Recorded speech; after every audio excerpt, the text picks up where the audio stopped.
All right. Showtime. What do you mean by that? You broke. What's popping, y'all? What up, though? What's popping? What's happening? What's going on? You back in the lab with your favorite neighbor, your man, Marq Nash. He is I am he. Another great episode of Breaking Beats. How y'all feel? What's the deal, man? I'm super excited about this episode tonight. Gonna have a good time, too. And you gonna love it. Well, some of y'all will, some of you won't. But that's just the way life works as well, right? We ain't gonna always agree. We're not gonna always see eye to eye. But we do gotta show each other some respect and show each other love, some courtesy. And but I'm not letting up off these dudes. I'm sorry. I'm gonna keep my foot on their neck where it's supposed to be.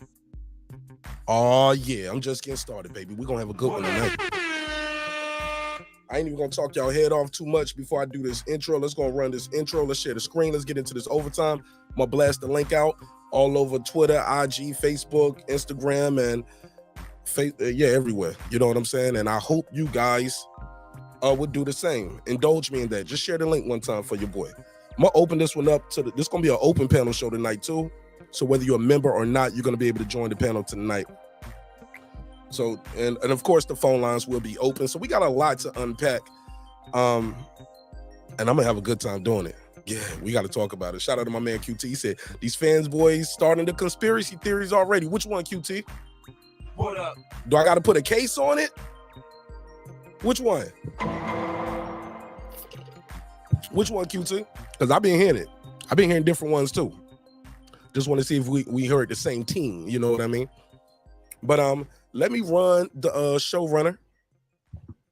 Get the wrong time to populate. It's your man Marq Nash, Breaking Beats. You already know what we're going to do. We're going to break down the business, entertainment, art, technology, sports, and anything else you and I feel like talking about. It's a hip-hop political sports show with a comedy twist. We like to let the jokes fly because life is serious enough. Life is getting real serious in this sport of boxing, man. And I see the haters, and I love it. The hate is real. The hate is real, and we're going to address all of it. We're going to address all of it. But I'm going to give y'all the truth. Tell you what's going on, man. These guys are getting nervous, and some of these claims are getting delusional, to say the least. Delusional. I'm talking, they reaching, man. They reaching. Go get, let me put the graphic on the screen. They are reaching. Go Gadget Arms. Where we at? Let me put it on the screen for y'all. Yeah, the reach,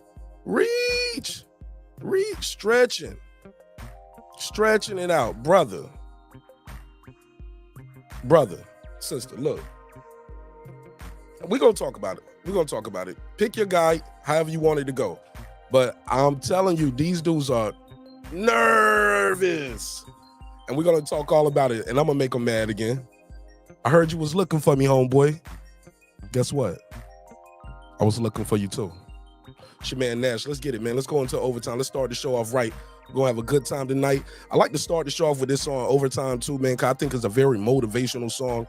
And my goal is to motivate and inspire you guys every episode. So hopefully you guys are motivated, inspired, and you guys come into the show ready to have a good time. And I'm ready to have a good time for you. Again, thank you for the opportunity. Thank you for allowing me the opportunity to entertain you this evening. You could have been anywhere on YouTube, but you're here right now, and I appreciate that. Let's get it. I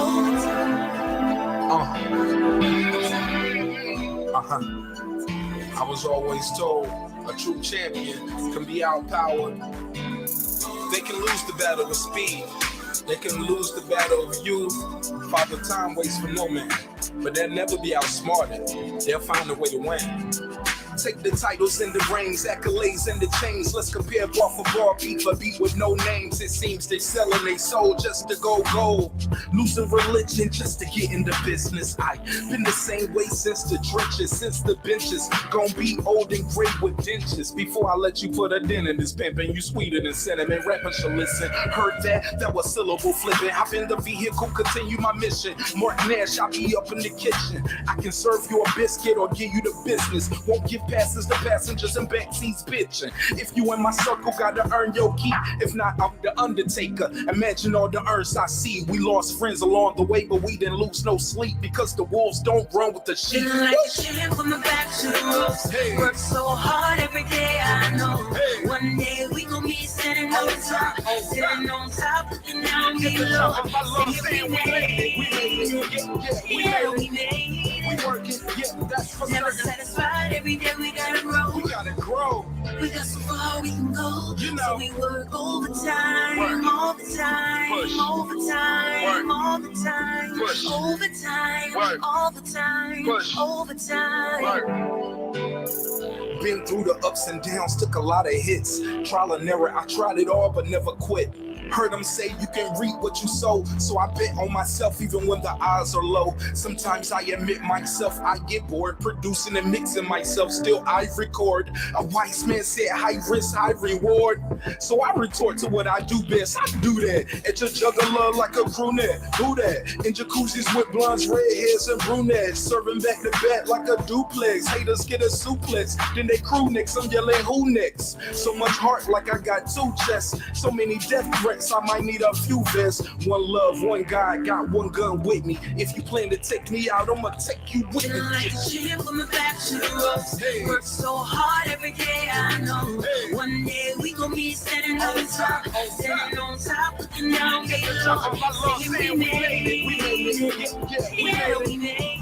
We working, yeah, that's for Never certain. satisfied, every day we gotta grow. We gotta grow.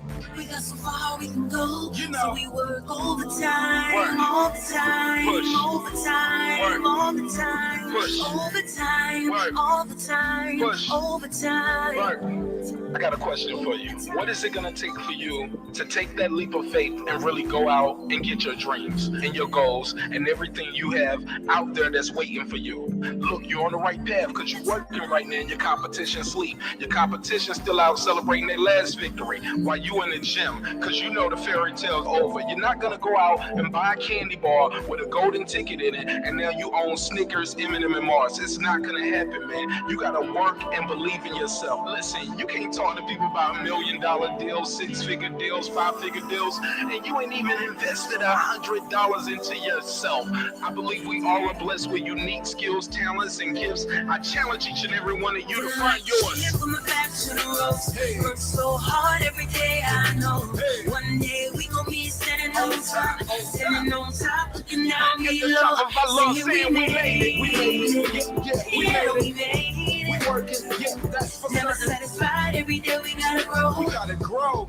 We got so far we can go, You know. so we work overtime, Work. all the time, Push. overtime, Work. all the time, Push. overtime, Work. all the time, Push. overtime. Work.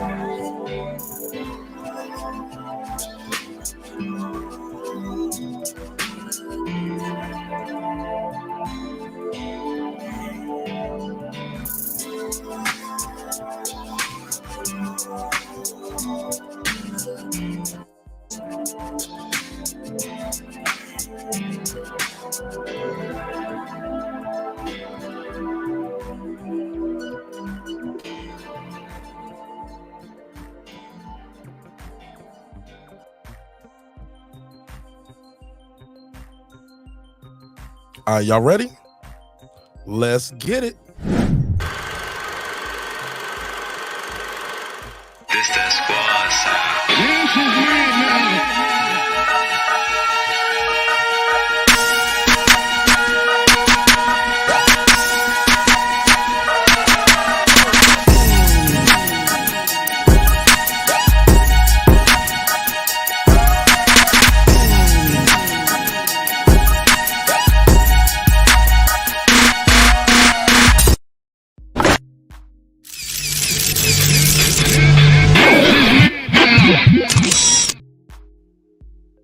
No, I did not. Can you send that to me real quick, Abigail?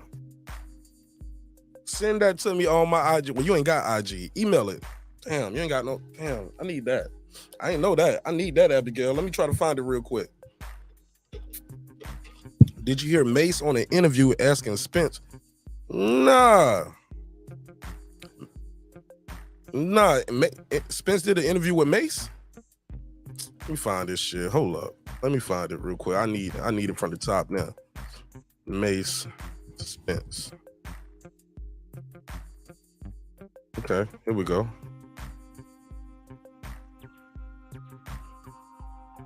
I got you. Oh yeah, I got it. I'll get it to that. I got it right here. Shout out to Abigail. I didn't see this, but shout out to that show. It's called It Is What It Is. Cam and Mace. All right, let's do this neighbors only roll call, because without the neighbors, the show would not be the show at this level. And we well on our way to 17K. All right. So let me take it from the top. Thank you again for your time. Thank you for your energy. And thanks for supporting the show. All right, let's take it from the top. Where we going? Back in. My bad. What up? All right, Champion Heart, a.k.a. Cooking with the Champ. What up? What up? Mr. Gumbo, a.k.a. Hot Grease. What up, gangsta? OG Shelton Moore. What up? SLG. What up? Sam F. What up? Pound for Pound Sports Entertainment. Appreciate you, man. What up? Antoine Richardson. What up? That guy Clips 330. What up? Big Hova, I thought I told you. What up? Tell Toya. What up? Stephen Brimley, a.k.a. the Unbiased Fan Brim Reaper. What up, gangsta? Kendall. What up? The kid's back. What up? Johnny Goodman, what's up, man? What up? DJ, he don't play. What up? D-Lo 4-4 Boxing, let's get it popping. What up? Shawn T with the strap. What up? Kansas City Mac, where you at? What up? On the mic with Terrence Bailey Sr. What up? Karma Serene with the Serene Saturdays. Peace to you. What up? Ace Retro, let's go. What up? Nick Rich in this trick. What's up, sister? What up? Aaron Parker, the big talker. What up? Taylor Bell, he doing well. What up? Stephen Bateman, all the way in Australia. Mama, we made it down under. What up, gangsta? Wanda Villa, the killer, aka Epoxy Magic. What up? Transcendent Sports Channel, my Filipino brother from another, all the way in Canada. What up? Fistiana Fights, she just might. What up? Jacob Sims, that's him. What up? Heplo, What up? MFB, What up? that's Mike from Boston. What up? Patricia Shelton, What up? Miss Queen Sunkissed, What up? Rockman, What up? Beyond the Ring with Nonito and Rachel Donaire. That's 9-time champion Nonito Donaire, on his way to 10, on his way to the Hall of Fame. What up, gangsta? True Media Today, USA Boxing, that's Coach Malachi Williams. What up, gangsta? Porto, What up? Food Revolution, AK Foodie with the Beauty. What up, gangsta? KP from KC5, What up? Matt Wade, What Ill up? Status Boxing, What up? Tank the Sweet Science Examiner, What up? Beyond Above Media, What up? Pittsburgh T, aka Marq. That's not true. What up, gangsta? Thanks for the support, homie. SF City Slicker, What up? I know boxing. What up? It's Mex, What up? Rider of the Storm, What up? Here to There, What up? Media Well, What up? Cliff Bailey, What up? Con Shawnery, What up? Lisa Bell, She Never Fails, What up, gangsta? HL Deezy, What up? Cooking with Sir Senior, What up? Brandon Washington, What up? D Bevel the Champ, What up? and of course the big fish himself, my good brother Dare Lincoln. What up, gangsta? Y'all make some noise for yourself wherever you at. All right. Yeah, I got that Cam and Mason joint pulled up. Appreciate that. I did not see that, but now I got it and I'm gonna play it. So let me keep that over here to the side, because I'm definitely gonna play that. Let me go over here to where we was at and pick up where we left off. All right, let's start the show off.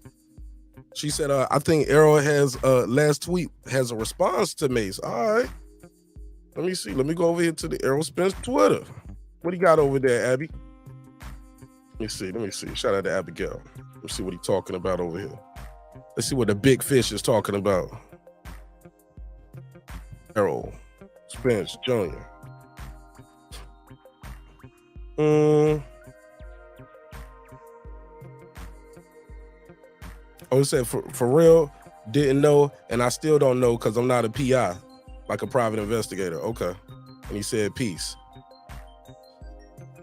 Okay. That's what he talking about? That's what he was talking about. Okay. For real, didn't know, and I still don't know because I'm not a private eye. All right. Interesting. Yeah, we'll talk about that when I get to that topic. I'm definitely going to cook up on that. All right. Shout out to everybody who's here early. All right. So if y'all been under a rock or not, I don't know if y'all heard about Wilder versus AJ. It looks like, hold on, let me plug this up. Seems like Wilder versus AJ is looming. It's not that far away. Yeah, I got to put a case on it. Seems like that fight might be right here among us very soon. Wilder versus AJ. We're definitely going to talk about that. Now, when it comes to this fight, Wilder versus AJ, some would say Marq Nash, Wilder versus AJ. I mean, he got a couple losses. I want to hear that. I think the fight is perfect timing, man. Well, it's not perfect timing. Put a case on me. It's not perfect timing, but I think it's still a lot of interest from the fans when it comes to this matchup. It's still a very intriguing matchup. I mean, I don't know who's going to win that fight. I didn't know back then who was going to win the fight, and I don't know now who's going to win that fight between AJ and Wilder, but the matchup is still very intriguing. Now, let's go to this story right here. Wilder versus Joshua. Shout out to Tate Jones, too, because he was talking about this earlier today. And he said, this is moving right along. This is moving right along, and it's looking like they will be facing off. They will be facing off. And it appears they're going to be facing off overseas in Saudi Arabia, right? But this is big news. Nonetheless, if we can get these two guys in the ring together before the end of the year, that would be massive. That's massive for the sport of boxing. Unfortunately, some people are already tearing the fight down. I'm like, man, why do y'all want to tear it down? This is a good thing. This is a damn good thing. This fight still has a lot of fanfare around it. Now, I do see they talking about Mauricio Sulaiman. What is that? Mauricio Sulaiman on Tyson Fury. He's a victim of being the greatest fighter of his era or something like that. I don't know about that. I got to put a case on Mauricio Sulaiman. I don't know. But we got to talk about it. But when it comes to this fight, I still believe this fight has a lot of interest. A lot of people are excited about the fight. Let me see what they're saying in the chat. Do you guys care about this fight? He said, Cat Boxing Scene just put out an article, said Eddie Hearn sent the contracts for AJ to fight Dillian White in August. Yeah, that's okay if they fight in August. It was never planned for them to fight Brandon Washington. It was never planned for them to fight early in the year anyway. It was always for them to fight at the end of the year, like November, December. Are you aware of that? It was always for them to fight at the end of the year. That's when the Saudis said they wanted to have that mega clash. So I trust Tate Jones probably more than I trust Boxing Scene too. So that's just me. I'm sorry. I trust Tate Jones more than I trust Boxing Scene because he's in the camp. He's a part of the team. So that's my opinion. But you're entitled to your opinion as well. But yeah, it's supposed to be happening at the end of the year. So if he fights somebody else in before then, and he always said they wanted to fight somebody else before then, and that's interesting, that can happen.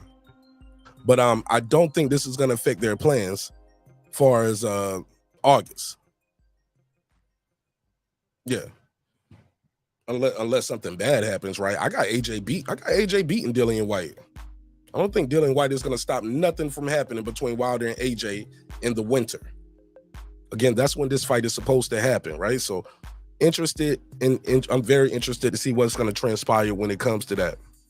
But you know, when you get them guppies in here, boy, they don't want to hear nothing I got to say. They don't want to hear nothing I got to say, but they got to listen to every word I say.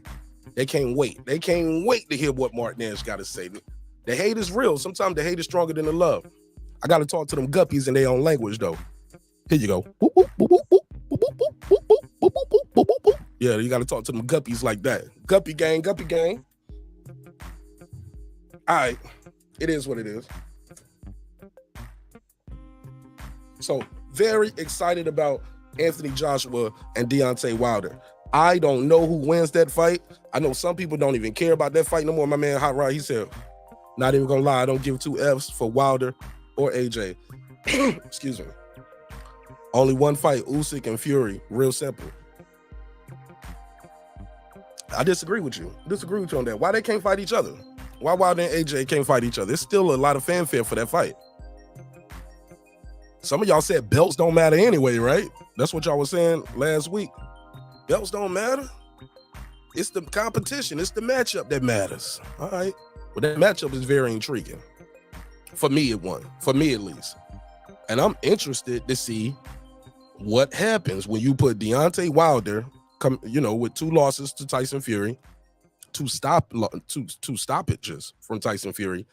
AJ, who's lost to Ruiz and got outpointed twice by Usyk. Also, he got a new trainer. He got Derrick James now. So this could be very interesting. And I think the fans are going to support this fight in a major way. Excuse me. I think the fans are going to support this fight in a major way because, like it or not, Anthony Joshua is a mega star. Huge star. Global. They love this guy all over the world. They loved him from Anthony Joshua. And Deontay Wilder, believe it or not, even with his losses, his popularity can't be denied. He's very popular. People like him, even when they don't like him. But, shoot, that's all I got for that one right now. When I drop the link, I'll let y'all pull up and talk about that. All right, I'm going to skip the second one right now, and I'll come back to it. I got to play some of this Teofimo versus Josh Taylor. Is Teofimo, is he crazy or a genius? Actually, we'll get to that. Let me see. Do I want to do it right now? Let me see. Do I got it queued up? Let me see. Let me go right here. Teofimo is out here wilding, man. Teofimo said, I'm not going to apologize for the quote-unquote kill comment about Josh Taylor. Now, if you didn't know, Teofimo Lopez says he refused to apologize for saying he wants to kill Josh Taylor in their fight. Wow. Now he points out he almost died against George Kambosos, and if that would have happened, there would have been the 10 bells ring thing, and then he would have been quickly forgotten. Teofimo is talking a lot in this interview. He's been doing his little runs right here. So is it helping or hurting him? Because I know a lot of people want to watch this fight this weekend, but they're not all rooting for Teofimo. Some people want to see him lose for some of the things he said. Not even just about the kill Josh Taylor, but the whole ESPN can keep their black fighters thing too. People didn't like that. People didn't like the disrespect he kind of showed towards Andre Ward and Tim Bradley. Mainly Andre Ward, though. Highly respected Andre Ward, don't be bothering nobody. So when you see the guy like, damn, you going there Andre Ward too? Because he's giving his opinion about the fight in boxing. A boxing match that you're in and he's commentating? I don't know. He said, I'm looking like the person that I need to look like on June 10th. I use all of this as fuel. This is what Lopez said in an interview about the criticism he's been receiving.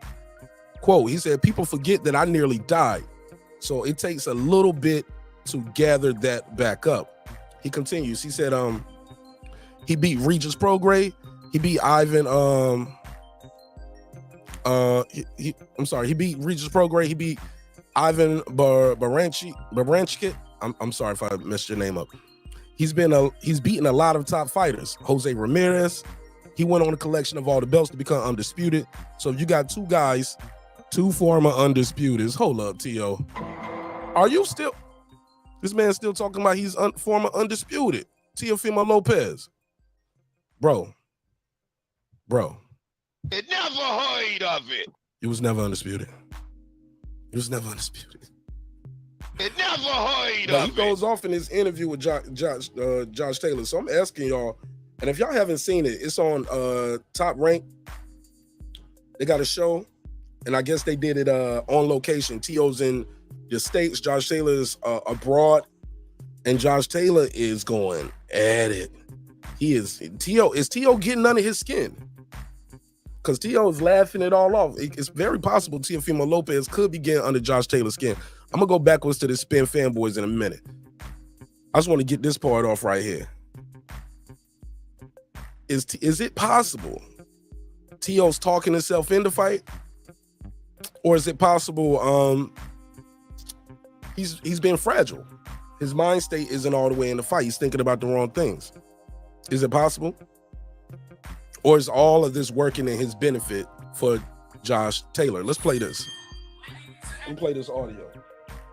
I'm gonna play some of this audio. I ain't got to play the whole thing. I just want y'all to hear some of this that's going on with Teofimo Lopez. Make sure I got that plugged in. Listen to Teofimo Lopez. He is. Piece of shit. I am the Here we go. Lopez, Let the me fast forward. similarities between you and Josh Taylor? No, he hasn't. Here we go. 18 and so let me just start it off, and Here then we I'm go. going to ask Teo a question. So as much as there are differences between you guys, there are a lot of similarities. When you look at your record, 18 and 1, 13 knockouts. He's 19 and 0, 13 knockouts. That's very similar. You're both in your prime. You've both tasted undisputed. In your mind, are there any similarities between you and Josh Taylor? No, he hasn't. There's only one undisputed champ. Oh man. No, so to answer your question, no, really, you know, I don't think there's any similarities. The only thing that I think that we have in common is that it's two undisputed champions going at it, you know, head on June 10th. So I'm looking forward to that. No, you it's know, not. and remaking history like I did against Lomachenko. I'm gonna do it against Josh Taylor.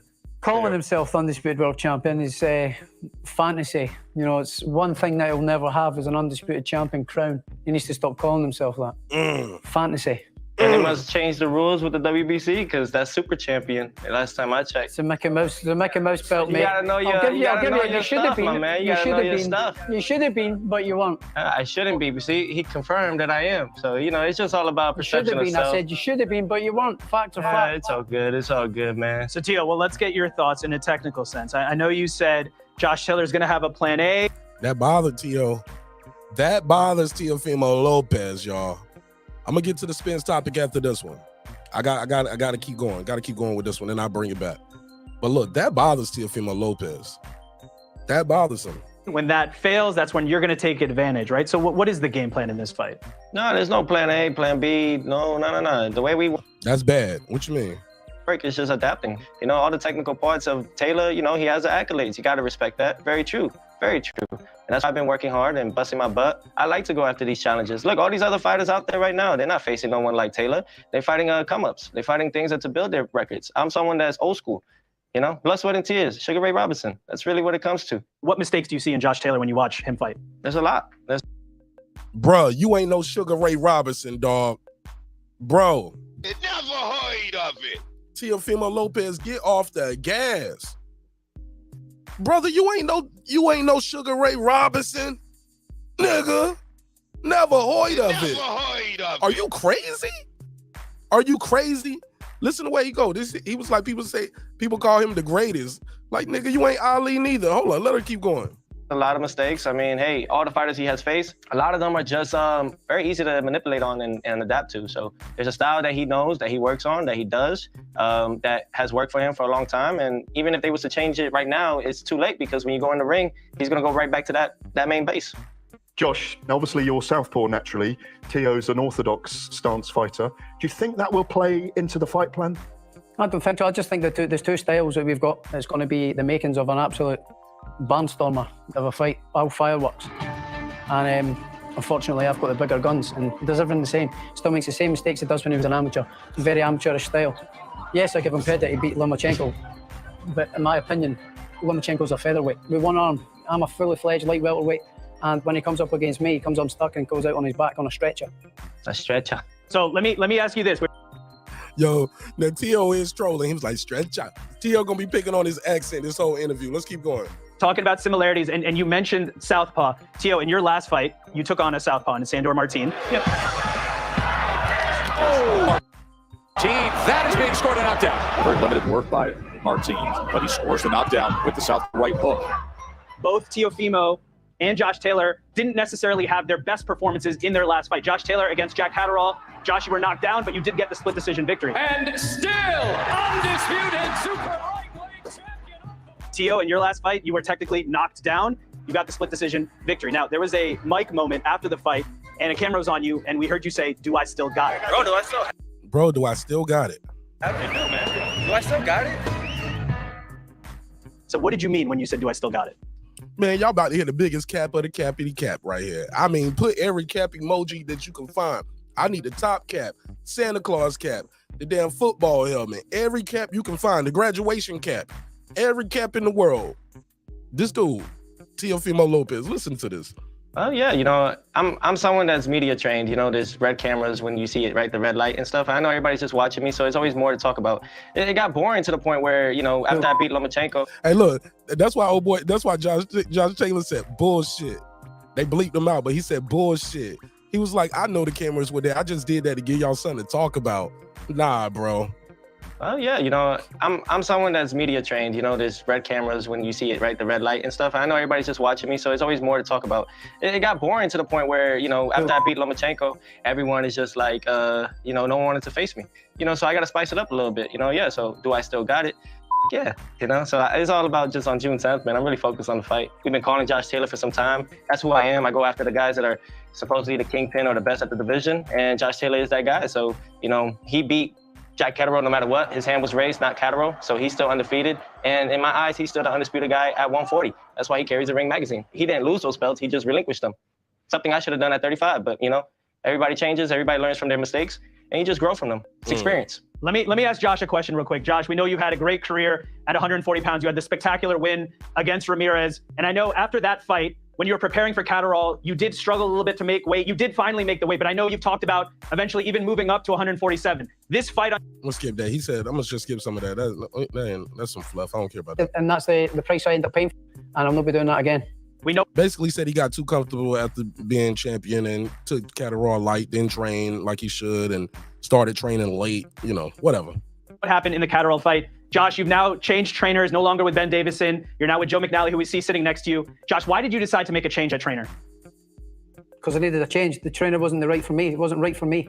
It wasn't working for me. I need to do what I do for myself and do what I do best. The thing is... Interesting.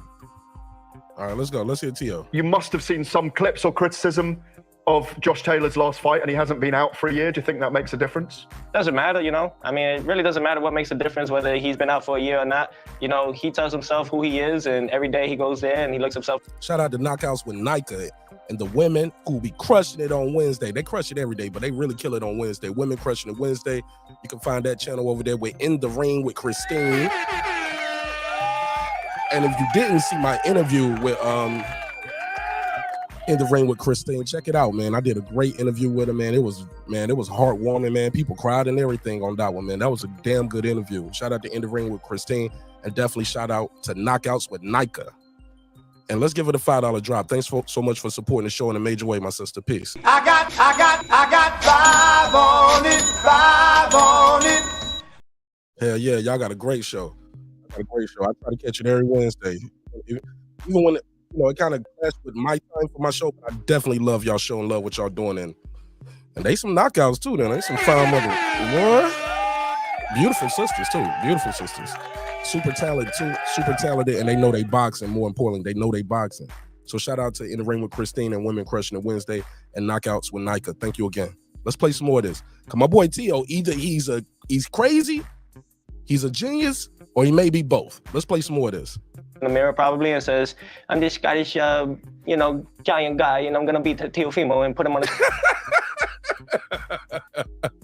Teofimo Loco right here, man. He is clowning Josh Taylor in this interview. I don't know if it's working or not, but we're going to find out on Saturday. Let's play some more of this. After this, I'm going to open the lineup and let everybody join the panel and call in. Scottish Italian guy, what doesn't make sense? That's a Scottish, you know. But hey, really it just comes to all those things. I can't necessarily speak upon what he's going to do until we get there in the ring. So, you know, everything else is just noise. You mentioned weight classes there, and Josh Taylor has campaigned at 140 for most of his career, if not all of his career. You were at lightweight, you're moving up now. This is your third fight at 140 pounds. So let's bring in LaRon Turner, strength and conditioning coach of Tio. How is Tio handling this 140 pounds? Oh, he's handling it really well, man. He's putting on size, but he's cutting down at the same time. It's pretty crazy. His body can adapt to anything I give him. Pause. Pause. Never say that again in your life. Let me fast forward. Is mentally fragile. You said you're going to decapitate him. Here we go. Listen to this. Get it. Listen Josh, to this. We know that in the lead up to this fight, you've said that Teofimo is mentally fragile. You said you're going to decapitate him, right? So why do you feel that way? Just with the things he says, the things he does. He's mentally weak. He's a mouse. And he's already got the doubts in his mind. And I'm going to cement him and I'm going to put this guy into retirement after I've given him that much of a beating and a schooling. A mouse or a moose? Which one is it? A mouse. A mouse? yeah, I love that. And this is mighty. I love that shit, mate. You're a mouse. Thank you for the compliment. Oh man, He's clowning him on his accent right here. Oh man.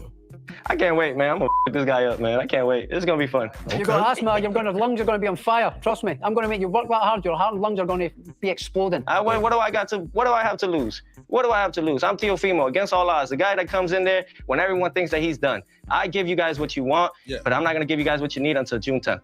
Let's just get back to the sport of boxing for a moment. No, that is boxing, though. What are you talking about, mate? That is boxing. Boxing is what it was. Hey, don't shake yourself, man. This guy's a piece of Don't shake yourself. You're a piece of I'm not just a piece. I'm all of it. Yeah, Let's you are. go. Piece of big, massive bit of Why you go out there with your Scottish dress and you look like, oh, let me know. Hey, you're going to feel the wrath, boy. Trust me. You're going to feel it. That's all rubbish, mate. Okay. All right, let's fast forward.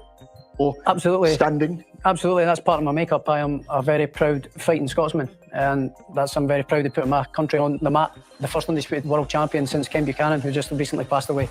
Rest in peace. Rest in peace. Representing Honduras in the Olympics and the same things he's developed. Josh has shown and respect. See any fight what Josh Taylor's changed. Let me fast forward. Let me fast forward. Truly believe that. Fast forward. Let me fast forward so we get to the Pin of it all. It's the 100th year of the Ring magazine, the Rocky Belt. Can't wait. Yeah, I'm excited. He's right. It's a big fight. It's a big fight. It's a great fight. It's a huge fight, and it's one that's huge both sides of the pond, here and over there. So it's got the people talking. So it's a big fight. Absolutely. Yeah, I mean, I was going to say, is this a must-win fight for you, Josh, in lots of ways? Is it a must-win fight for him? Every fight's a must-win fight. Every fight's a must-win fight. If this fight goes wrong, or I get the wrong decision, then it's back to the drawing board for me. And my plans that I've got to become two-weight world champion go way back. So yes, every fight is a must-win fight. I've got plans and ambitions that I want to do. I'm become a two-weight world champion. Hell, two-weight undisputed world champion, something that nobody's in the sport's ever done. That's the kind of goals that I've got. So every fight is a must-win fight. And now, ladies and Teo, can I ask? I don't believe I lost that fight neither. Oh, here we go. How is a boxer affected after that loss? What do you have to go through to come back? Here we go. That's the thing. That's probably why he calls me a mouse, because I don't believe I lost that fight neither, man. The referee raised my hand before they called it for Kambosos. I know how it works. Bro, you lost the Kambosos fight, brother. Never heard of it. Never heard of it. You lost that fight, dog. You lost that fight. Fair and square. And he dropped you in the first round. Had you leaking all over the pavement. Bro, it was bad. You lost that fight, Teo. And I don't want to hear nothing about he had a hole in his chest or nothing there. Ones and twos. To me, it's not really a loss. It's just lessons. You learn how to maneuver after that. See, he doesn't know what defeat tastes like yet. I've lost 21 times in my whole career, and I'm still going. And the fuck? What you mean you lost 21 times? I don't get that. What does he mean he lost 21 times in his whole career? I don't get that. What is he talking about? People call me a legend. People call me the greatest. And this. What? People call you a legend and the greatest. Nigga, never heard of it. Never heard of it. Maybe HLD and Punch Drum Boxing, but that's about it. Shout out to HLD and Punch. They probably call you a legend, call you the greatest. That's about where it stops at. Anybody in the chat? Y'all got Teofimo Lopez? He the greatest? He the legend? He compared himself to Sugar Ray Robinson earlier in this comment in this show tonight. Man, are y'all listening to this? I gotta put a case on you, doggy. Never heard of it. Never heard of it. Nobody calls you a legend. I mean, you might be a legend on your block, you know what I'm saying, your hood, you know, you made it out, you know what I'm saying? That's cool. You're a legend to your family and your friends. You might be the greatest to those people. But in this thing called boxing globally, bro, nobody is saying Teofimo Lopez is the greatest and a legend. I mean, that nigga sipping the same shit Errol Spence was on, ain't he? That nigga on his Spence juice. I want to hear that. Boy, if you don't put that cup down. See, he doesn't know what defeat tastes like yet. I've lost 21 times in my whole career, and I'm still going. And people call me a legend. People call me the greatest. Boy, shut the fuck up. Why ain't nobody calling you the greatest, man? You talking about, bruh. Somebody cue the Dragonfly Jones, please. Silence. You the greatest. Knockouts with Nika. She said, sidebar, Lisa Bells is the best YouTube channel supporter. Absolutely. Lisa Bells never fails. Lisa Bells never fails. Let me give her the drop. I got 5 on it, 5 on it. That boy said, people call me a legend. They call me the greatest. And it's because of those reasons. We never stop. Who calls you the Keep greatest? moving forward. You call yourself the greatest? I'm the double greatest, not the greatest. The greatest is Muhammad Ali, but I'm the... He said, I'm the double greatest. And I'm still going. And people call me a legend. People call me the greatest. And it's because of those reasons. We never stop. Who calls you the Keep moving greatest? forward. You call yourself the greatest? I'm the double greatest, not the greatest. The greatest is Muhammad Ali, but I'm the double greatest. Okay. All right. Look, technically with Taylor, you know, good fundamentals. Cocaine's a hell of a drug, man. That nigga must have found his daddy pack or something, man. That nigga hit that ooh-ee. That nigga on that Charlie Wilson, he on that Charlie Wilson pack, and he on that ooh-ee. That nigga on that switty-dee-dee-dee. Never heard of it. Tries to keep his distance, catches his range. You know, he baits. There's a lot of things, man. I can really execute on those things that I understand from my own experience. And this is what it is. If you say you're the greatest, you got to prove it, right? So fight the best guys in the game. And that's what I'm doing. We've asked for Josh Taylor for a long time, and we've worked our way. It's not something that we were asking as let it be given. You know, Josh Taylor is the best guy that... You would have had him if you didn't lose to Kambosos, right? He smoked your pack, doggy. Got your pack smoked in front of God and country in your backyard. In your backyard. Talking about they robbed me. He blamed the refs. He blamed the zone. He blamed Eddie Hearn. He blamed Triller. He blamed Kambosos. He blamed COVID. He blamed the hole in the throat. Boy. Everyone wants. I'm here stepping on there with only 3 fights. This is my 3rd fight, technically at 140. A lot of you guys don't even know your research about Teofimo, that I fought at 40 before. You guys don't know about Teofimo. I thought you was a legend and the greatest. I thought people call you a legend and the greatest and the double greatest. But now we don't know Teofimo. Bruh. It never heard of it. I got to put a case on Teo. Is he crazy or a genius, y'all? And I'm thankful for it because it's perfect. It's really perfect. This is technically my 4th fight at 140. Teo, are you showing respect for Josh there by the things you're saying about him? I'm just speaking on his accolades. I'm not showing respect on that part. I'm just speaking the facts. Facts is not respect. The hell? Why do I gotta respect this? What is there to respect? Well, he was the undisputed champion. He won the Super And I was the undisputed Series. champion at 135, and y'all took... No, you was not. It never heard of it. He said, y'all took it away from me. That away from me. Who gives a fly? Y'all scared of... Facts is not respect. The hell? Why do I gotta respect this? What is there to respect? Well, he was the undisputed champion. He won the Super And I was the undisputed Series. champion at 135, and y'all took that away from me. Who gives a fly? Y'all scared of Teofimo at 25. I'm young. I haven't even hit my prime yet. I'm just getting warmed up. You ain't going to have a prime after this fight. Oh, yeah, you know what? You're right. They're going to call me a greatest and the youngest active Hall of Famer at 25. I thought they already called you the greatest. See? I got you, doggy. Oh, man. Let me cue the Kevin Hart face. Now, what is going on here? Somebody look at this. Somebody look at this. Somebody come look at this. Do y'all see this? My man said, I'm the greatest. I'm the double greatest. Compared himself to Sugar Ray Leonard, Muhammad Ali. He want to kill this man in the ring. Bruh, Teofimo Lopez. Oh, yeah, don't forget, you can keep your black fighters. Don't forget that part. What is up with Teofimo Lopez? Is he on his Soulja Boy shit? Let me cue the Soulja Boy picture on the screen. Boy, he like Soulja Boy in the Vlad interview right here. Shot 2 niggas, pow, pow, pow. Shot another nigga, pow, pow, pow. Shot him in the ass, pow, pow. All right. That's more than prime. You'll be retired. That's more than prime. I'm going to put you in retirement, early retirement. You're at the end of your road, and your trainer knows it, but he's got to motivate you mentally to get there. That's all. Carry the man. Carry that dead weight. I don't need no mental motivation. Trust me. Just carry that dead weight, you fat. Carry it. I've got a mental fortitude. Carry it, man. I'm a mental fort. You're a mouse. Thank you. I'm unbreakable mentally. I'm unbreakable mentally. All right, let's go to the end. In your corner. Oh, my father's everything, man. The dynamic duo, you know? I like to keep him reserved right now, you know, for my own reasons. This is not a backup guy here next to me. This is a team sport. So that's really what it is. Because he don't have his trainer sitting beside him, his father in the interview. He got a strength and conditioning coach with him. Josh Taylor has his trainer with him for the interview. My father is everything. A lot of people want to bring other trainers involved. I've had assistant coaches, but they don't know about boxing to the point that my father does. And that's why it's just me and him going into this fight. Don't want nobody, don't need nobody coming in that. My father's a very, very intelligent man in the game. Very. I mean, I know my in boxing, and he still surprises me daily. Daily. He's surprising a lot of us daily. All right, let's fast forward. I'm fighting in the arena where 99%. Oh man, it's So No, it's not. Here we go. This is a dream come true fighting in a venue like this. Teo, you're proudly representing Brooklyn, New York. On June 10th, what do you think it's going to be like in Madison Square Garden? What are the fans going to be like?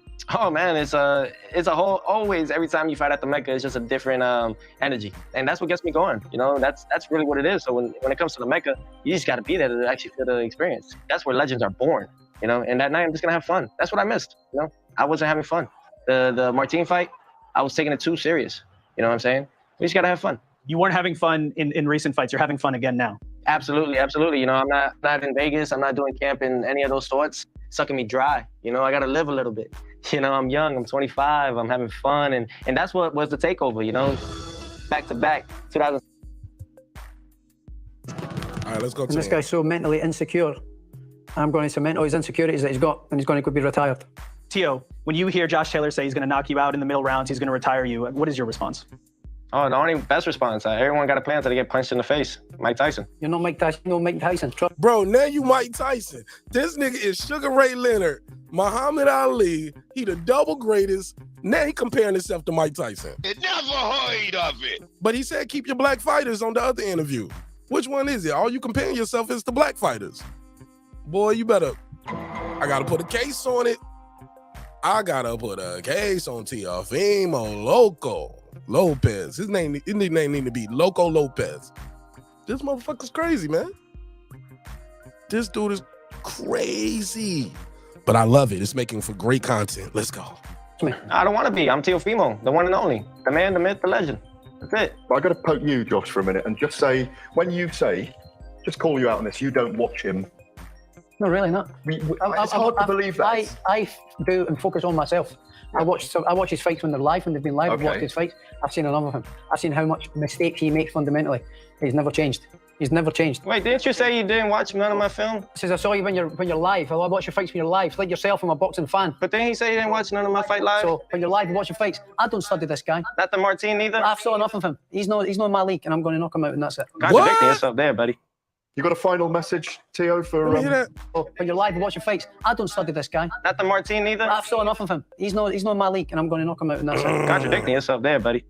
You got a final message, Teo, for Josh or all of us? Oh yeah, absolutely, man. Hey, listen, for everybody tuning in, listen, thank you guys. To all my fans, to all my friends, and to all the children out there that are seeing this and really want to become something in the sport. You know, this is what it takes. Not just a trash talk, but backing it up and putting everything on your back and carrying it with not pride, but with humility and with grace. You're talking about humility and grace? Well, yeah, it's how you carry it. This guy just talks so much. It's unbelievable. Well, that's what we was talking about the other day. Like, one day he wanted to be humility and grace, but the next day you say you want to, the day prior or the day after, you want to kill this man in the ring. Which one is it? This is a fight game. I'm outside the ring right now, mate. Now, granted, the goal is to knock a guy unconscious, right? So I get it. It is a brutal sport. We come from an era where, excuse me, Mike Tyson has said, I want to eat his heart and, eat his children or something. All praise to Allah. Mike Tyson had his rents. Deontay Wilder took a lot of criticism too for when he said, I want to catch a body in the ring. But I don't know. Is the fight selling? Is it sold out? Who out there from New York? Who from the town? Anybody from the town out there? Let me know. Last time I checked, it's a lot of seats available. It's a lot of seats available. Outside the ring, there's a whole nother guy. You got to be like Kobe actually says. He says, Oh my God! Now he Kobe Bryant too. This nigga is Sugar Ray. Are y'all hearing this? He's Sugar Ray Robinson, double great. I'm the double greatest. I'm not my Ali's the greatest. I'm the double greatest. Mike Tyson. Now Kobe Bryant. This nigga don't switch sports on our ass. Now he dunking from the free throw line. Nigga. It never heard of it. All right. It's all entertainment. Like I said, y'all, it's a hip-hop political sports show with a comedy twist. We're going to let these jokes fly as long as Teofimo Lopez is mic'd up. Same beast, but a different animal. It's so stupid, man. It's unbelievable. Right now, you're seeing a different animal right now. So, it's just those things. I don't really need to talk to you. I'm talking to my people at the moment. And para la raza, para toda mi gente, Latino. Okay. And translation, for those who don't know, for my race, for all my Latino people, the public. Público, mira, Latinoamérica, estamos aquí para pelear con este And he basically said, look, Latin America, we are here to fight this, fight this bitch. You know what I'm saying? We're going to beat him. Y vamos a ganar. and we're gonna win this fight. Esta pelea. It's just really what it is, Sí, man. estamos entendiendo, Teo, en español, claro. And what he's saying, Teo, can you translate in Spanish? Some of us don't speak Spanish, basically. In English again. I'm paraphrasing. Can you take his fans by beating him? I think I've already got his fans, to be honest. Yeah. You damn sure did get a lot of his fans. I mean, you are Josh Taylor. You're undefeated, undisputed, former undisputed. Nobody beat Josh Taylor to get those belts. Unfortunately, the business of boxing don't pay him enough for him to even keep all those belts. Unfortunately. Yeah, but so for everybody, I'm grateful for this opportunity. This is what we do. This is how we do it. This is why we call ourselves a takeover. And this fight right here will solidify as in the worldwide takeover. Hey, I've had enough of this guy. June 10th, ESPN. Get your tickets now. Hey, I've had enough of listening to you. Waffling on. I'm off ski. I'm off ski. I had enough of you. You're waffling on. I'm off ski. Okay, that is the interview. Well, I kind of skipped through some of the fluff, but I gave y'all all the hot stuff right there. Okay, I gave y'all the juice. Pause. Teofimo Lopez going in. Crazy or genius? We're going to talk about that more. I'm about to drop the link out there, open the panel up. But let me do this monologue. When it comes to the Spence Crawford fanboys, and I know you watching it in the chat. I know you watching. Even though you don't like me, you don't like the content, every time I turn around, you mentioning me in your content. You're referring to me in your content. I get it. When the views get low, the hunger show. I get it. And that's what you gotta do, my nigga. Do what you gotta do. But I might get you now. You know what I'm saying? Don't keep taking my kindness for weakness, dog. Don't take my grace and mercy for granted. I'm showing y'all grace. I'm showing you mercy as the good Lord has shown me and my family. But boy, oh boy, I might have to baptize you in this pain and fire, though. You keep playing, though. Keep playing with my name, dog. My name is my name. Y'all know what I do, right? Y'all know I got this out the mud, right? Ain't no clicks, no crews, no YouTube gangs, none of that. Came in this thing for Dolo, and I blazed the crews. Came in for Dolo and blazed the crews, doggy. I'm gonna get to it. Let me tell y'all something. I've been watching, and I've been listening, and I see a lot of you YouTube daddies. All of a sudden, Terence Crawford is a great fighter. Now, a couple weeks ago, y'all niggas was drunk as your favorite fighter. Yeah, they was on that Spence juice. Let me get to it. I get it. Errol Spence got clean so y'all could drink. I get it. Captain EJ. If you know the song, we can sing the Captain EJ song. You know, he can't drink, you know what I'm saying? So he be stalling from the fights, you know what I'm saying? So all his fans get drunk as hell and get on YouTube and talk crazy. Like they don't know what's about to happen. Like this ain't the biggest fight in a long time. That's what your bitch said. Anyway, that's neither here nor there. We can get to that later. Let me tell you something. They get around at the bars and at the clubs and on the YouTube chats. They get on the yard string, like my boy Zone would say. You get on your yard string. Shout out to Zone. These dudes, they all hold the cups up. They be like gin, vodka, tequila, rum, whiskey, wine. Go EJ. With your liquors combined, I am Captain EJ. Captain EJ, he's a hero. Gonna drink the bottle down to 0. Oh my God. Listen, man. The dude is super talented. I've never said Errol Spence wasn't talented. Never said he wasn't a good fighter. But y'all fanboys, y'all shit on Crawford's resume.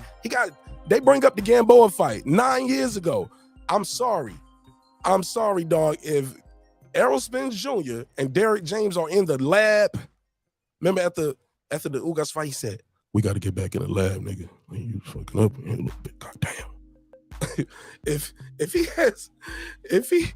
he think we're gonna train for Crawford based off the Gamboa fight, Never heard of it. Boy, it's gonna be a lot of slow singing and flower bringing. It's gonna be some slow singing and flower bringing, dog. This ain't gonna be that. Guarantee it. Y'all think Terence Crawford now is the same dude that fought Gamboa? almost a decade ago, like 9 years ago. You think that's the same guy he going in the ring against? It's levels, baby. It's levels. Levels. Championship experience. Heard him say he ain't got no legs no more. Bud ain't got no legs. He's sitting on his punches and he walking forward. But my whole point to all of this is, I ain't got to tell y'all how great Bud Crawford is. Your favorite fighter tells you how great he is. Your YouTube daddy is now telling you how great Bud Crawford is. But you guys was not saying Bud Crawford was great. Y'all called him a coward, a duck, he ain't got no power, he chinny, Bo Mac can't train, he ain't this, he ain't that. But now that the fight is made, he's a great fighter. He's a good fighter. He's a great fighter. Yeah, Terrence Crawford, future Hall of Famer. Oh, he is. How you a future Hall of Famer? He ain't did shit. Well, he did something at 140. Nah, you say he ain't beat nobody at 140. They shit on this man for years and years. And now the fight is at its precipice. It's less than 53 days away now. I'm on the East Coast, baby. It's less than 53 days away. And I'm telling you, I hear the nervousness. I hear the conspiracy theories. I see it all, dog. I'm there when I'm not there. I'm everywhere. The neighborhood is global. Y'all don't think they send that? You don't think they send your whack ass show to me with your minimalistic ass production? Minimal, bare minimum niggas, man. Shout out to Joe Budden. These niggas are bare minimum boys out here. Trash in every aspect of the word, with style, originality, performance. But now y'all want to give Terrence Crawford his props? No, keep calling him a bum. Say he was trash. Because when this bum who ain't fought nobody who's trash going there and beat your favorite fighter, what are you gonna say then? What you gonna say then? I can't wait. July 29th, it's gonna be beautiful. I got a call. I got my first call in the building. Phone lines are open. We'll drop the link out there. 410. You got the flow. Tell them your name, where you from, family. Yeah, it's King Shit on Turd Island. Jerry from Baltimore. What's up, brother? How you this feeling? Fight this weekend is on ESPN, right? Yes, sir. Yes, sir. Yeah, I think it might be on the app. Is it on the Plus or is it on regular ESPN? I've seen it's on ESPN and ESPN Plus. Either way, it's not pay-per-view, which this is a fight that could be a pay-per-view fight maybe, compared to, a lot of the other matchups we've seen the last few years that were pay-per-view. I think this is going to be one hell of a fight, but I'm picking Josh Taylor. I think Lopez is going to have problems with Taylor's height, his reach. He's going to have problems with his activity. He's going to have problems with the overall size of Josh Taylor. I just don't think. In fact, I think Taylor may stop him in the second half of the fight. I think Lopez is going to try hard, but Teo Lopez, and I don't like his comment about what he said. He wants to kill him. That's unnecessary. That's probably going to get his ass beat even worse. His problem is, and I've seen this in other fighters, there's nothing wrong with a fighter being confident, but he's confident to the point where he plays himself. That's why when he gets beat or he struggles in a fight, he's so like he said in his last fight, do I still have it? Because I don't have no problem with him being confident, but I think he gets confident to the point of complacency, and he's going to find out that Taylor is a different beast. If Regis Prograis couldn't outbox Josh Taylor, Lopez is not going to outbox him. The best he can hope for is to catch him with a big punch and try to end the fight that way. I just don't see it happening. And the only one caveat is how the weight cut affects Taylor.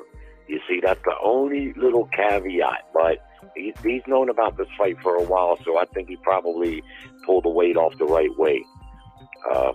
Beyond that, yeah, Bud and Errol, thank God the fight is made, regardless who wins. Thank God it's made so we all can watch it and find out, huh? Okay. Who you got winning? Oh, you know me, Mark. I don't make picks this early. I like to see the energy during the press conference. You already know the weigh-in. Oh, you talking about Bud and Spence? I'm talking about Teo and Taylor. If you don't have you don't have your pick for Spence and Crawford already? But I'm an OG in the boxing game. I don't make no picks on a 50-50 fight this early. I want to see their energy during the press conferences. But Errol Spence hasn't made the welterweight limit for a long time. I got to see what that weight cut looks like on him. This is a 50-50 fight where as close as it can get. I'm not going to feel confident about the pick even after seeing that, regardless of who I pick. But I don't see no reason to pick fights like this early on. You know, I've just decided tonight who I think's going to win this Taylor Lopez fight, and I'm picking Taylor by late stoppage.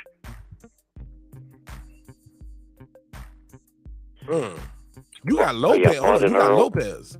Late stoppage. No, Taylor. I'm picking Josh. Riding with the white guy. I got you. That ain't got nothing to do with it. I just think he's a better fighter. No, I got to get my jokes off. You know I got to get my jokes off, Jerry. Hold on, let me play it. I'm not speculating. Sure. I have the information. Go back to your country, white power. White power. White power. Go back to your country, white power. Yeah, if I was going to pick anybody based on anything, I'd pick Teo because he's an American. Because I typically, that's what, if I was going to pick something, but I don't do that. I just pick who I think's going to win. I've been up in the air. I think Lopez can win, but I see his only chance of winning is if he can land a KO punch. And I think Taylor will be able to absorb his shots.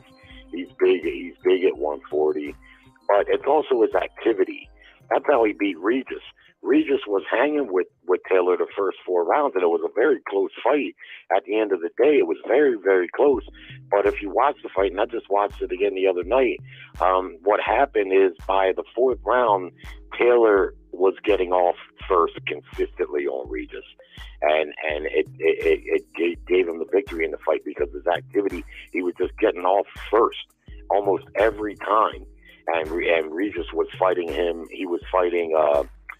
how they say, he was a step behind him. He was just a step behind him. And I think that's what's going to be the case here, too.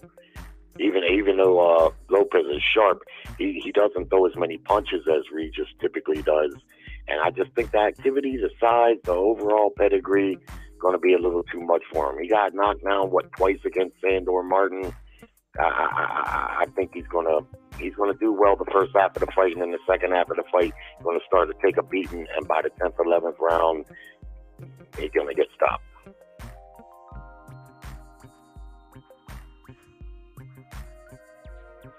I don't know about that, bro. White power. Go back to your country, white power. You know I had to do it. Hey, look, I love it. It's funny to me. I know some people are like, you played it in front of company. Man, shut up. Chappelle, man, he's a genius. Shit. I love that stuff. Yeah, Dave Chappelle is a genius, man. It's my shit, man. You don't like my jokes, man. Turn the channel. Click the dislike button and how Dave Chappelle say, keep it in the comments, bitch. White power. Go back to your country, white power. Hey, look, who knows, man? Who knows? This fight is interesting. I'm gonna be honest. I think we talked about it the other day. I think it's better for how do I say this? And I don't mean to sound fucked up when I say this. I think it's better for the division if T.O. wins. It makes the division more interesting because he's gonna be there for a few more, for you know what I'm saying? He's gonna be there. Josh Taylor is already trying with that. Yeah, I think Josh Taylor ain't really trying to stick around at 140 like that. I don't really see him sticking around at 140 to fight all these guys. That even though he named them, I don't see him fighting them. Nah, I don't see it either. And even though I think he'll beat Lopez, I can't see him beating Errol Spence or Bud Crawford. I just can't see that. And like you, I don't think those fights will materialize for him. You know what I mean? So I don't know what he's going to do at 47 unless those two move up after they fight, which is unlikely because I'm pretty certain Errol and Bud going to fight twice. That's why he signed a 2-fight deal. You see what I mean? So I'm almost certain they're going to have 2 fights at a minimum. If they split, they might even have a trilogy. But yeah, I don't know what Josh Taylor plans to do at 47. Ain't no split. It's gonna go. The knockout just gonna happen. Are people gonna want to? I'm curious if it's a stoppage in that Spence and Crawford fight. would you want to see a rematch, or would you want the winner to go up to 154 and face Charlo? That's a good question. It depends. If it's a really good fight and it's a late stoppage, but it was a close and good fight up to that point, I could maybe see a rematch. But that's a good question, because typically when there's a stoppage, that puts the kibosh to rematches. But I think they signed Bud for 2 fights for the express, you know, to make 2 fights. You see what I mean? It also helps for the economics, because if they don't do well on the first fight, they may have negotiated in the contract that the fighters take a lesser percentage for the rematch if the economics don't work out in the first fight as well as what they anticipate. But that's a good question. No, if there's a stoppage, probably I would say, yeah, I'd like to see either one of them go up and fight Jamal or Jamal, whichever the one is at 54. I think it's Jamal or Jamal. I can't remember. But I don't want to hear no mess up from Errol Spence. I never heard Errol Spence say he wouldn't fight Charlo. I mean, I never heard him say that. In fact, what I heard him say is after he unifies or becomes undisputed at 47, I heard him say he's going to move to 54 and win all those belts too. And he knows who has all those belts. So I don't want to hear no mess about we're friends, we're not going to fight. Nah, this is boxing. You can fight. You can still be friends after the fight. But yeah, that's what I would rather see him or Bud, because Bud seems to want that smoke bad from Charlo. So yeah, I'd like to see either one of those fights. That's all I got, buddy. All right. All right, Sounds bud. good. Oh, Wilder and Yeah, AJ. good Hold night, on, Wilder and AJ. What do you think of that coming up? And they said that might be happening in December. Well, all along, I've always said Wilder is a terrible matchup for AJ. AJ is too robotic. Deontay Wilder has that power that everyone knows about, and he can hit you from the other side of the ring. He's very tall, very long arms, and I can just see him going upside AJ's fucking head and knocking him out, maybe in the first round, just like he did Brazil. You know, now on the flip side, AJ can punch too. And I don't know what Wilder has left. Wilder, a lot of people don't realize for some reason, he's no young puppy. He's got like 50 fights. He took 2 horrible ass whippings from Tyson Fury late in his career. Those are damaging fights. When he fought Helenas, that didn't tell nobody nothing what happened there. In the 60 seconds that it lasted, I didn't like the little bit I've seen from Wilder then. He was off balance. His legs didn't look right. I mean, he caught him. But nobody. You can't really tell. Lots of inactivity. So the fight is a closer fight, maybe in my eyes, now than it would have been back when they should have fought when they were both undefeated. I'd pick Wilder, but I think it's a closer fight now. I just don't think AJ can take Wilder's punch, and if Wilder's got anything left, he'll definitely land it. I like to see it, though. I still would like to see it. And lastly, I'll tell you this. If it winds up on that card with Fury... Yeah, go ahead. I'm sorry. It's still interesting. If it winds up on that card with Fury and Usyk, Tyson Fury will beat Usyk easily. 9 rounds to 3 if he doesn't win every round. Oh, probably going to be a little boring. Go back to your country, white power. What? Might be a little bit boring. 9 to 3? Yeah. Oh, yeah. Usyk is too small and too underpowered at heavyweight. Fury will keep him on the outside with his superior height and reach. And anytime Usyk gets close, which he's going to have to get close to hit Fury, he ain't going to be able to hit him from the outside. You're going to have to get close. And when he does, Fury will grab him, lean on him, and his whole torso. Yeah, he gonna put all that weight on his back and on his neck. He gonna wear them legs, knees and out. by the 4th or 5th round, Usyk will be shot. His legs will be done. Because he's been deadlifting 300 fucking pounds all night. Yeah, it's almost unfair. If the ref, I don't know what, if it's excessive holding, I don't really want to see that. But Tyson Fury is not AJ. He's not going to box at mid-range with Usyk. he knows better than to do that. He'll just keep him on the outside, jabbing and trying to throw uppercuts and do a little power punching, which he's gotten better at since he hooked up with his new trainer a few fights back. And then he'll punch him and lean on him. By the 5th or 6th round, U6 legs will be tired. He doesn't punch hard enough to. If Fury can take Wilder's mighty blows, he can definitely. I gotta take this call. Appreciate it. Easy fight. All right, baby. All right. Don't ever call me baby. I'm not your baby, Jerry. Go back to your country. Black power, not white power. White power. Black power. 619, you on the line. Tell them your name, where you from, family. I know boxing. I know boxing. I thought it was in no boxing. I'm kind of getting a little static, man, but I can't hear you. Can you hear me good? We hear you loud and clear. All right, cool. Hey, Slim, I didn't think you was going to take it like that, bro. I ain't taking no way. I'm cracking shit. Chad be playing. Yeah, man, I didn't think it was going to. If I stepped on your toes or if I came the wrong way, brother, my bad. I thought it was all fun. We was playing, having a good time. You know what I'm saying? We have a little chat and have a good time in the chat, bro. But I ain't think you'll take it like that. No, you good. My bad. No, peep this. If it bothered me like that, I got a button to make it all disappear. And I didn't push that button. You get what I'm saying? Most definitely. You know what I'm saying? Definitely. So no, I'm engaging with you because I wanted to have this conversation with you. In no boxing. I'm sorry, I know boxing. Ain't got no K and no W in this motherfucker, man. I question your knowledge. If you spell it, I know wrong. It's almost like you saying it with a foreign accent. I know boxing. As in, you don't want to fight. Look, Mark, man, I don't know what's going on with my phone, man. It's like real staticky on my end. Like I can't even. You sound like you underwater when I'm in. Hang up and call right back. Matter of fact, hang up. I'm gonna call you back. Hang up. I'm gonna call you right back. Or hang up and call right back. Hang up and call right back. All right. Yeah, shout out to I Know Boxing. I like that. But nah, what I was trying to say to I Know Boxing though, shout out King Asian Map.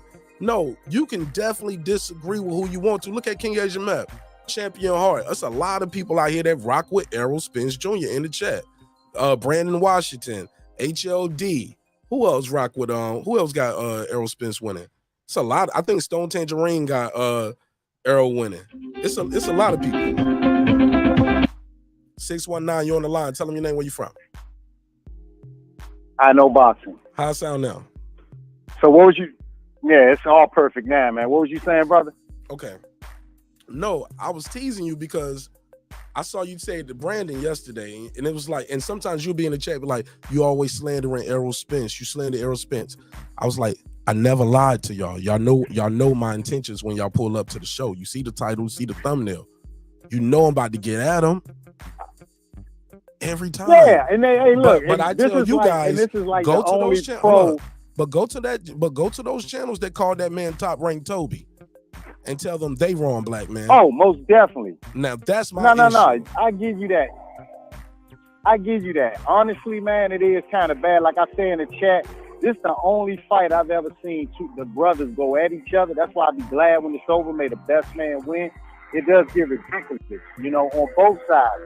But I will say this about your channel. This is the only pro Crawford channel that you do let other people from the Spence side or whatever have their piece without getting them blocked.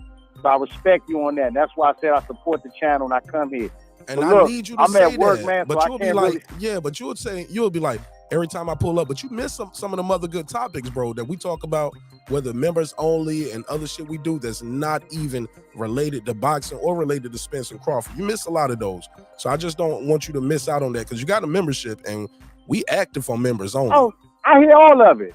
It, brother, but a lot of times I'm at work, so I can't type like I want to type. I just want you to know it's not all Spence slander on the show. I just want you to know it's not all Spence slander. Okay. And I don't want. But you do be going at him though, bro. Bro, I ain't even went all the way like I could.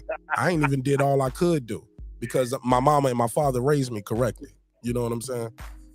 Most definitely. I ain't gonna violate in certain But look, I'm gonna get on back to work. But get the fuck out of here, then, nigga. I'm gonna get on back to work. I'll holler at you later. I'm hanging up on you now. Get the fuck out of here, nigga. Wrap it up. Nigga, don't keep telling me I gotta go. Well, go then, bitch. Need you anyway. No, I'm joking. I definitely need you. It's all love, man. I need you all. It's all entertainment. Like I said, I can have a conversation with him. You know what I'm saying? And I'm glad we got to have that conversation because I don't want him to, you know, misconstrue what I'm saying in the chat. Because sometimes when you type something, it don't come out. Just pause. Put a case on me, nigga. Whoa, porno style. Like sometimes it doesn't.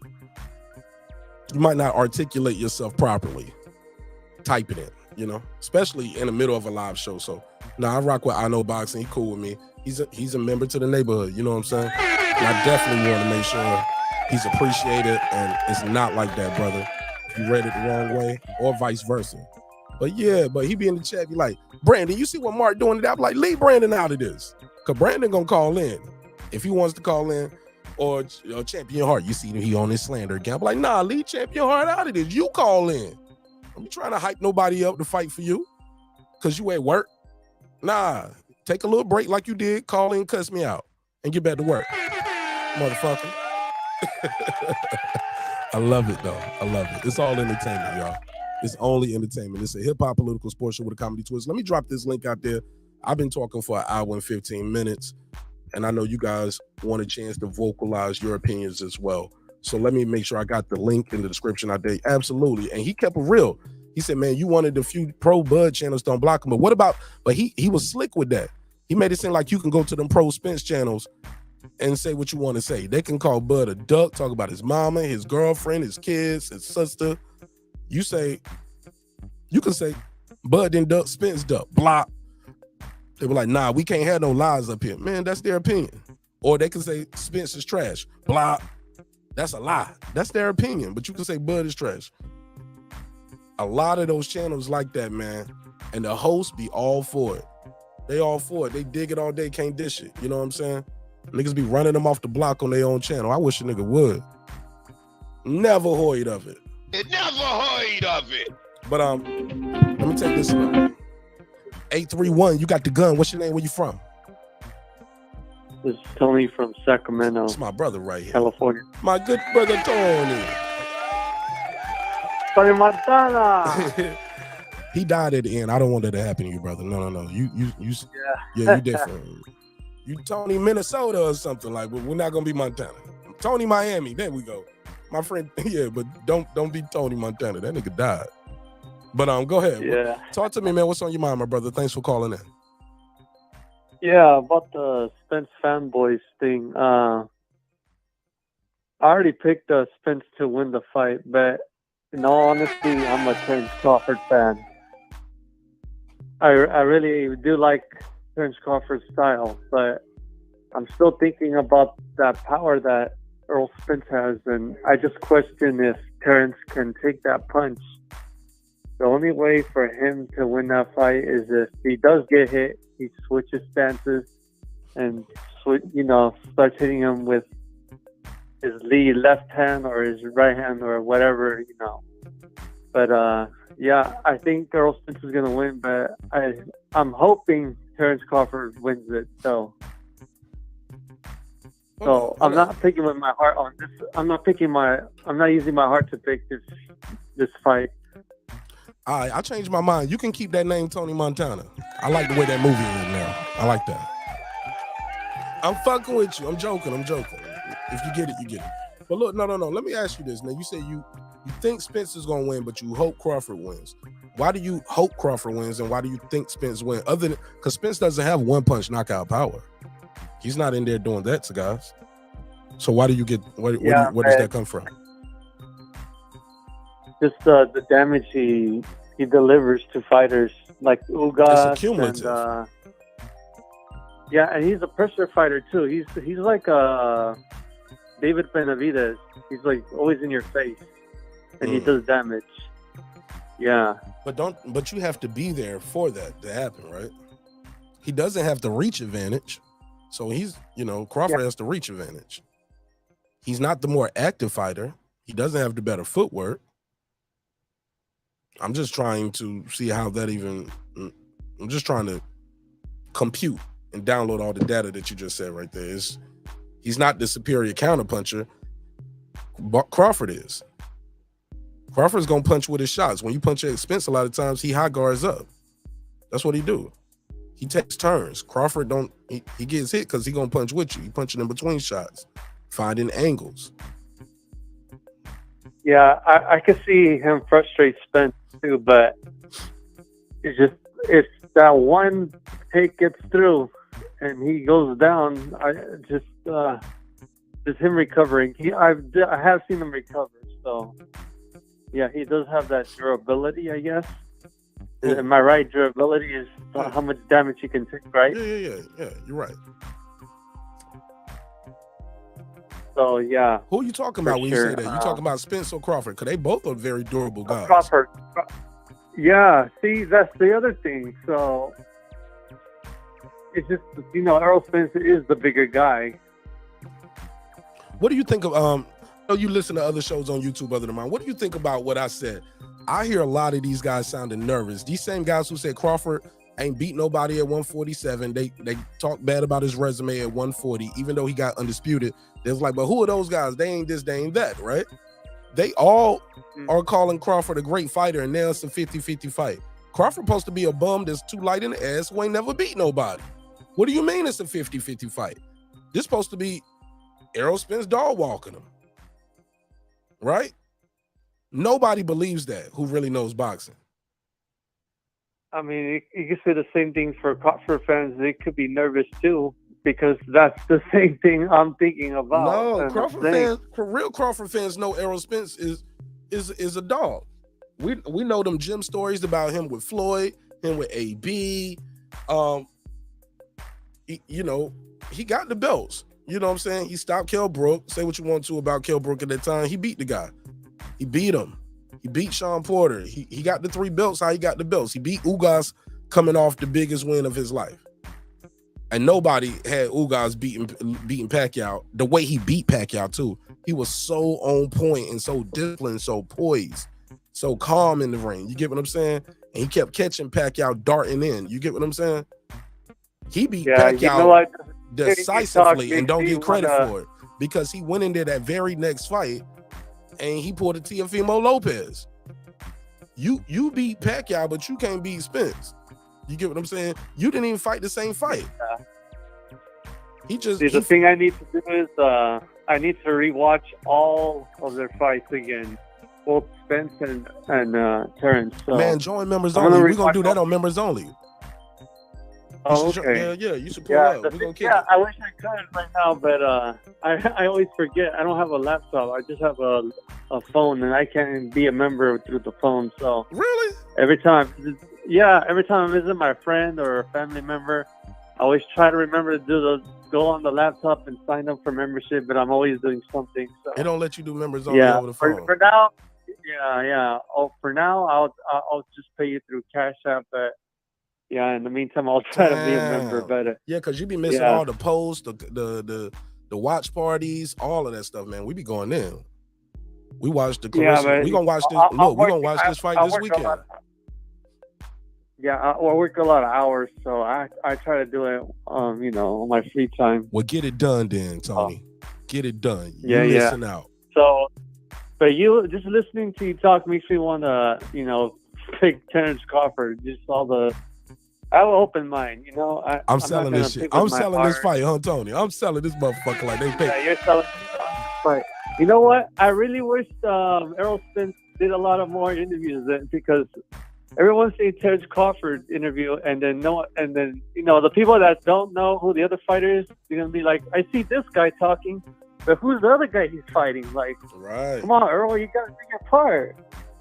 Man, Errol Spence trying to look good for this. Look, they ain't even announced the day yet that they're gonna do this. What they call it, the presser this week. Lisa Bell's asking in the chat. I don't know, Lisa. It's not been released yet, but what I'm trying to tell y'all is Errol Spence comes out of hiding. He's watching everything. This guy is smart. He's calculated. Yeah. He's not no dumb dude. I give him his props. Well, I mean, some of the things he's done aren't the brightest things. But we all make mistakes, especially once you cut this live thing on, right? But what I will say is this about Errol Spence Jr. He watches everything. He knows what's going on with the finals. He knows who fighting. He giving his opinions about the fight through Twitter. He's very active on Twitter. You got Twitter, Tony?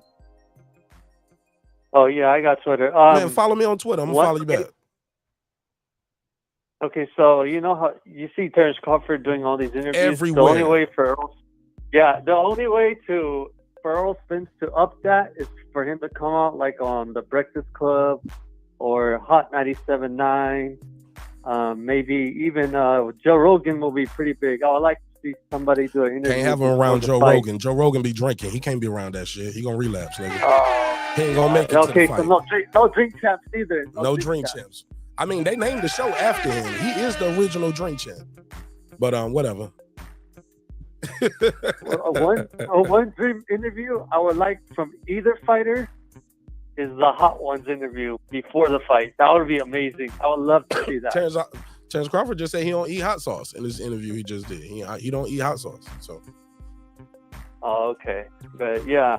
All right. I don't need now one of these niggas eating no Hot Ones, putting nothing in their body, but because people gonna say somebody tested positive. No, don't leave the Hot Ones challenge alone, because that shit right there is super spicy.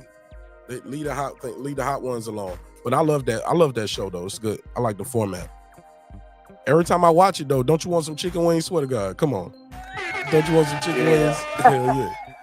I saw an interview they did the other day. I was like, man, let me go up here to Kroger, man. I'm gonna get a little 12 or something. But I appreciate you, man. Let me try to take some more calls. Thank you so much for your unwavering support, and thank you again for allowing me the opportunity to entertain you, man. Yeah, for all you listeners out there, if you have an opinion or want to say something about boxing, this is the place to be. Thank you, brother. I really appreciate that. Salute. Shout out to Tony from Sacramento. Get off my phone, man. That's my new style. Hey, look, I'll be all nice and then I hang up on you. I'll be like, all right, we got it out. Get the fuck up out of here. And look, I'll be like, Martin, I've been waiting to say this all night. Be man. I've been waiting to say this all year, and I'm gonna say it. And this is a good time. Get the stepping. Yeah. I love the calls, but then I kick them off though. But it's all entertainment. Phone lines are open. 404-692-1766, 404-692-1766. Also, if I know you, man, you can pull up, man. I'll let you get your bars off. I am definitely on alert. Stranger danger. You know what I'm saying? Everybody can't sit with you all night, but yeah, I'll let you pull up, get your bars off, say what you got to say about any of the topics that I discussed tonight. And again, shout out to my guy, Tony from Sacramento. Shout out to Tony, man. Good call. Damn good call. Always like talking to Tony, man. Good conversation. Very interested in sport, you know what I'm saying? But let me say this, man. Let me get back to where I was at. Back to the Guppy gang. Let me talk to them in their language. Hold on, let me talk to the Guppy gang in their language. Translation. I see what y'all doing, and it ain't gonna work. Y'all trying to hedge y'all bets. They trying to hedge the bets. President Jafar in the building. What up, King? I see the Guppy gang, and I see what y'all doing. Y'all trying to hedge your bets. Now Terence Crawford is a good fighter. He's a great fighter. He's a future Hall of Famer. He's all of this stuff. But y'all do whole segments and all kind of graphics and different kind of discussions saying the man ain't never beat nobody. He's chinny, has no power. Bomac's a terrible coach.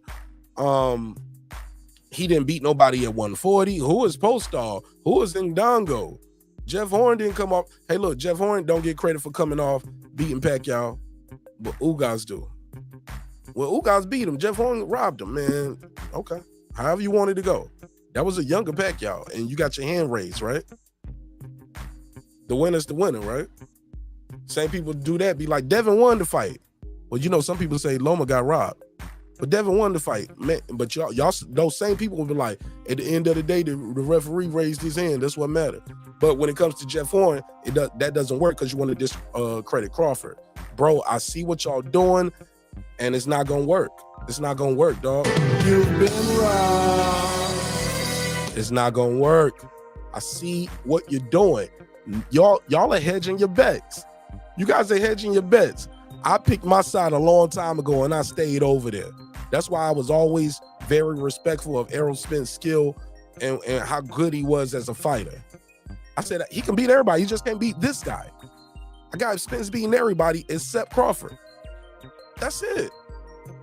That's not a knock. I was very clear on that.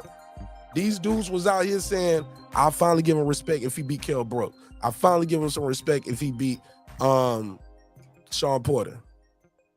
As soon as it happened, they all repeat the same talking points. Same talking points. And I'll be like, who is your father? Who is your YouTube daddy? Because y'all niggas all saying the same shit, like verbatim. He didn't stop Shawn Porter. Shawn Porter daddy stopped the fight. Bro, it's a stoppage in boxing. Y'all are like Kenny Porter was damn in press row and jumped up and stopped the fight. No, that's the trainer. But Ugas, oh, Spence the eye collector. He the bone breaker. He never even dropped Ugas with none of that accumulation. They stopped the fight because Ugas started looking like the Elephant Man. But Ugas was still trying to fight and was coming forward and had some success. But that style of standing there with that defense, bro, you can't stand there in front of that guy and get hit like that all night, especially if you ain't got that kind of power. Ugas had his best success with Spence when he caught Spence with a shot that he wasn't expecting to come. Pause. So I get it, man. But you guys are hedging your bets. You guys been hedging your bets, man. You guys hedging your bets. Now Errol Spence, man, this a 50-50 fight. I was like, a 50-50 fight. That's what you said. It never heard of it. Not you, dog. You? What? It's a 50-50 fight. Bud is a great fighter. That ain't what you said. Let you tell it. Spence about to go in there and beat a bum and get undisputed. This just a dog walk. This cake walk. This easy. One-sided ass weapon. That's what y'all said, right? Okay. Hold your breath. Hold your breath. I wait. This ain't gonna be that, dog. It's not no easy fight. Errol Spence Jr. He's gonna be coming off of a 469-day layoff. That's a year and 3 months. Terrence Crawford fought seven months ago from the day they're gonna step into that ring. And you know what some people are telling me? Well, Mark Nash, he didn't fight nobody, so that don't count. You don't think it count because you ain't shit, nigga. Respectfully, bitch, nigga. Fuck your feelings. You don't think it's nothing because you ain't never did a training camp in your life for anything. I'm just saying, that's the way it goes. This guy went through a damn whole training camp. He went through a whole process. He went in there and fought a guy. That guy didn't belong in the ring with him. He stopped him. So say what you want to say. That activity and that ring rust will be a major factor. With that said, let me go to caller. Tell him your name, where you from. What's up, brother Mark? This is Coach Ed from Atlanta, Douglasville. Oh yeah, shout out to the gym. Tell people your gym, man, where they can find you at, Coach. Oh, I'm out there in Douglasville, west side of Atlanta, about 15 minutes from Six Flags. That's a good way to describe it too. That's exactly about where it's at too. Look, talk to me, champ. How you feel? Welcome home. Welcome home. Welcome home. What's on your mind?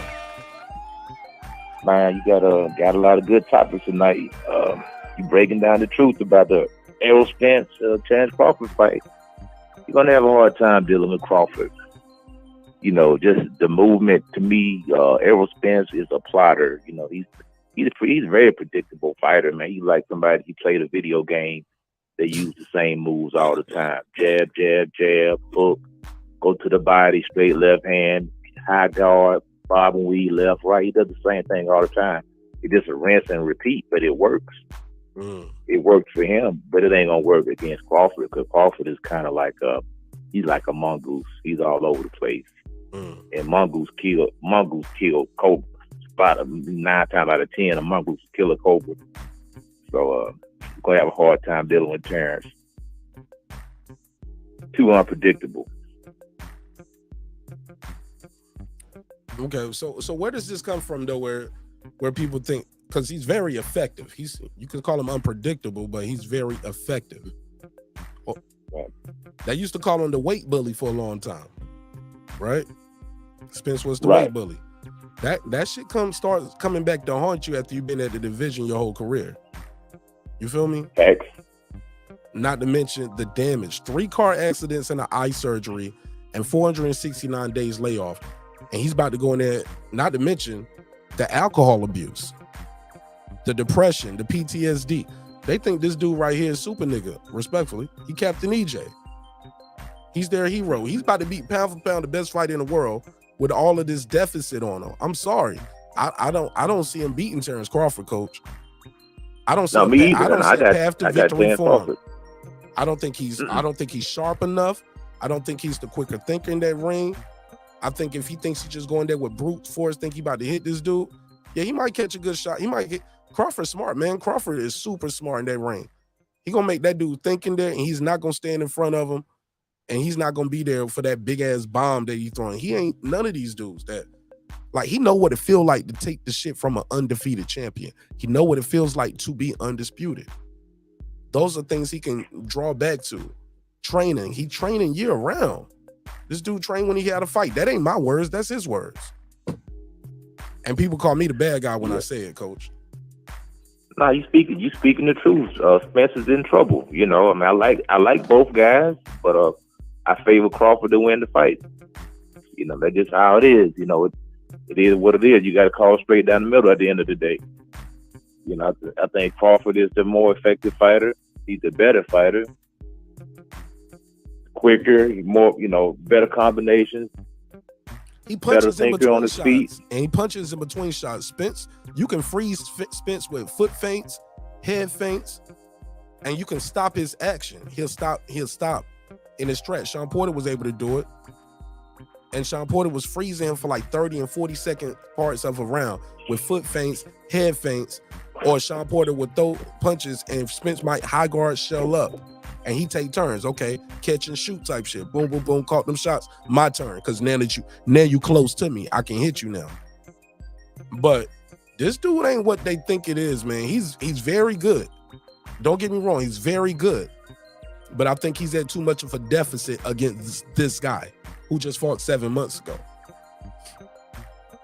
And not only that, he's the best. He's the best that I've seen in a long time. You know, the foot, they talk about Lomachenko's footwork. They talk about Usyk's footwork. You know, they like to talk about that because those fighters are white. You know, you're gonna make them mad, like coach. You're gonna make them mad. Hey, I'm just telling the truth, man. But you know, look at Terence Crawford footwork. I don't know if you can see that guy. I don't know if you can see the screen while we're talking. Can you see the screen? Can you see the show while you on the phone?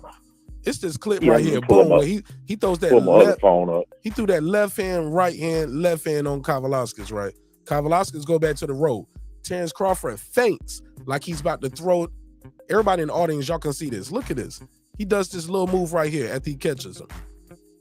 He catches him with a shot. Let's rewind. He looks, boom, leaping left hook, right hand over the top, left again, straight left, back, this time backs him up. So looping left, overhand right, straight left, backs him up. Now right here, he feints him. This feint freezes the guy. Watch this. Boom. He fainted like he was about to hit him. The guy, he ain't touched him. The guy don't fold it over already. Terence Crawford, watch his footwork, and watch how he moves and angles this punch. He don't just throw it right where the guy at. Let's see it again. Watch what he does. Feint. I froze you with the feint. You high guarded up and bent down. Watch what he does. Stepped over,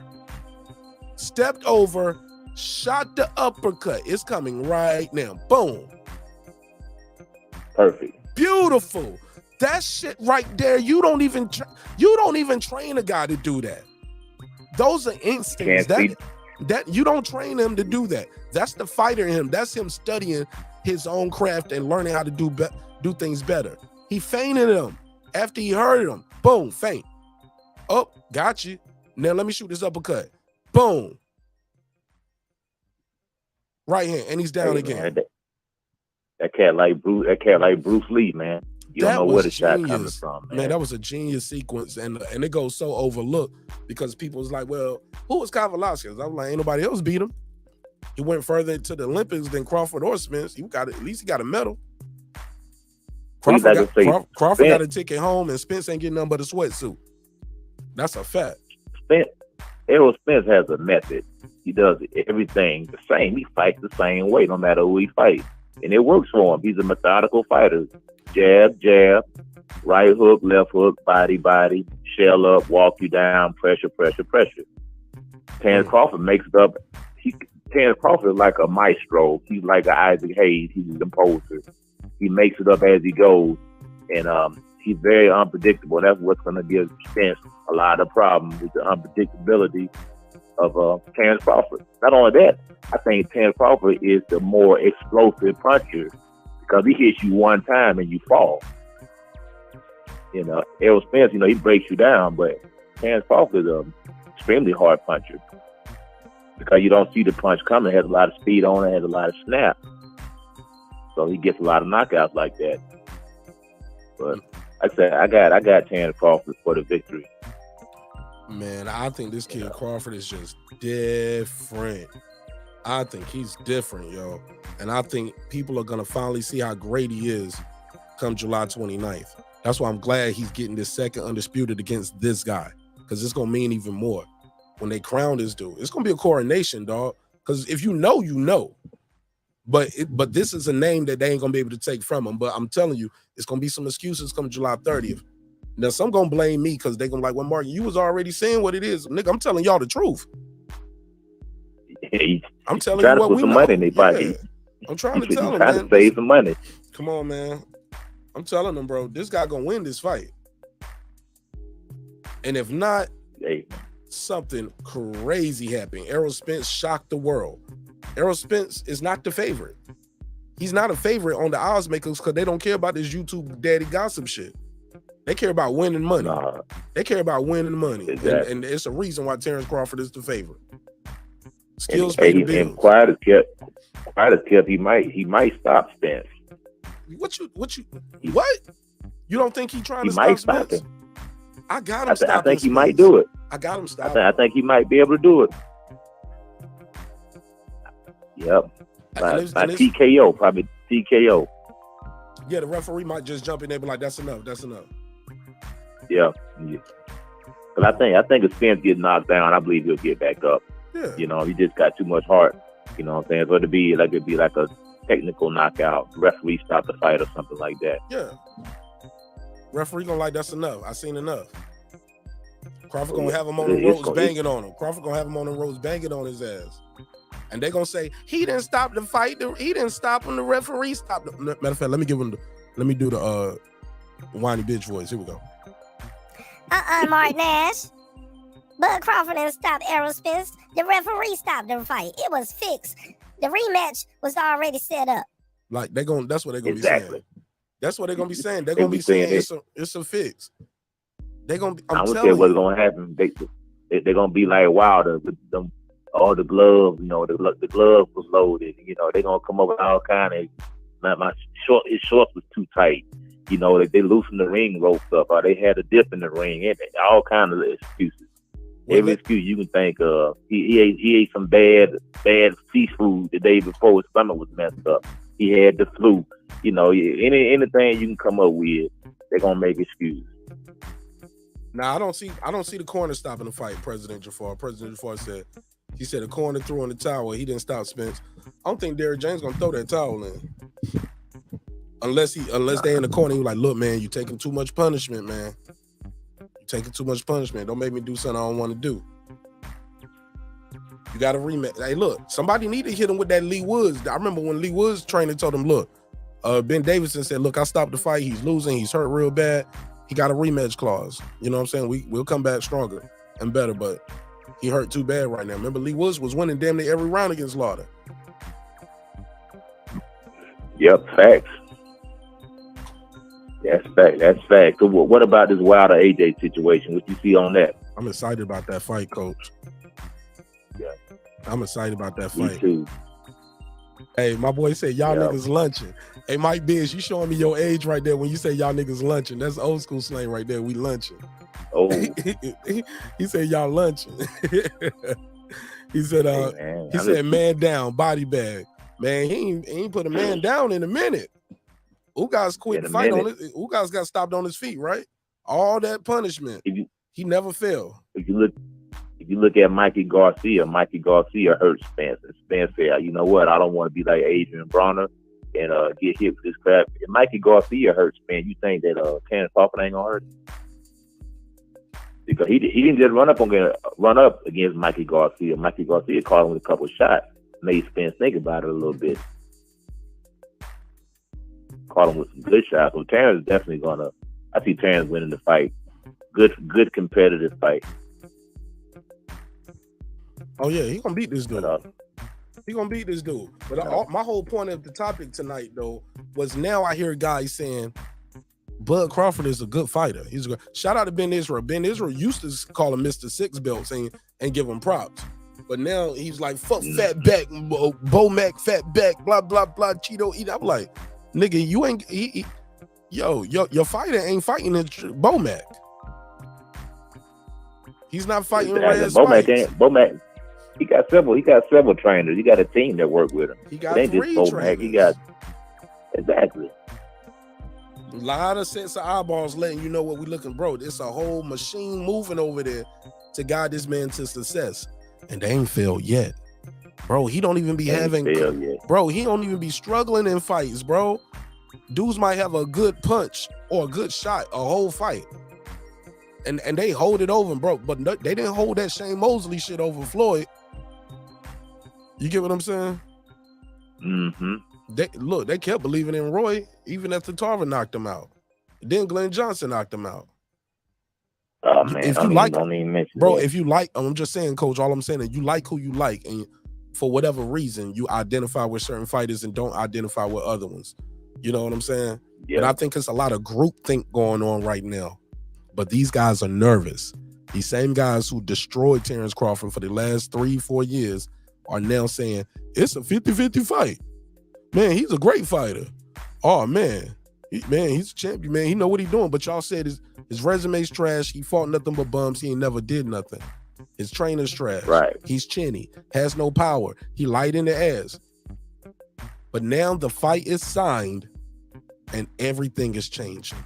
All the energy shifting in the room, and I see it everywhere. Opulent LD TV, what up? Well, you know what it is, man. When it's like them guys that went back and they probably pulled up some clips of Terrence Crawford, like, oh man, wait a minute, this kid is the truth, man. You might have my man in trouble. They go back and look at the skill set. You know, just look at it objectively. You know, when he quiet in their room, they're looking at it, they be like, man, I don't know about this, brother. It's gonna be tough. Man, they know what they facing. Hey, look, at least Errol Spence, and thank God Errol Spence and Derrick James know better than to listen to these YouTube daddies. It never heard of it. Because they know they in for a fight. They know what they up against. They know what they going facing. Against the best, man. He know what he up against, and he better come ready. This can't be one of them. This ain't no Lamont. This ain't no Lamont Peterson. This ain't no Danny Garcia. He ain't never seen nothing like this. Them guys came to pick up a check, man. This ain't Shawn Porter, and Shawn Porter came to fight. But I saw an interview the other day where they was like, Shawn Porter was talking about he was contemplating retirement before the Errol Spence fight. And so when they always take that credit away from Bud, they were like, Shawn Porter had 1 foot in, 1 foot out. I was like, y'all didn't know that though. When y'all saw the fight and when y'all was watching the fight and how y'all saw how competitive the fight was, none of y'all said that before the fight. Because y'all didn't know that. That's something people say after they lose. After you lose, you can say whatever, coach. You feel me? Exactly. You can say whatever. You made weight, you cashed that check, and you got your ass in that ring. And what happened, happened. You can't just start saying, well, I was thinking about retiring. But okay, let's say that's what it was. You were thinking about retirement. You was thinking about retirement before the Spence fight too, according to Shawn Porter, but they won't take that win away from Errol Spence. They won't even refer to that interview because if you do, you got to take credit away from Errol Spence the same way you took credit from Terrence Crawford. And these dudes ain't real, they ain't raw, and they ain't authentic.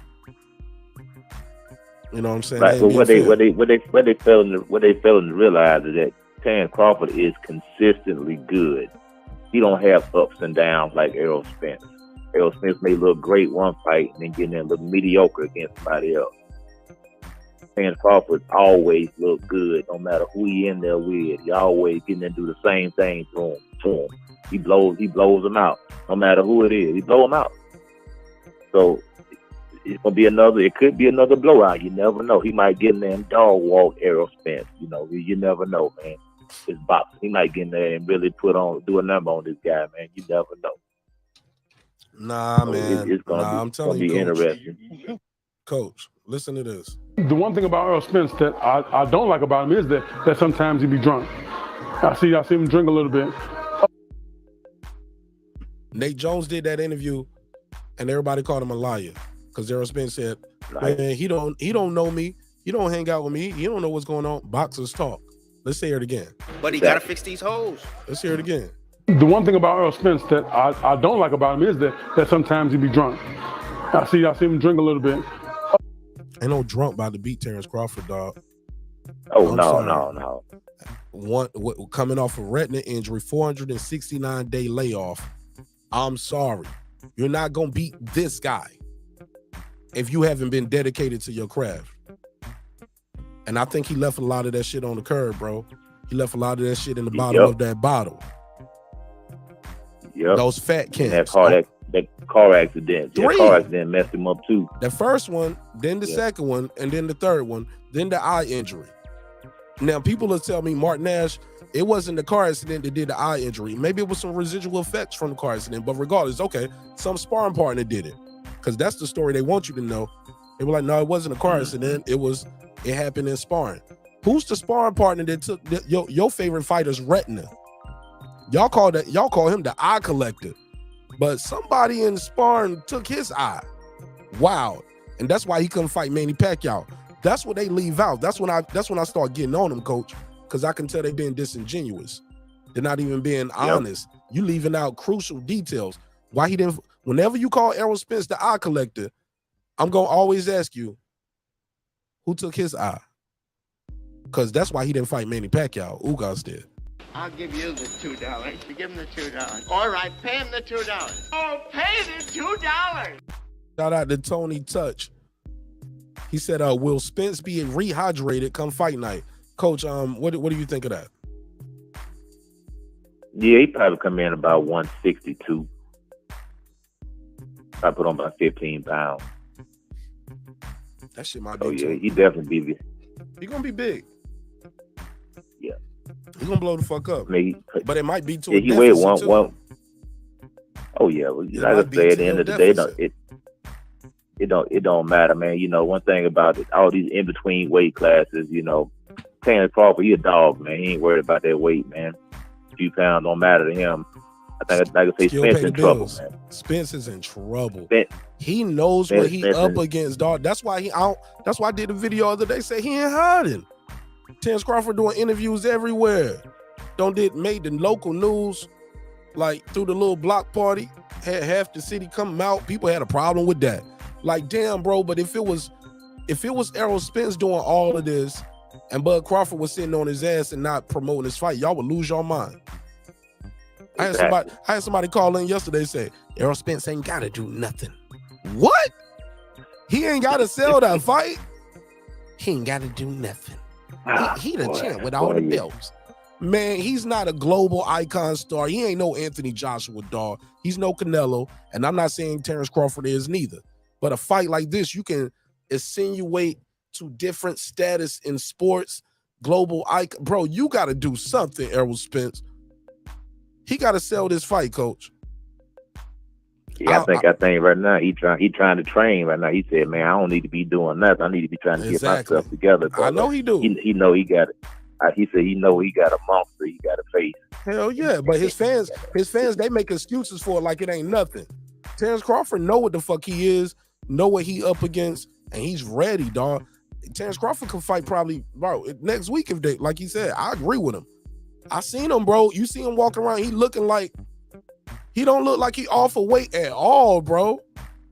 Bro, that motherfucker look like he probably be about 160 right now. You know what I'm saying? At max. And I might be reaching with that. Terence Crawford don't look like he look like he right there at welterweight damn near right now. Don't he? Yeah, you been seeing him out here? He look in good shape. You know, I know he trained year round. Don't have no bad habits, so Like I say, he put in shape on top of shape. Like Andre Ward said, I don't know if you caught the documentary. I did a members only viewing for it. We all kicked it together. Yeah, man, you got to join the members only, man. We be lit, man. We had a good time, and we all watched that documentary together because everybody ain't got Showtime, but I got Showtime, so that means y'all got Showtime. I got the zone, so you got the zone. Up. Fuck with me. Definitely gonna join up. You know, with the AJ and Wilder fight, I got AJ winning that fight. And I know a lot of Wilder Reds gonna think I'm crazy. They'll be like, "Oh man, what are you talking about?" I just believe Wilder finished, man. He's done to me.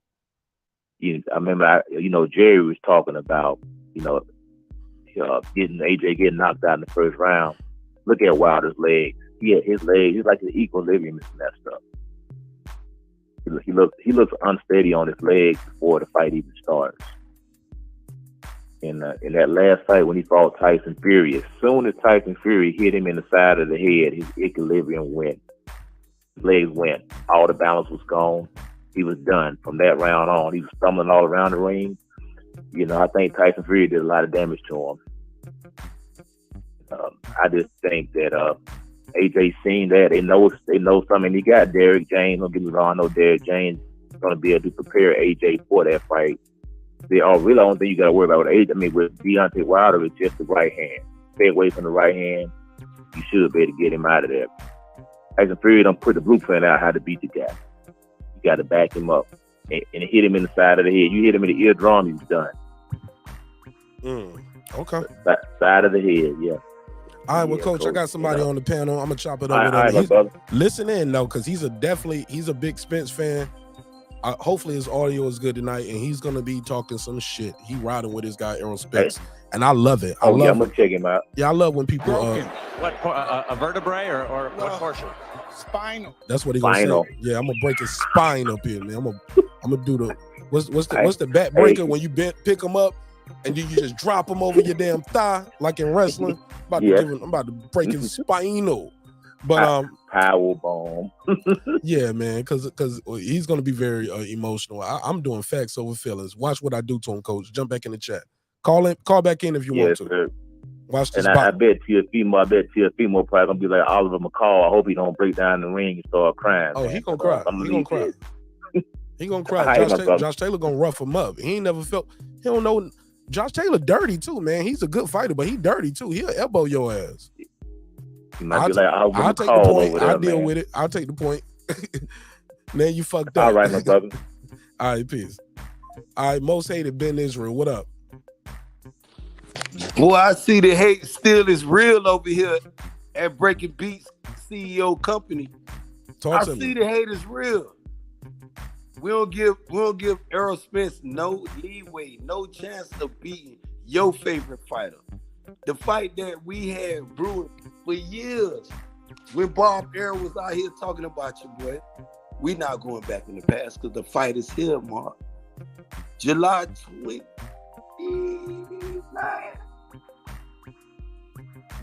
What's good, my G? How you feeling though? Before I get on your bump about this shit though, man, because I don't like. Don't ever get up on my bumper. Pause. Just you got the floor. I muted my mic. I'm letting you cook. Go ahead. People say I ain't fair to people. The hate still is real over here. Bud over there with his kumbaya. Nah, stop it. I'm the only channel out here with this kumbaya. I'm the only channel talking about bring your hot sauce. Yeah, bring that shit. Drag Catfish Crawford ass to the ring. Let's go. Let's go. Please, July 29th, drag him to the ring. Please drag the most switch hitter. The person stop everybody at welterweight. Please drag that dude right there. Nobody else. The current WBO welterweight champ, please make sure y'all escort his ass to the ring. Get him there. Because it's gonna be a retirement party. It's gonna be a hate build-up. You know how you hate a motherfucker for so long, smile in their face, but at the same time you want to kick them in their motherfucking spinal cord? Nah, not me. I ain't this no hater what we like talking that. about. I ain't no hater like that. This what we talking about. This what we talking about. Want to break his motherfucking spinal cord. Nah, I probably did something to that y'all person. had y'all kumbaya.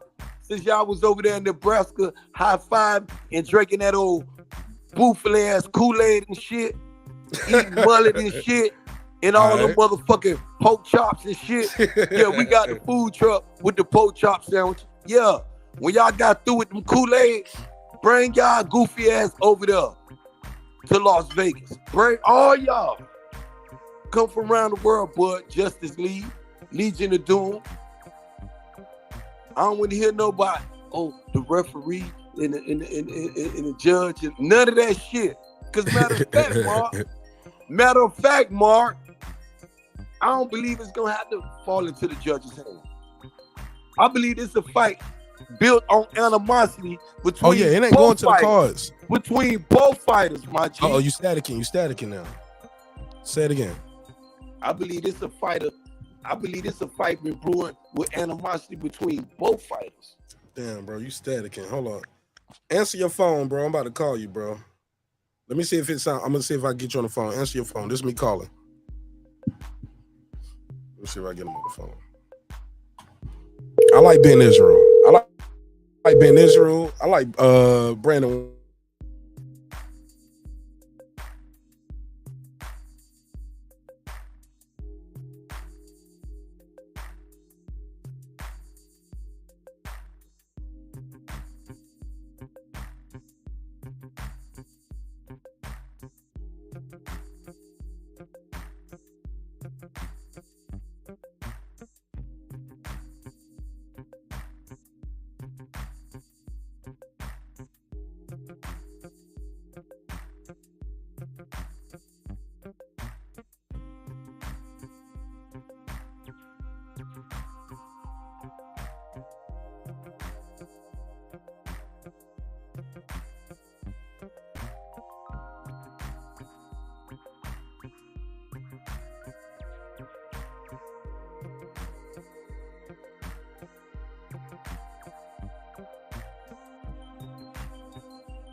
All right, we back up there. Damn, that shit kicked me all the way off this motherfucker.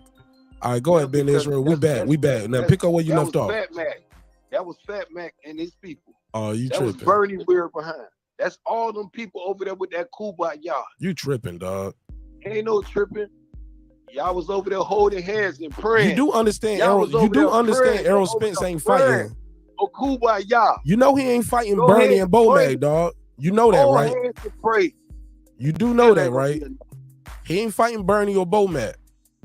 Hold hands and pray with y'all Kumbaya. It sound good. All those are jokes. That ain't about to drag him to the ring. Please escort him to the ring. Because we know who gonna fight. We know who gonna suit up and boot up.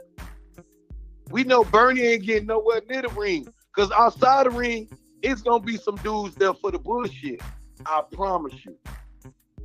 And he gonna be on his best behavior. All them weird ass dudes out of Nebraska know what time it is. That's why they was in Nebraska with that Kumbaya. I mean, let's keep it a buck, bro. They ain't there to fight. They're like if you come to a fight to fight, keep it what it is then. Keep it what it is. Beautiful. Stop talking about flying out what a dude doing with their personal shit. What you talking about? What you talking about? Oh, now you. Your name ain't Errol Spence. Why don't know? Is your last name Spence? Hold up. These dudes suffering from y'all niggas tripping. Hold up, fam. Hold up. Look, my last name ain't Crawford, doggy. You say what you want to about your favorite. Y'all holding hands. Oh nah, brother. You tripping. So what this is, July 29th, what we got? We got a fight on our hands, ladies and gentlemen. Absolutely. We got one of the best fight in boxing in years, probably in the last 25 years. This fight would line up and compare probably everything to Manny Pacquiao and Floyd Mayweather. Marq, I'm saying that. It's going to outdo what Tank Davis and Ryan Garcia just did. I'm guaranteed a fight with this magnitude, with this animosity, with all this on the line. Y'all done son this man, done set this man up. Well, you can beat him. Kumbaya. Yes, do it. He is gonna beat him. You Aquaman. Man, goofy nigga, blood in the water. Let's go. It's blood in these water, Aquaman. Get your ass in there. Let's go. Go show your fans you can do it. And you better have him on that fault, because his ass already on the fault, bro. He's already there. But you know, I want to thank you again for allowing your truly Benjamin on the platform. Man, you good. I wouldn't have it no other way. But let me tell you something, Ben Israel. I want to know, you and I, we gonna keep it a buck, right? That part. We're gonna keep it a thou wow. You and I, right? I get a bad rap sometimes out in these YouTube streets. You get a bad rap sometimes. But we're gonna have a real conversation right here, right? You ready? Okay. You want to bet on the show and you donated to the channel. Fact or cap? What you said? Yeah, I want to. You want to bet on the show.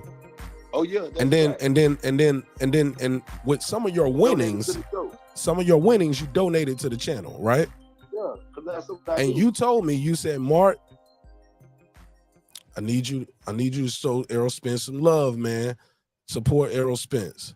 You should get you an EJ, get that EJ hat, because Derek Lincoln and I had a bet that if Errol Spence wins this fight, I got to do the whole show for the whole week. I got to do cam up with the EJ hat on. I got to wear my big fish hat. So I bought a big fish hat, right? Well, you gonna hate that shit, Marq. But also, if he wins this fight, I got to retire the Yellow Beezy clip. If he go in there and beat the shit out of it, yeah, the Yellow Beezy shit. Hold on, let me pull it. Hold up. Bro, what's wrong with this nigga, bro? All right, they told me I gotta retire that. If he go in there and beat Errol Spence, Errol Spence goes in there and beat Terrence Crawford. And I ain't throwing no shade at.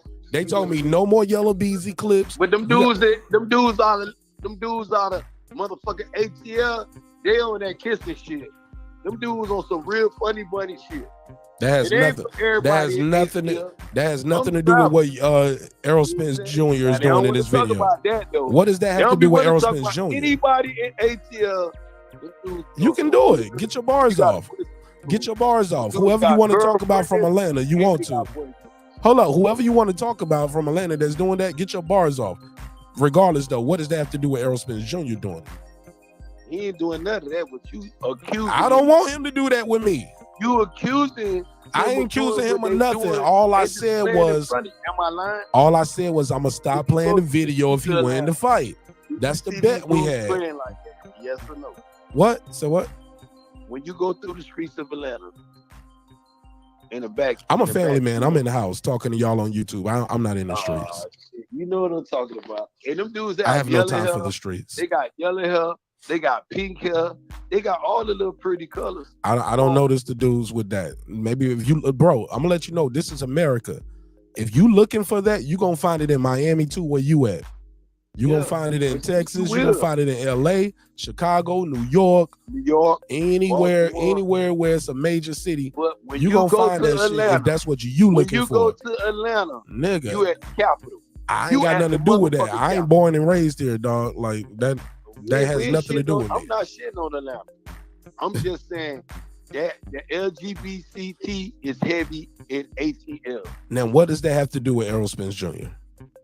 All this animosity that you got for him. I ain't got no animosity for him. I'm telling you, bro. I was telling you about the bet. No, sir. I was trying to get to somewhere. I think you got triggered by it. You got so triggered by it. Captain EJ voice, nigga. That nigga start getting, you took that personal. It's okay. Look, your last name ain't Spence, my last name ain't Crawford. We are not blood related to these dudes. It's okay. But let's be clear, and I ain't from Atlanta neither. I just got property here. This is where I live at. You know what I'm saying? I got business here. My G, at the end of the day, when it comes down to the fact, the real thing is this. A lot of these dudes, you and I never did that. You used to call Crawford Mr. You used to call Crawford. Let me finish. You used to call Crawford Mr. Six Belt. Remember that? Mr. Six Belts. Like, used to big him up. Some of these dudes always tore him down. Now they trying to big him up. Listen. They trying to I say want him to get Crawford to the is a ring. great fighter. He's a Hall of Famer. Like, nah, nigga, you hedging your bets, I dog. want to get him to the ring so EJ can show you why he's a better fighter. Crawford made it to the ring every time he was supposed to fight. What you talking about? Your man the one got his eye snatched in sparring. And don't come with the same gloves you had with David Albanese. Your ass don't get dealt with. We gonna wear them motherfuckers, definitely. We wearing them same Everlast that Spence wear, because Spence wear Everlast too, right? Okay. Yeah, not the shit he had with David Albanese. Yeah, we wearing them same Everlast, nigga. We gonna bet nothing bad. You play any game. He don't want to do that. He don't want to do that. That's what he ain't gonna want to do. He fought David Albanese damn near in a bare knuckle fight. Say what? He fought David Albanese damn near in a bare knuckle. Boy, you on gas, nigga. Never heard of it. Stop it. The gloves was busted from the front and the back. The man changed gloves how many times in a fight? They never 2 changed. times, twice. And this shit ain't never been reported. A lot of people don't even know about that, Mark. You know that too. I don't know. Hey, what you doing with your mic? You sound like you're moving around with the phone. Get the phone back close. Get the phone back close. I can't hear you. You fading away. I'm finna get back in the studio, man, so I need to go live with you. All right, well, man, whatever you need to do, fix your audio though. But I appreciate you calling in, man. Thanks for taking my call. And shout out to y'all hit the like button, subscribe to the channel. This motherfucking Marq Nash Weird Breaking Beat Studio, and he got the motherfucking most hated. The one thing about Errol Spence that I don't like about him is that sometimes he be drunk. I see him drink a little bit. Yeah, I see his fans drunk too. Shout out to Ben Israel. Thanks for calling in. What do you mean by that? You broke back is broken. What, a vertebrae or what portion? Spinal. I kill him every time. And they try to say the Crawford fans are delusional. Body bag after body bag. They can't even talk about the facts. I'm cooking this nigga. Somebody bring my apron here. Shout out to Goods. All right, let me see what they saying in the chat. Phone lines open 404-692-1766. 404-692-1766. Call in. I'll put you right in the mix. As you can see, the phone line is in yellow at the top of the screen. Let's go to the members in the comments. Antonio Richardson said, I avoid San Francisco as well, as well as the ATL. Hey, was that a bar? I avoid San Fran as well as the ATL. I'm cool on the Rainbow Dominance. That's just me though. All right. I thought it was gonna rhyme some more. All right, Liddy, what's that? Light Up 7 said, I can't say who will win, but Spence definitely hit harder than Crawford. I gotta put a case on that. We don't know. It's not about if you hit harder. Like, power is relative. He gotta hit him though. He gotta land. He gotta land that shot. And it's gonna have, he's accumulative. He's not one punch knockout Spence, man. He's not that guy. He even says it, man, I ain't man down nobody in a minute though. He even say that. He ain't out here knocking out grown men. Sorry. Then stop little Mikey. But he retiring people. He's sending people to the motherfucker early retirement. The same thing he gonna do to Canfish Crawford, to Jackfish, to that Marq. Yeah, he gonna send him to an early retirement. Gave him what he want. And y'all said, yeah, give Bud got what he want. Bud made it happen. Bud. Get Bud to the ring. No delusional. The switch hitter. Mr. Punch Placement. Mr. Sick IQ. He got a better IQ. You better know it. It's better than EJ. Show up July 29th. And I don't want you, Marq. I don't want you on Suicidal Watch, my G. What?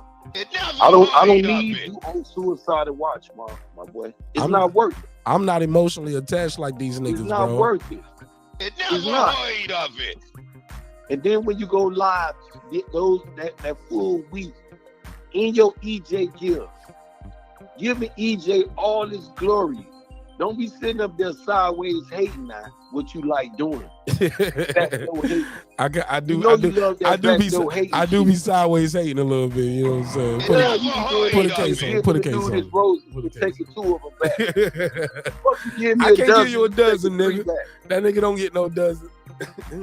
Give the dude a dozen, take 6 of them back. This ain't no dozen, bro. I don't see it happening, dog. Bro, but you know I love this fight, bro. Real talk, Mark. I'm loving this fight though, man. It brings all the Spence fans to the full front. It brings the Bull fans to the full front of all they say, they great say, the bullshit say, the hate, the drunk say, all that shit to fruition. It brings it to the light now. Who can stand up in the light, Mark? Who gonna prevail in this fight, Mark? Terrence Bud Crawford, like I told you, dog. I don't see it, man. I do not see Boy. You know what gonna change? Bro, I see it. The one thing about Errol Spence that I don't like about him is that sometimes he be drunk. Mark, they saying it again now. The same bullshit. Or we see Sonny EJ Arsenal. It ain't nothing special. It ain't nothing. But then when they get in the ring, the Michael Garcia, and only the Garcia brothers told y'all the great motherfucking thing. They didn't want that fight for Mikey. I remember the father and Robert Garcia didn't want that fight for Mikey, but Mikey wanted that fight, and Mikey wanted them millions. Mikey wanted them damn Al Heyman millions. Nah, Mikey wanted all that damn bread that PBC was throwing around. Told the truth. Danny Garcia told the truth. The Garcia brothers told y'all the truth. Mikey and Danny said, man, listen, that shit look good on the outside. You get your ass in the ring with EJ, and once boy get punched in the mouth, the first round, hey, they both flat-footed fighters. These 2 fighters gonna fight, Ma. Them niggas fight the same. Animosity built. They fight the same. These weak-ass Bud Crawford fans, they can't bring the phone. Big gonna break it. This shit been building up. I'm gonna slap Bomac in his mouth on the side of the ring. Nah, you ain't. No, we ain't gonna do that. We ain't gonna do that. Oh, we gonna do that. Nah, we are not. Money no, we are not going to Vegas. Hold up, let's get that goofy shit out of here. No. Now, I ain't gonna keep nobody off. Flipping out the Rari one. Hold up, fam. Hold up, fam. Let me talk. He's still talking about a nigga drunk. Let me talk. A drunk man won't hold up, beat sir. I'll let you your ass July 29th. Ben Israel. We can sing together, but we can't talk together. Let me be clear. Because I saw this report going around with Teofimo talking about, now I heard it, he said it in jest, laughing and joking, but he was talking about, and it made a lot of headlines when he said, if I lose on some robbery shit, I'm gonna pull a Mike Tyson, I'm gonna assault everybody. We also saw Paulie Malignaggi saying, the judges at the Loma fight with Haney, he said one day somebody's gonna assault these judges. I'm not supporting that. I can't condone that. Can't have that on the air neither. So hold on, let me finish, brother. I'll let you talk. It's my turn. Let me finish my point. So I just want to make sure that is clear. I'm gonna let you get your bars off. You can say you're gonna whoop them, call them Canford's Crawford, all that. But we cannot condone assault on judges, fighters, trainers, or each other. I can't be a part of that. And that's not what we built this platform for. We here to talk some shit, have a good time, but as you can see, it's no mods now. I'm moving to a new direction. No, we can't have that, Ben. No, not even jokingly about assaulting the fighter or a trainer or somebody at a fight. Let me go to Puto. Puto, what's up? What up, Mark? Mic check. So far, so good. Talk to me. Cool. So we chopping up the same Spence Crawford fight, eh? What up, Ben? Shalom. Oh no, you missed it. I've been talking about a lot of shit tonight. Yeah, no, I saw the earlier part before I had to go put my daughter down, but about the Teo going crazy and shit. But or a genius, or he's a genius. Oh yeah, or a genius. I put in the chat maybe a little bit of both. You know, he's pushing his. He's promoting his fight pretty hard. I'll say so. Yeah, man. But I'm gonna let you know. Yes, it's 53 more days of Spence and Crawford talk. Yes, I'm doing it every day for the people to be like, damn man, you gonna talk about this every day? Every fucking day. This is your hub for all your Spence and Crawford You want to get that conversation off, that stress and that relief, or you got a different idea, or you seen a new interview. I want to everything. smoke with all them. I'm Bud doing it Crawford fans. every day, nigga. I So, want to smoke with hey, Ben all Israel. Shalom Ben Puro. Israel, we talked about this shit for over 600 days without a fight. And we're going to The talk fight- about it. What you Right, said, and now the 53? fight, nigga, now the fight is less than 60 days away. Y'all think we gonna What you talk about said, this shit every 53? day? I'm on y'all bubble for 53 days. Pause. Shalom Puro. Pause. What up, brother? That's that Jamaican. I'm on their bubble for 53 days. Pause. But go ahead, Puto. What's your take on Teo? Is he crazy? Is he a genius? What you think about now the Spence fanboys, in my opinion, are getting nervous. Same people said Crawford was a bum. He was a duck. He ain't never beat nobody at 147. He didn't. The guys he beat at 140 won't shit. Or they'll say, well, who he beat that Spence can't beat, and which is basically an opinion because the guys they both fought, they both beat, and then they'll shit on that too. So, but now these same guys are saying Terence Crawford is a great fighter, future Hall of Famer. He's a switch hitter, power in both ends. Bomac is a good trainer. Oh my God. Now they trying to give the guys fly. Hold up, Ben. I'm talking to Puto. I'm filling them in where we at. We got to take turns, bro. You been here. I let you cook a lot. Let him speak. And he's a member, so he paid for this shit. Respectfully. Now, Puto, Yes, sir. For this shit too. Ben Israel, I don't want to hang up on you, dog. Like, please don't make me repeat myself. Go ahead, Puto. So, like I said, do you understand where I'm coming from? These guys did not say this weeks ago. I mean, less than a month ago. He's a duck. He got a bad trainer. He ain't fought nobody. He's chinny. He's too light in the ass. Same guys, same channel. Oh, Bud is a great fighter. Future Hall of Famer. What's your take, Puto? I would say now that the fight's happening, you know, they want to big up Bud. So you know, when Errol puts him in the dirt, you know, like you know, he didn't put a bum in the dirt. He put a Hall of Famer in the dirt. Exactly. I don't understand the point of that. That has nothing to do with what I just He said. didn't expect you to respond. No, like that, no, he's not even. Ben He didn't Israel. expect you to Ben respond Israel. like that, Let me turn that down so I can talk. Ben Israel trying to take over my show. So let me say something. Puto, address what I said. Well, all jokes aside, I think they're calling him how he is. So like whoever wins, you know, you know, there's no excuses. You know, like that's called hedging your bet, Puto. Hedging your bet. There you go. That's cap. That's bullshit, and you know that's bullshit. Hey, I ain't the one saying it. You know, I got respect for both these fighters. You know, I'm asking you about what I said, and what do you think about that? Are they nervous? Are they hedging their bets? Was it all lies before? Were you lying then, or are you lying now? They're lying. They're lying. They're lying. They're lying now, or were they lying then when they said he was? They were lying then. They were lying then. Okay. All right, let me bring Ben Israel back. He gave you your roses. He want to take it away from you. Go ahead, Ben Israel. Yeah, I turned you down, bro, so I can talk. Yeah, Thoreau, he want to give you your roses and take it back from you. I told Mark, stop doing that. Stop doing that, Mark. I do what I want to do. You do what you're allowed to do. You respond to a way you don't want to. No, respond. He gonna sit there and play this anchor. You know, he's also not the CEO of Breaking Beats. He put beats together for you, but he also is what they call a news anchor. Get closer to the phone, Ben. He do reporting. Ben, get So closer. he gotta Ben, make get that closer to the narrative phone. line up right. Ben, Bud Ben, Catfish Crawford. this nigga ain't even listening. He's the Bud Catfish Crawford. There we go. Fan base over here. This is Terence Crawford fan base. This is why Ben Israel over here. Bro, you know I pulled up on camp. All the Terence Crawford camp. 53 days. Tell them we ain't gonna shit on him. I'm not shitting on him. I never did.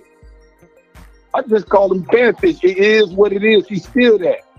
Get him to the ring, Perot. Don't make no excuses. He got his money. Y'all said, oh, see, he made the fight like Ryan Garcia. See, yeah. They shitting on him next day. No, don't put nothing on it. Don't put no grease on it and flour. Deep fry me like it is, nigga. Don't have no sympathy on being Israel, Mark. I'm a motherfucking predator. Throw me in it. You just don't have no sympathy on me. Throw my ass on the deep end. If you think, crickets in Nebraska. They was over there with the Kumbaya Puro. You seen this shit? Yeah, man. I wish more fighters Seen did the that. little kumbaya. I wish more Marq fighters was there. did that. He don't want to talk about that. What? He was there. Who? Marq Nash, the CEO of Breaking Beat. I wish I was there. I couldn't make it. I wish I was Yeah, there. I yeah. found out about They it a little said- later. When I they found said out it about it, was it was on like the it was the final week farewell. of, and I got a family. I got a little baby.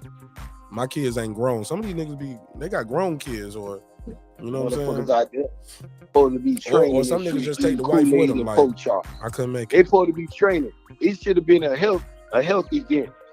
It supposed to be a health event. Eat healthy. I know Them you. motherfuckers I know your Kool-Aid. favorite fighter ain't no alcoholic. Yeah, and you drinking talking about Kool-Aid. Hold up, I know your favorite fighter ain't the alcoholic, But and they you don't want to talking talk about a healthy facts, event. bro. Boy, you better get your crazy ass They up ain't out gonna of here. let me talk, but overtake No, the road. bro, I let you talk. You been talking. Kumbaya. What's up with that kumbaya Let me shit? do my super chats real quick. Let me do these 2 super chats. Tony Touch said, let me give him a $5 super chat. Tony Touch said this. I got 5 on it, 5 on it. He said, thoughts on Benavidez promoter Sampson sending an offer to Canelo worth $50 million, only for Eddie to deny that he got an offer. Are they scared? I don't know about that. I don't know how valid that is. I know what you know. One guy said I sent an offer, another guy said I didn't send an offer. So it's all about who you believe. Antonio Richardson, he said, my bars cost, cuzzo. He said, hashtag the real ghostwriter. Salute to the chat. Man, damn. You got some bars? All right. I got 5 on it, 5 on it. On. Put that beat on. Call in or click the link. You know what I'm saying? The phone number is in yellow at the top of the screen. It's more than welcome. More than welcome for you guys to pull up. Whether you're rooting for Crawford or Spence, we're going to promote and build this fight up. You know, since Errol Spence ain't going to do it, like Marq Nash and Team Crawford do it. We're going to support this fight and we're going to build this up. I hope he show up. I hope he show up. Marq. Hey, my G. I'm sending you $300. I'm sending you $300 Thursday ahead of the fight for Saturday. Any one of these Josh Taylor fans, Marq, and you know I'm supporting because you getting the cut out of their money. Bro, you send $300. I'm using that for my Spence. You send me $300. I'm using that for my Spence and Crawford Vegas coverage. Yeah, you could do what it is because I'm going. Saying, I got my reservation already booked. You going? I'm already out there in Vegas. And got my fucked up plan booked too. Cause Reggie said he let me sleep in the yard. I'm gonna put his 10 out. Fuck wrong with them dudes, Perot. I'm gonna leave up on the private jet. I got faith in this shit. I believe. Hey, look, I was believing you at first, like you was really going to the fight till you said you leaving on the private jet. Now I'm like, all right, this nigga I bet I leave on the private jet, nigga. I'm putting I'm selling you and yeah, it's gonna be private. It's gonna be you and 357 other passengers. Yeah, it's that private. Yeah, if I got to leave like that, the money ain't coming with me on that nigga gonna be right there on Delta. Only thing gonna be private about Ben is his identity. That nigga Ben Israel gonna have a mask on, like that nigga sick with it from the St. Lunatic. But you, if you want some of this money, Marq, I ain't discriminating. Perot, I ain't discriminating. The CEO of Breaking Beats, I want to put stakes in the. He can bet stakes in the company. Shout out to Ben Israel for supporting the show. Tell him he can put if he fuck with Terrence Crawford like that, I'm putting money up against the half of his company. The live chat, the motherfucking every time he do beats for niggas that he think I don't know about. Marq a good dude, a straight dude, Perot. He talked to me off the scene, Perot, a lot. You know what I'm saying? I was trying to help you set up your show, and you know, we never finished that up. But I was definitely trying to help you set your show up last year. Remember that? Yeah, it's gonna happen now. It's gonna happen now. This is the perfect time to start your show, bro. You can be dropping content right now. Just cut that shit on and go in. Fuck with Marq. So many. Can nobody block you? Can nobody kick you off the panel, Ben? Ever. Hey, he done kick me off. Hey, while he be sitting there, Marq done kick me off more than any nigga on YouTube. And me and them fuck with each other heavy. And I be telling niggas when they be crying about other niggas kicking them off. I said, man, Marq will be like, man, fuck that shit. I'm talking to you later, nigga. Boom. Really, it's the bad audio, but you good right here. I might have to do this more often. Just call you and let you talk like this. You be on that iPhone, and that iPhone, I keep telling you, can't use Safari. You got to use like Google Chrome or that be the cue, Firefox. bro. I already know. Niggas say, man, your homeboy said that's the cue. People in the chat be telling me, man, your homeboy, man, Marq let you get off, but when he gets sick of you, man, he give you that cue with that shit, huh? People in the chat and on the panel really hear this static, bro. I'm not doing that. Like, Yeah, you're a little staticky every now and then. But right now, you sound good, brother. Puro, you could get some of this money. I'm telling Marq, I want to. Nah, he ain't. You sent me $300. I'm using that for my Vegas trip. Yeah, you can use the winnings. I'm using all of My it, man. I told you the principal got this ain't no. I don't want no loan, Ben Israel. I don't need no loan. I'm good, bro. A donation is a donation, but I don't need no loan. Now, if you got a bet, that's something else. You know what I'm saying? But who you betting with? Because I ain't betting. I already got my bet. I'm betting my shit at the sports book in Vegas. Because I heard late money coming on Spence. I heard no. Look, Crawford is the favorite. No, I'm keeping it a buck. Crawford is the favorite. I got to put 120. Bro, it's everywhere. Let's pull up. Let's Google it. I'm betting with Vegas then. I don't need to be betting these. Spence the underdog. You can win money on Spence. I thought it was you didn't know that? You didn't know that? I'm going straight to the fight. And you didn't. Hold up, Ben Israel. You didn't know Terrence Bud Crawford was the favorite in this fight? Nope. Oh, nigga. Ben Slick. I was like, what site? I went on boxing. Google it. Let me Google it. Crawford, Spence, odds. I mean, Spence Crawford. Let me type it in because he is the A side. Spence Crawford, odds. He's the underdog, man. Shout out to World Combat Sport. He did a whole beautiful video on it. Terrence Crawford is a let me say this. Per Caesars, Terrence Crawford is a minus 125 favorite, while Errol Spence is a plus 105 underdog. So you bet $100 on Errol's. What is it? How does it work? You bet $100, you win a 105. Terrence Crawford, though, you got to put 125 to win $100. So it's still it's still very close margins. Another sports book in Canada, even Canada, has Terrence Crawford as a minus 139 favorite and Spence plus 110 underdog. So $100 win you 110. So it's still close.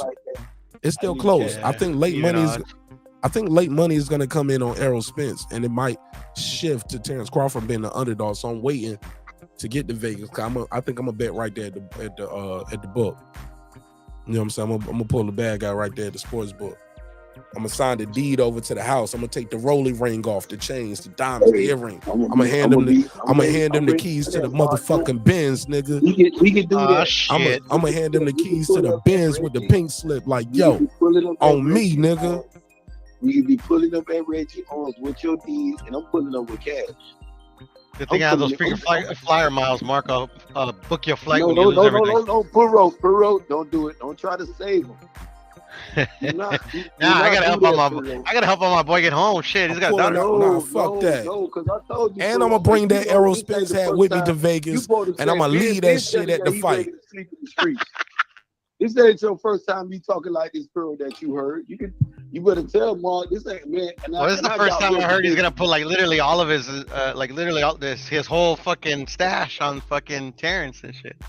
This is what Marq said. He want to be in there. I'm taking my wedding ring off if I got to, nigga. I'm taking everything. Take the diamonds out the ear, the chain coming off. I'm handing over the pink slip to the Benz, nigga. I'm gonna sign the mortgage over, like, nigga, take this shit. All of it.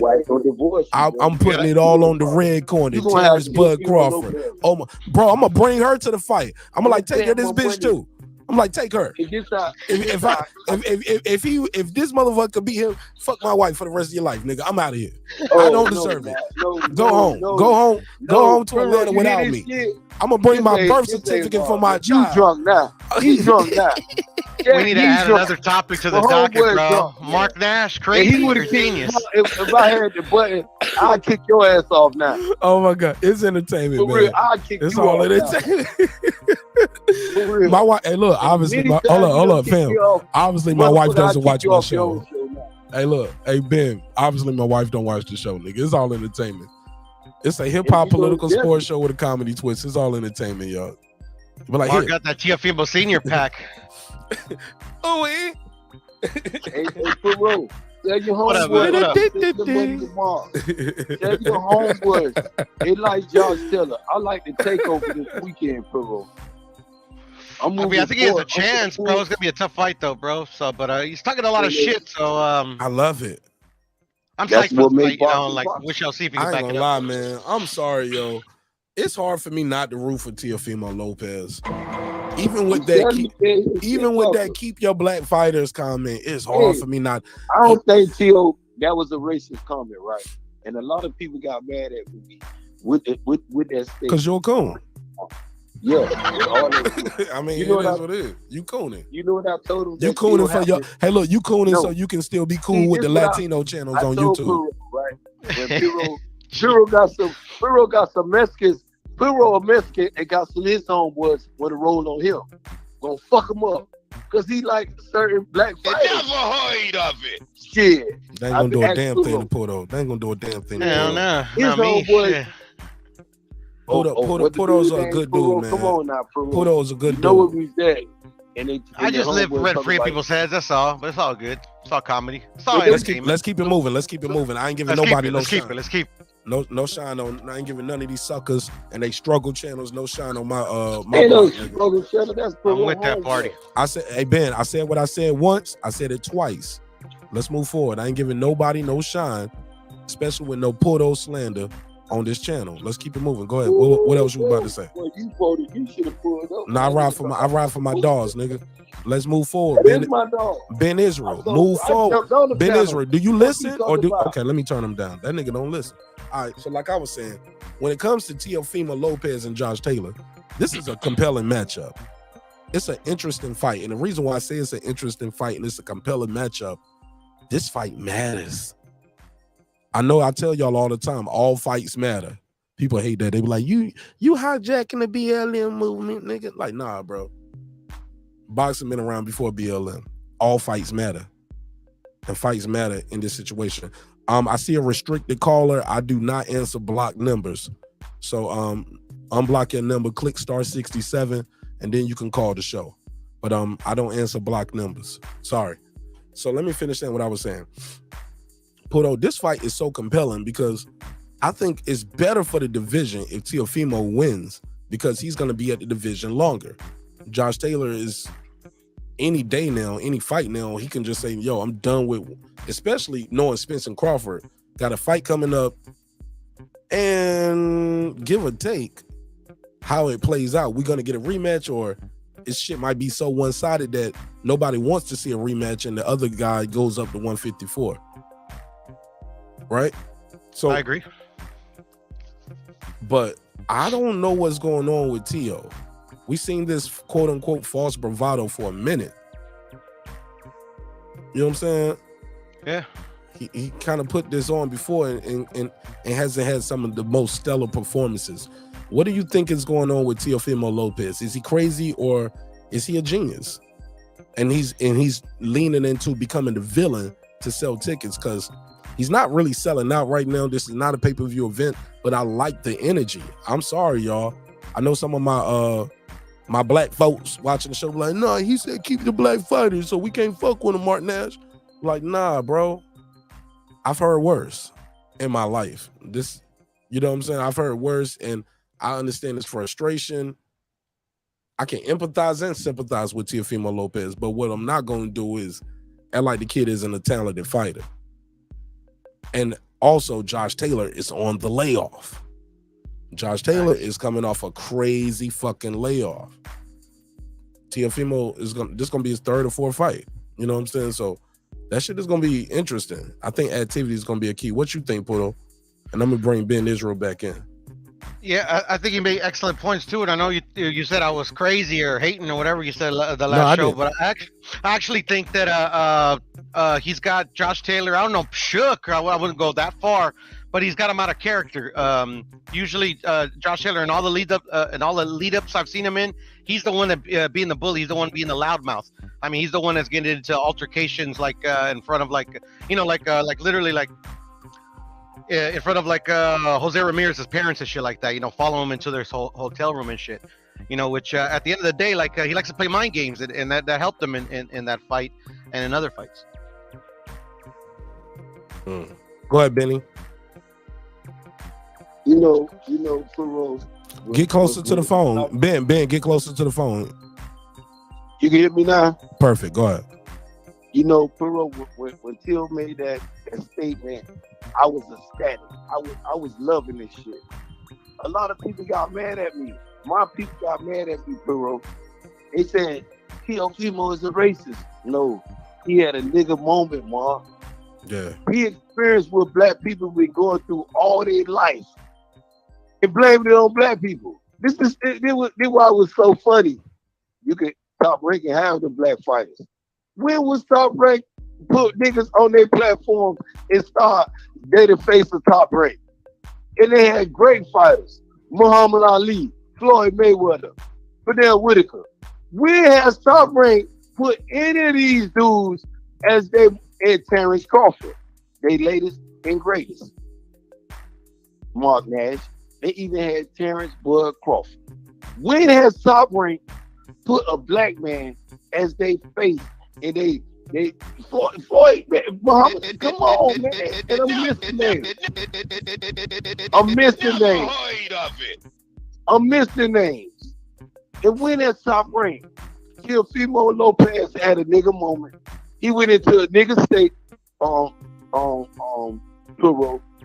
and he showed y'all what niggas been going through all their life. If he was a black dude making the statement, that the statement would be, you can have them crackers. Woo! Never heard of it. Oh, that's very fucked up, though. I mean, he should have done what minorities have done for my whole life, living on whitey. And this being Israel, this don't have nothing to do with Marq Nash, the CEO of Breaking Peace, or anything to do. I'm only a person with my opinion. Pittsburgh T said, you getting an amen. Pittsburgh T said, Ben Israel, you getting an amen from the congregation, my brother. You know what I'm saying? And this is why I'm putting my money on Teofimo Lopez. Oh, you got Teo winning. You got Teo winning. Teo winning. I'm telling you, I'm giving you Thursday. You gonna see. And you know, when I tell you, I'm putting it up. I'm pulling all my money up, little money, because Medica told me last year that this fight ain't gonna happen between the great one, EJ, and your boy Terence Bud Crawford. I ain't shitting on ENJ. Malachi told me, Coach Malachi said Ben ain't gonna happen, and if it do happen, we gonna bet. It don't block. Oh yeah, that was a 3,000. Y'all had like a $3,000 bet. That was like 3,000, and I remember him calling me, said, Marq, yeah, you know this I dude told him, Israel? I said, Marq will hold the money. And I was like, I did say I would hold the money, but I did say, it could be three. It could be three stacks. I want my 10%. Y'all niggas got 3,000. Man, you already know. Y'all got 3,000 to bet, nigga. I need 10% from the winner. Man, listen. Whoever walking away with $6,000, like, bro, throw me a little something. With Teo this weekend. So you trying to bet with Coach Malachi? You still? Is that still an ongoing bet? Man, he won't let me back on. He got mad. I was told him, saying, hey, look, we'll see. We'll see. You know, because we'll see if he got the bet and got the money. Because I want my cut. Yeah, I'm sending mine to you. I fuck with you, Marq. I know you good. And I screenshot it. As long as you get your little cut, I screenshot it and I will screenshot it. I will show him and I will put it on YouTube. Ben, you don't have to do none of that with me. I black this shit out. I black it out and I let him know. Ben Israel is super solid. That nigga got a $3,000 bet. Coach Malachi Williams, where you at? Because he called me right after that. I remember that. I called you after he called me. I said, he told me. I know he blocked you. Why he block you, though? Why he block you?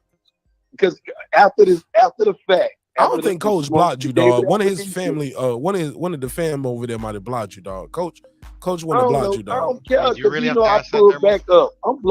I'm blocking a lot of people, but I still pull back up, Marq. It's all about, like you said, you can have a little comedy twist with it. I bring it. I don't never get off like Marq. You done told me, people said, man, Ben, you done break. Marq, they lying. Because I'm the type, I'll pull up and I say, Marq, let them hit them first. They gonna say, you bitch.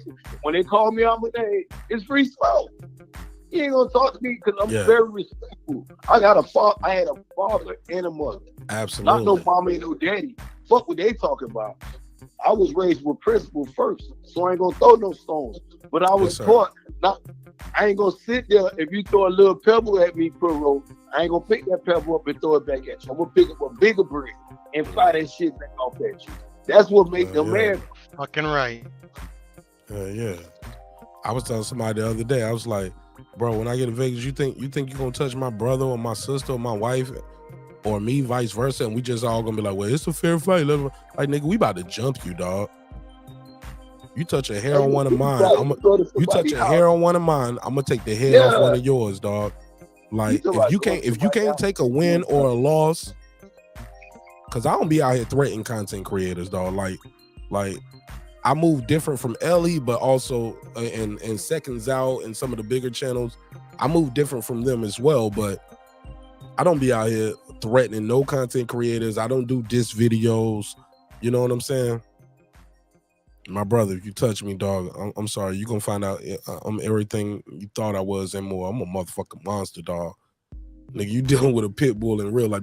Hey, look, I ain't no 135 pit bull cruise, nigga. I'm a 240 pit bull cruise, nigga. You got a mountain of a man. You got a mountain of a man you about to try to deal with right now, bro.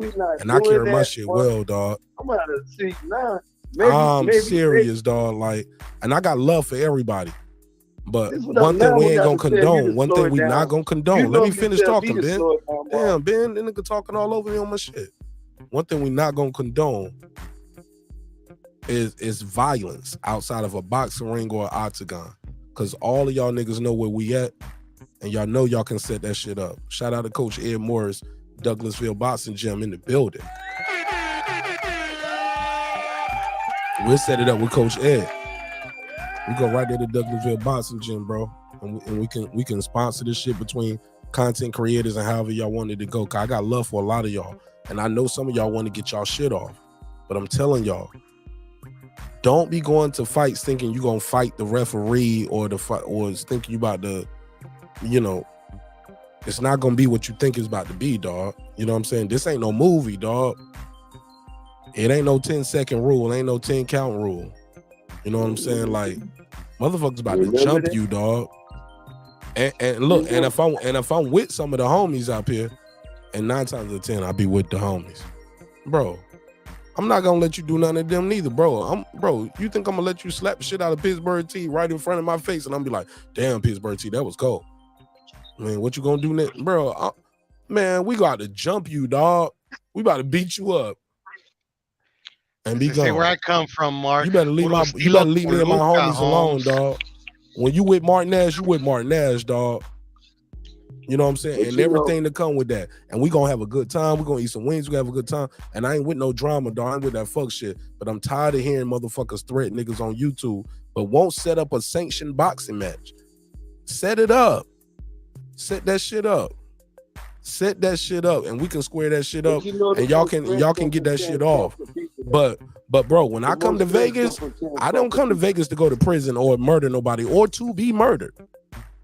Bro, I'm there to have a good time with my family and friends, and I don't want to get banned.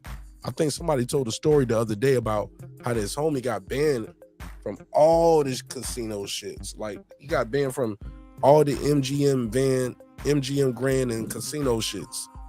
Cause him and his boys assaulted somebody. You know what I'm saying? That shit was weird. It was a crazy story. Shout out to members. That was me. That was me. That was you. That was your story. Mm-hmm. Okay. Yeah. What happened again, Puto?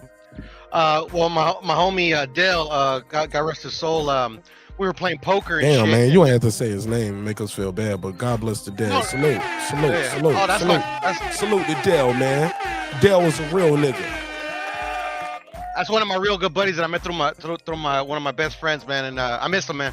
But respectfully, Dale made a bad decision the one night. What happened? Yeah, with pouring the water over the cop, whatever, or the security guard. But yeah. Anyways, so he got into a little back and forth with the card dealer at the poker room. So they asked him to leave, and he left. You know, he left without a fuss. You know, but without then they were incident. kind of like He left without incident. He left without incident, yeah. But then the security guards were kind of like surrounding him, so to make sure he doesn't do anything. But they were talking shit to him. And then my boy Dell, he's a kind of dude, he don't take shit. So the water he was drinking, he got it and he poured it on top of one of the security guards. man, they took him down to the floor hard, bro. And yeah, man, they took And where him were in. you at? Were you there, or did you hear about this, or did you witness it in real life? I was on the poker table, and I was just like, fucking Dale, you You know. let And Dale then, get fucked up. Oh, Mark, I swear on my mother and my daughter, I didn't know that he was gonna go down like that because he left calm. Like I said, he left calm without incident. But next thing you know, I hear a ruckus. Down goes Dale. I heard a ruckus, and I went over there and I just saw him on the ground, bro, with like 4 security guards on top of him and shit. He He got was like a like, rug I burn can't on help top. you. Like, I'm going to jail too. Like, and I'm gonna get even more charges because I'm gonna be assaulting the officer. Like, you could have came in with the football kicks, right? Boom, boom, boom, boom. 4 soccer kicks. Yeah, for sure, And right? but now you got to run. Like, Dale, whatever happens after this is on you. But I broke it up a little bit for you, but I gotta go. These niggas got guns. Tasers. By the time I got there, Mark, it was over. It was over. He was on the ground. He was already like, he ain't going nowhere. Like I said, 3 big dudes or 4 big dudes were on top of him. Oh, Vegas don't play. You got to be a former linebacker those in college that didn't make it to the pros. Yeah, they don't play at all. Yeah. But one of my buddies was being dumb and saying that he was like, oh yeah, I'm an FBI agent, and like this guy's my prisoner, like blah blah, saying dumb shit. And they took him in too for being stupid. And anyways, he was the one that ended up. Hold on, Dale said that? No. One of my buddies that was with us. He was impersonating an officer. Yeah, exactly. So they took him in for that stupid shit. Well, anyways, they didn't arrest my other buddy, the one that was doing the dumb shit, but they did arrest my boy Dale, and they try to make him sign that form that says they're banned. The dumbass signed it, but my buddy he refused. And the one who was impersonating the officer signed the form saying you can't come back to Vegas. Well, you can't. You're banned from the MGM properties. And where were you at the whole time, little bitch? Like I said, when I got there, he was already on the ground. And this the whole thing about the impersonating the officer. He told us that when we saw him later on that night, because like I said, they didn't take him in. They let him go because he signed that paper. Exactly, pretty much, probably, yeah. And he was like, man, when we leave here tonight, bro, I can't come back. Or I can't go ever, or maybe for like 5 or 10 years. Like, what is it? I think it was ever. Wow. Yeah. Now, granted, he probably could still sneak through here and there. He's been in Vegas back. He just can't rent no shit in his name, right? I haven't seen him in a few years, Mark. But Smart man. Puto said, I don't fuck with them niggas no more. No, I don't know what happened. He moved to Lancaster. He said, man, I got a wife, I got a family. I talk to y'all on YouTube, the pandemic. Like, a lot of things happen. I don't fuck with them niggas no more, Mark. I fuck with y'all. No, those are my really good homies. I just haven't seen him in a while. Oh my God, that was hilarious. All right. Ben Israel, not Is It Real. Go ahead. You still there? Or did we lose him? I'm still here. Yeah, we cracking jokes, having a good time. Teofimo Lopez, Josh Taylor, the takeover. Get closer to the phone, man. Get closer to the phone. You sound like you rolling up some of that Reggie. Nah, ain't no Reggie, some of that good. So I'm sorry. You already know. That nigga rolling up that Reggie pack over there. I'm kind of worried about him, bro. He over here ready to put everything on the line, the crib and everything. He tell me don't do this shit, and he ready to do it with Ben Israel. That's Ben Israel. Believe Terrence Crawford. My nigga, believe none of what you hear on this show and half of what you see. This is an op-ed show. This is entertainment, bro. Like when I pull the articles up and I do that shit, like I'm giving y'all that. But when I say I'm gonna take the wedding ring off and my daughter's birth certificate and my wedding certificate and my it's all entertainment, we can talk about like y'all niggas taking the joke out of it now. Damn, bro, you still on that? Y'all taking the joke out of it. Damn. I want to know about the funds. My wife don't even take the show that seriously. Come on, fam. But you know, to them Josh Taylor fans, so man, you know, if y'all feel as though Josh Taylor has something in his arsenal that will sit there and notify them, y'all feel as though the referee, you feel as though get close to the phone, bro. What are you doing? You sound like you moving around. You at work? You sweeping floors? What are you doing? Work. I am work. I am the hustler. Nigga, stop sweeping put the broom down. Nigga, Prince Hakeem in fucking McDowell's. Put the broom down for a second, bro. And talking to the phone, Ben, I can't hear you. You sound that nigga sound like he's sweeping the floor, and you know how nigga hold the phone with your shoulder While you doing shit, you sound like you doing that. Like, nigga, you got the phone on your shoulder, nigga. Get your pregnant ass off the phone. Call me back. The Bluetooth on, Ben. Call me back, bitch. I'm joking with Ben. Ben is a friend to the show. Bro, we joke. We talk shit to each other. People talk shit to me up here. They call me a coon, all kind of goofy niggas, like all kind of shit, bro. I'm built for the shit. Like, can you take the jokes when I give them back? And when you gonna get serious, do I want to get serious? Like, bro, I'm cool, man. Trust me, I have no YouTube beef. And I have no YouTube daddy. I'm the old dirty bastard of this YouTube shit. I fathered my own style. There's no father to my style, dog. I'm a YouTube orphan. I came in for Dolo and I blazed the crews. You feel me? You know what I'm saying? We built this neighborhood up from the scratch. Everybody in this chat, for the most part, well, not everybody, but we got a lot of new people here. But for the most part, all of y'all saw this shit start from its infancy. Some people been around since 500 subs, bro. When I really first started, when I was doing boxing and relationships and shit, and hip-hop topics and like, but y'all always knew I knew this boxing shit and I was fucking with this boxing and who I had winning this fight. We've been arguing about this fight for almost 6 years. It's less than 60 days away. Y'all don't think I'm gonna talk about this shit? This is gonna be your hub for all your Spence, Crawford, entertainment, gossip, what's happening, who making weight, who not making a weight, who picking who you riding with, who you not riding with. This what I'm on.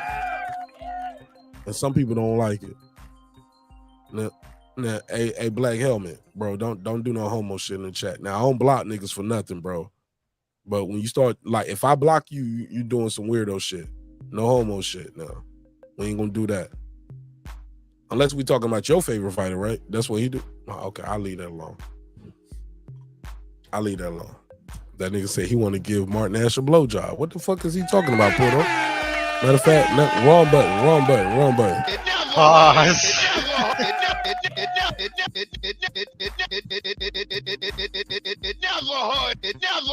never heard of it. That nigga said Marq Nash want to give you a blowjob. Yeah. I hope I read that wrong. That's what he means when he say black helmet. He giving the blacks the helmet. I'm gonna give you some helmet, black. Wow. Man, that's insane. Oh my god. I hope that's a woman, man. Please be a woman. Black helmet, please be a woman, yo. It never heard of it. I gotta put a case on black helmet. You gotta call in. Yeah, man. Black helmet, call in. Give us both vindication. Cause right now that sounds like some. Oh man, it's spooky. That shit's spooky right there. That was weird. Yeah, that's pretty weird. All right, but look, so is Theo a genius or is he crazy, man? I'm gonna say in that interview, Puto, he compared himself to Sugar Ray Leonard, Mike Tyson, Muhammad Ali, and Kobe Bryant. What the fuck is up with Theo? He's doing himself a disservice. He's like he's greater than those dudes. I mean, it's like, yeah, man. No, go ahead. I'm listening. You got the floor. No, I'm just saying he's greater than those dudes and greater than Kobe. Hold on, you say he's greater? Or are you trolling? Greater than Kobe? Nah, I ain't trolling. Now, greater than Kobe, greater than Sugar Ray, greater than shit, man. Like God put him on the earth to box.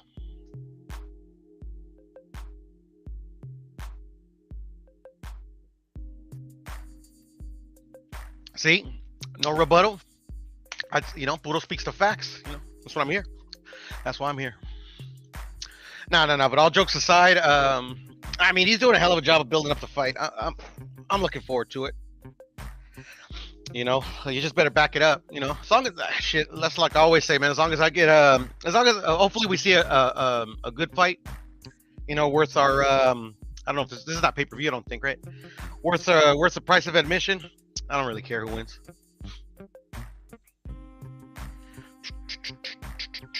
Mark's making himself a sandwich. Let me see what the chat got to say. No. Just cracked open a Coca-Cola Classic. See your channel sometime. I'll be in the comment once or twice, but Interesting. I got you. I got a phone call. Caller, tell them your name, where you from, caller. You live on the air. What's your name, where you from? Yeah, man. T to the Y, baby. Houston, Texas. Houston, Texas. Shout out to Houston, Texas. Yeah. T to the Y. Talk to them, family. Tell them what's on your mind. What do you want to talk about tonight? You got the floor. Shit, you know, I think a lot of people, come to that fish fry, that fish fry that's gonna be down south. You know what I'm talking about? For Bud, you know what I'm saying? But it's not gonna be Bud gonna be doing the eating. That's all I'm saying. A lot of these people delusional out here. They think, I don't know what these Spence fans talking about, thinking he gonna be stopping people. He ain't stopped nobody in what? You know what I'm saying? He couldn't even stop a Mikey Garcia. And that's my boy. I fuck with EJ, but when it comes down to skill set, and I don't think he's ready for this one, man. I think he think Bud is the rest of these fighters that he done put down, and it's just not gonna happen, bro. It's just not gonna happen. You know what I'm saying? So I want to get into this Crawford. Talk because you know what I mean. They always talk about EJ bigger than him. That they always stress on EJ bigger than him, but it's funny, bro. But he's so bigger than him, but he don't hit harder than him. So you know what I'm saying. And I'm gonna tell you like this: the more he said he gonna come forward. He said he gonna come forward right when the bell starts. When he start, I'm gonna tell you it's gonna get worse for him because Bud a counterpuncher, man. I've been saying this. The more he walk forward and the more he turn up, the worse it's gonna get for him. That's what's gonna happen. But my question for you is, do you see people out there, those pro Spence channels that were saying Terence Crawford was a bum, he ain't fought nobody, he ain't beat nobody, he ain't did nothing. I heard all that. But they always say he never fought nobody. But now the fight is signed. These same channels are saying Crawford is a good fighter, man. This is a 50-50 fight. Yeah.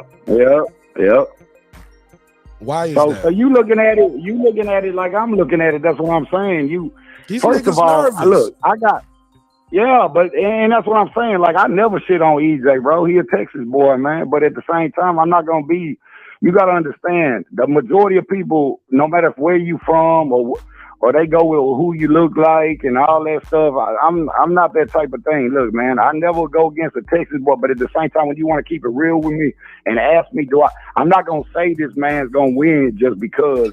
You know what I'm saying? He's from Texas. You know what I'm saying? Bro, I used to live in San Antonio, dog. That don't even make no sense.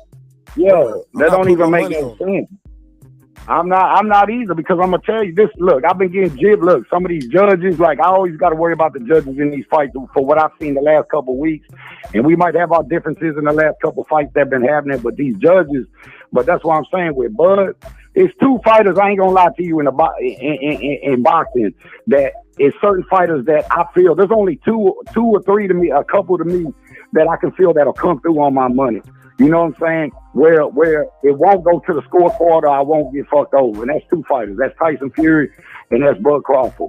In majority reality, if I had to pick between two fighters that's gonna bring me my money, you know what I'm saying? It'll be them two.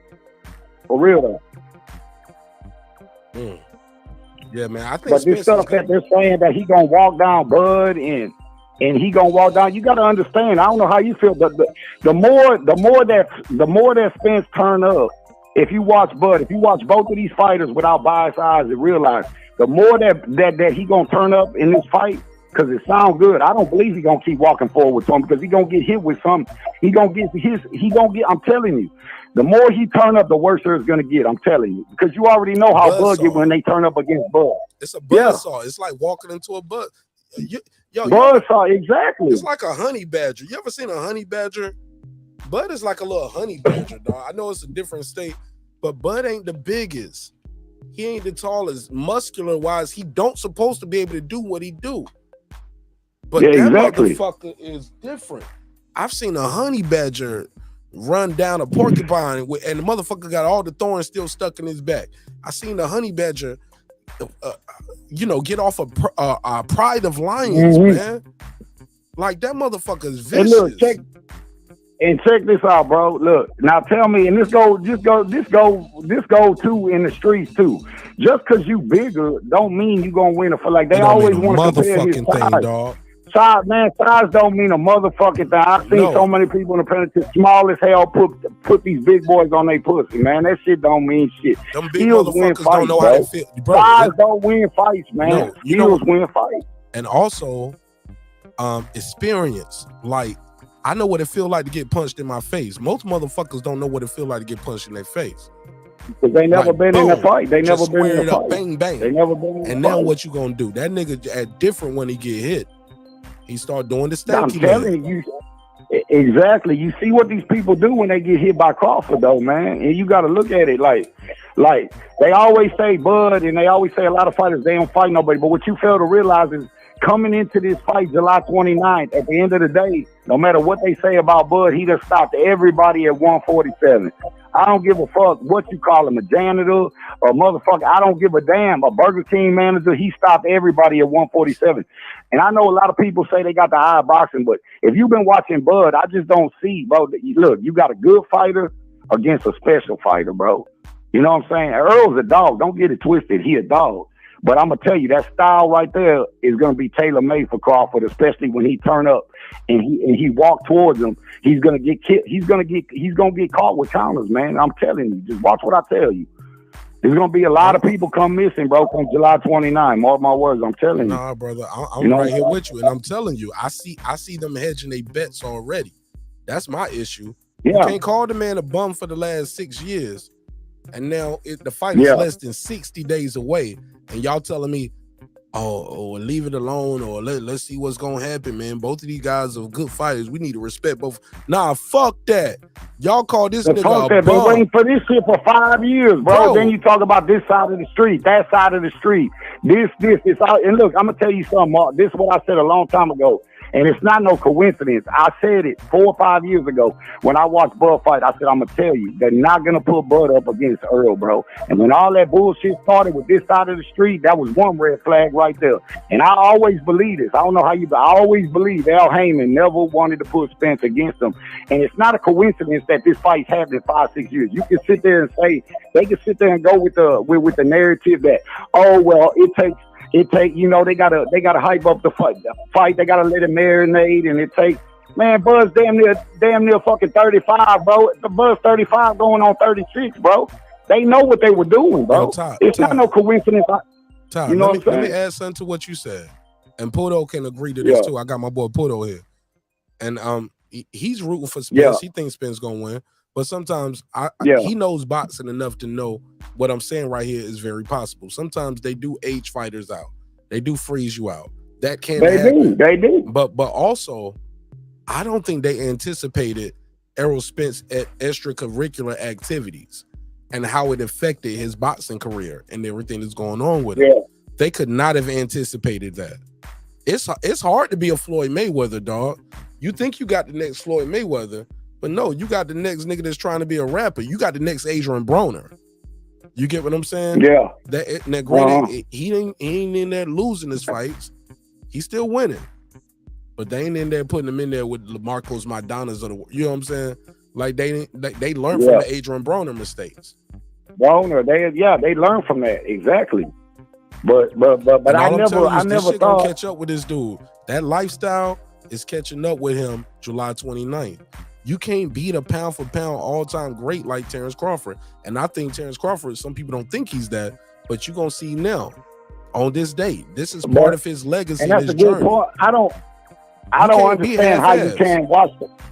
I don't understand how you can watch that man and say he's not a pound for pound fighter. But then again, like Roger Mayweather, not most people don't know shit about boxing though. So you know what I mean? So, you know, but my thing is this though, I'm gonna No. I was trying to play something. Hold up, my bad, Ty. I was trying to hit. No, go ahead. The one thing about Errol Spence that I don't like about him is that sometimes he be drunk. I see him drink a little bit. That was before the car incident, and they called Nate Jones a liar. Errol Spence came out and said, Nate Jones don't hang out with me. He don't know what the fuck I'm doing. They called him a liar. The one thing about Errol Spence that I don't like about him is that sometimes he be drunk. I see him drink a little bit.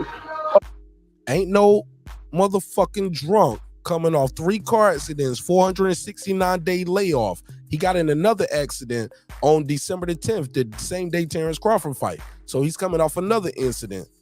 They said it was a shout out to World Combat Sports. He said it was a stunt driver. It was a 14-year-old kid. He didn't want to get the kid in trouble and nothing like that. So, but Errol Spence said some stuff still hurt. Errol Spence did an interview, said he has trauma, it's PTSD.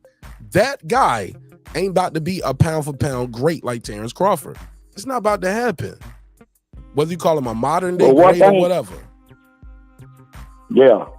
This one kid, thing though, Marq, I ain't gonna lie to you. I ain't gonna when it comes to that drinking stuff. One thing I ain't gonna shit on Earl like that, because some of them, in one sense, you're right though. Like you can't be doing what you do, but I can't tell none of these dudes what they do, what to do with they cousins. You know what I'm saying? Everybody just hear that shit. I never did. No. I'm not saying. I'm saying some of these dudes be. No, some of these dudes be on the channels though, really trying to shit on, like he just sit around and just drink and get fucked up all day. He ain't doing that shit all day, man. Cause he not gonna get in there knowing he know who he got in front of him July 29th. That man ain't sitting around drinking. I don't believe that. I don't believe that neither. Sir, I never said I don't believe that bullshit. And let me add. No, I'm not saying you did. I'm not saying you did. I'm talking what I hear a lot of these clowns be saying. Oh yeah, them niggas tripping. They on that gas. They on that good shit. shit. Yeah, they tripping. They hate. They straight hate. And with this, and with that clip I played, the rest of that part of that interview, Nate Jones said, in a fight against a Terence Crawford, I got to edge Terence Crawford because of the clean boxing lifestyle. And this was years ago. This was before the car accidents. This was before the eye injury. This was before the oogas and the mouthpiece sliding out and the fake teeth and whatever you want to add to it. This was before all of that. This was before he even started getting these millions that he got now, sitting comfortable on his ranch. Bro. Yeah. He said it back then. He knew. And he said, in a big fight against a guy like Terence Crawford, when you try to dig deep, you ain't got it. You ain't got it there because you drunk that away. You drunk that part away. And I'm just telling you. How you see the fight going? I got Crawford by stoppage, dog. I got Crawford by What stoppage. What round? I ain't picked the round yet. Okay. But I got Crawford by stoppage. I don't know if he gonna sleep him or if the referee gonna say leave him alone. I've seen enough. But I'm leaning towards the referee saying I see him stunning Spence with a shot, hurting Spence and dropping him. Spence getting up. I think Spence gonna beat the count, and then Terence gonna jump on his ass. And I ain't gonna lie to you, if Spence come out and he say he going forward when that bell ring, it could be an early knockdown right off the rip, bro. I ain't gonna lie to you. It might be early, and that's what I was just finna say. It might be early for real. If he fight like that, I'm gonna be honest with you. I don't think it's wise to turn up like that, man. Well, look, at the end of the day, Bud's a boxer, man. At the end of the day, you know what I'm saying? But you got a lot of these fans think that Earl's just gonna walk him down and break his body up, body shot. That's not smart. That's not smart because when he go to the body, he gonna be open for a counter, bro. And if he get hit with one of them bad motherfuckers, and he get his ass hurt, bro. You know what I'm saying? You know Bud going for the kill. You know what I'm saying? He gonna swim in the deep end. That's why I said after July 29th, we gonna see who can sweep. We gonna see who can stay in that deep water, man. And I'm telling you, man. The confidence and Errol Spence has always shifted from me when I saw them with them 2 hoodies on. When they was looking like the Black Ken and Raul. Errol had the red hoodie, Terence Crawford had the black hoodie on with the gold accents. And that was the day I saw the energy shift. Everybody else was scared of Errol Spence. Terence Crawford was not. Keith Thurman, Shawn Porter, Danny Garcia. I ain't saying they scared, but they just was like apprehensive, like, well, make the money right. We'll see what happens. Bud was like, I want to fight you now because niggas say you the shit. I want to beat you.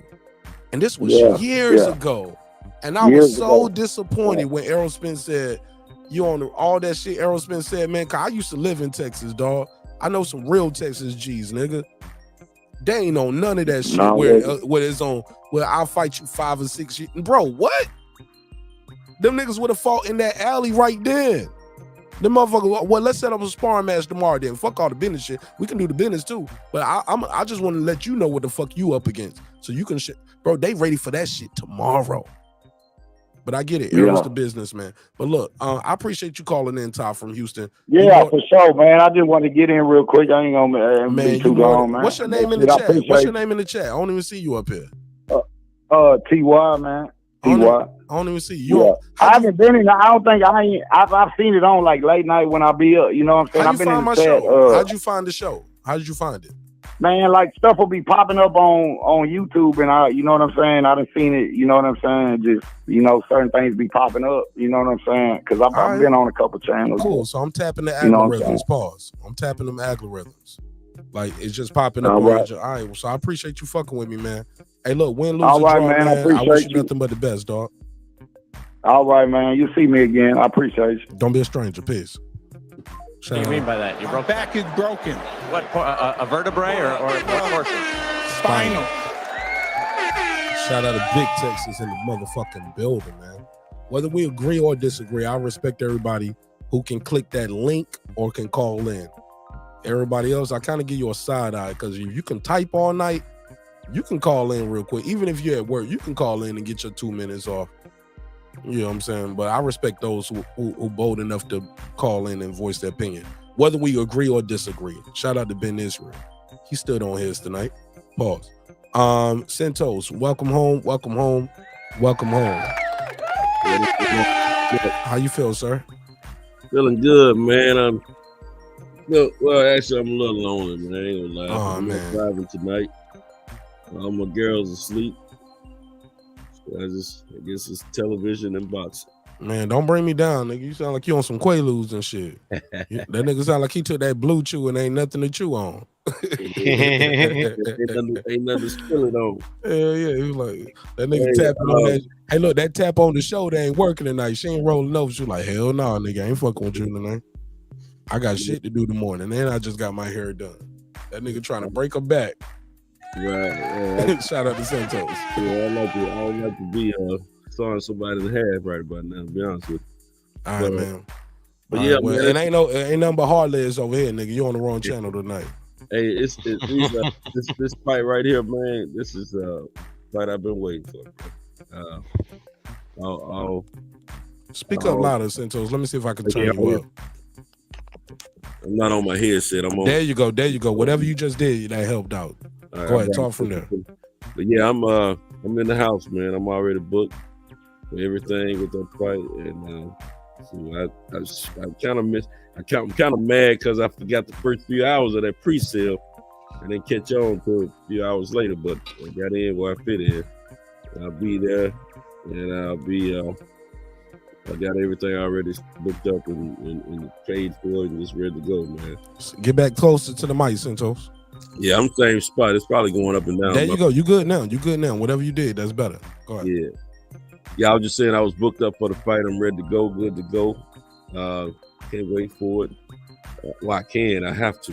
But I'm very much excited about this fight, man. I've been waiting for it for a few years. How you see it going, man? Because you don't sound excited. You sound like you in the bed right now. I am in the bed. Get your ass up. Don't be talking to me in the bed, nigga. Go make some coffee or something. Go sit on the porch, sit in the truck or something. Let me say something to you. I got one. I'm talking shit, Santos. Don't beat me up. Don't beat me up. Yeah, I got one unit working in my house as far as AC units. The downstairs is out. The upstairs is working. I'm living upstairs in my man cave right now. Oh man. But look, I mean, heat rises, so that man cave, man, it's gonna get real hot up there. Like, no, we good. Hey, these units ain't but 2 years of age. Okay. So talk to me, man. How you see this fight going, Santos?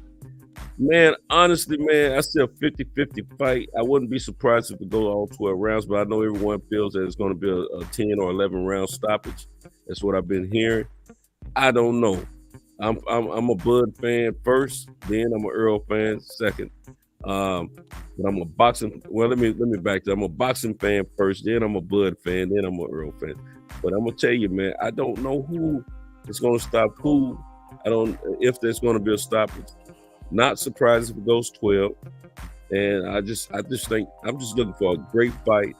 I think it's going to be the fight of I think it's gonna be more action packed than a lot of big fights are, and I think we're in for a nice night of boxing, and I can't wait. I don't have a clue who's on the undercard. I can care less. I don't give a fuck about that undercard, dog. Yeah. I'm sorry. Yeah, I ain't care. I ain't even trying to investigate it. Bro, the shit sold out without the undercard. 12 hours. It was sold out. 12 hours or less. So 10 to 10. That joint was done. Well, I know all the affordable seats were sold out in minutes. Yes. Yeah. After that, you start having to go into your bag of tricks. Be like, yo, stack, nigga.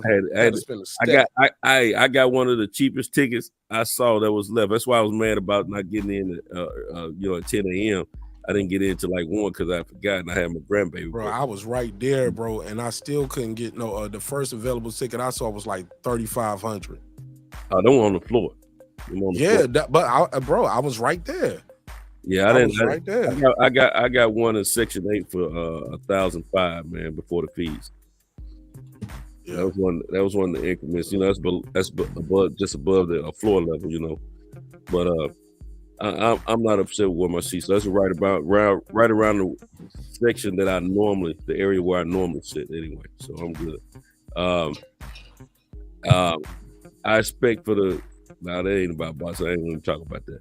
But I'll be there, man. And if God's willing, nothing, negative happened on my end, I'll definitely be there.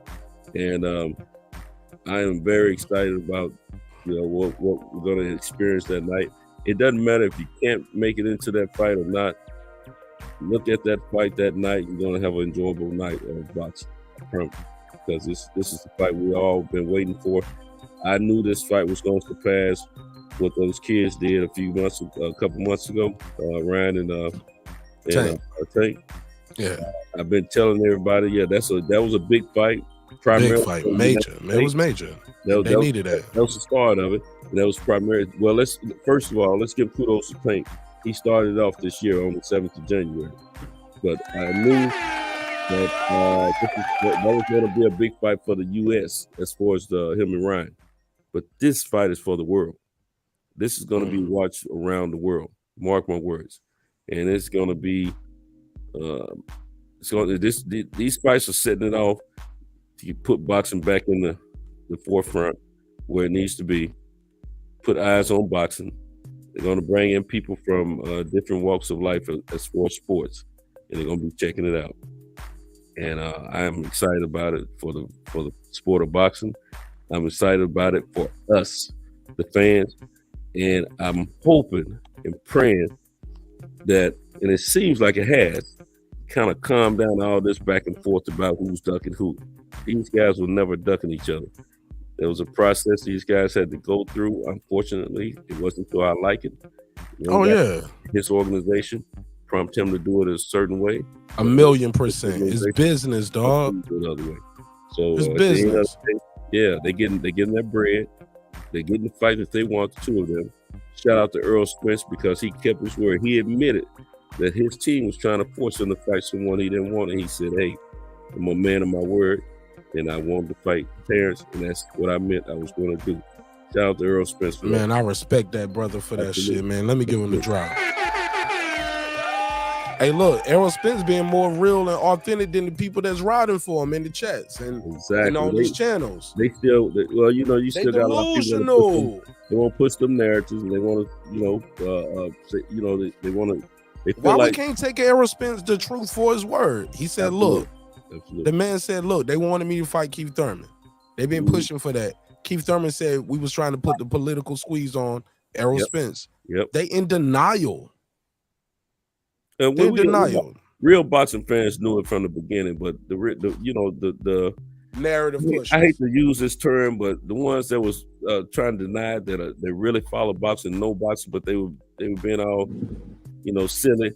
That was some fanboy type of characteristic, man. Say it, man. It is what it is. And I hate to use that term, but that's exactly what they were doing. So nigga, it's in the title. They fanboys. Fuck they were trying to act like that it wasn't real about what they were trying to do to Earl. They were trying to pigeonhole him, and he wasn't going for it. And I always said I don't think Earl wants that fight, but they trying to force that fight on him. And Errol Spence knew his power and said, "Nope, I'm not doing it." I'm glad he stood on all 10 toes, man. Told him proudly, hey, that's not the fight for me. And a shout outs to Errol Spence. See, he's let me tell you, and shout out to Terrence Crawford too, because Terrence Crawford could have been low key, respectfully. He could have been on the Errol Spence shit. Like, you didn't want to fight me when I wanted to fight you. So Yeah, I'm going, you to get what I'm saying? Like, he could have been petty, like Errol's been petty with his company and been like with Keith Thurman. Crawford could have, if he was quote unquote trying to duck, he could have said the same thing. Like, all right, Errol Spence, where you didn't fight me when I wanted to fight you. Now I'm not gonna fight you right now. You're not gonna get a chance to be undisputed. Cause that's what they was running with. There was a lot of narratives saying Terrence Crawford don't want Errol Spence to be undisputed. It ain't about him trying to get his 2-time undisputed.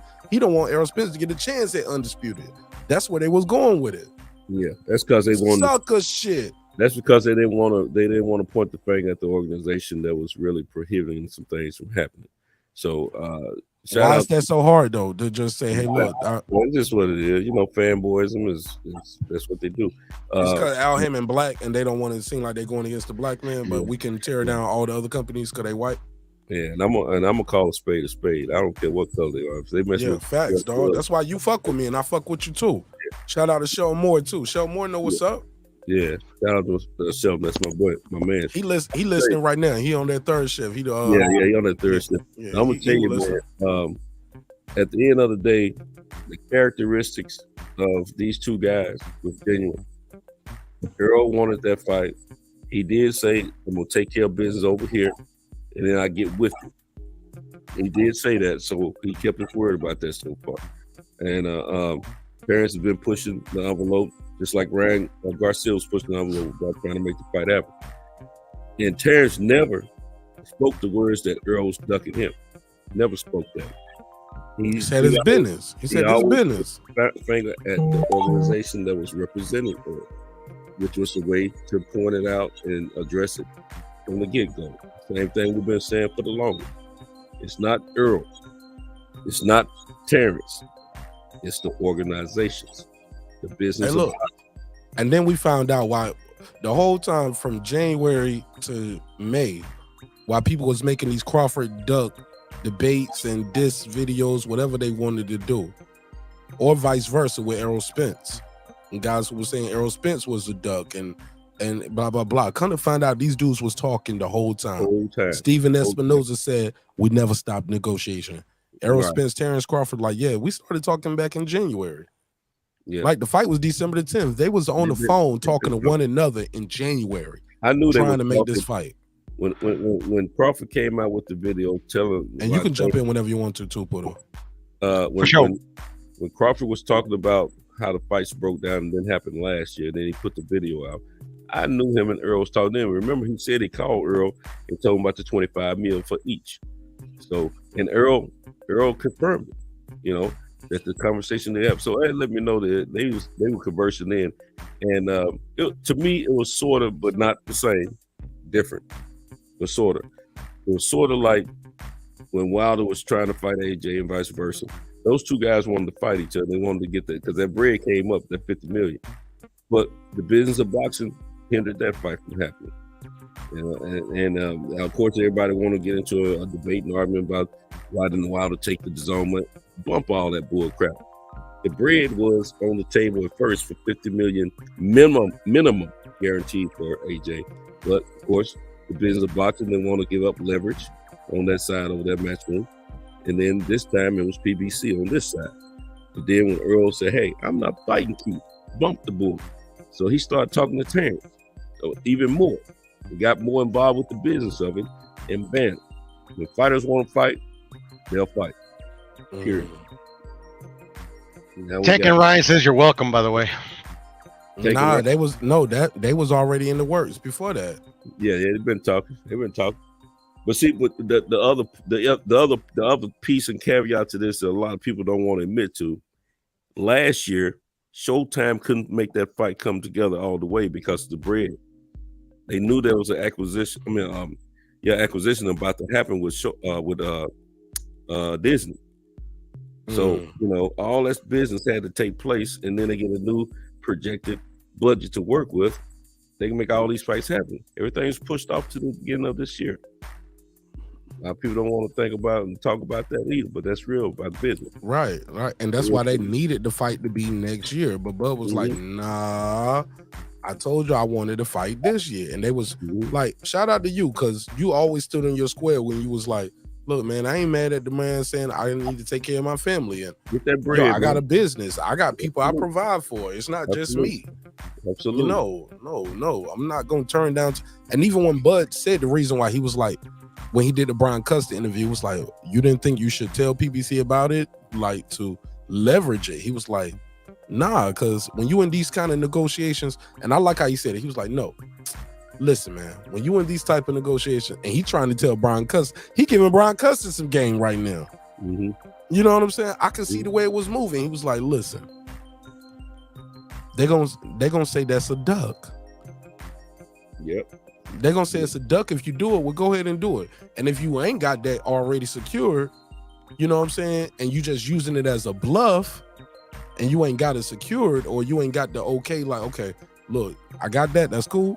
All right, let me make this one more call, one more time. You know what I'm saying? You got to have that bird in the hand before you pursue the bird in the bush. A bird in the hand is worth two in the bush. Absolutely.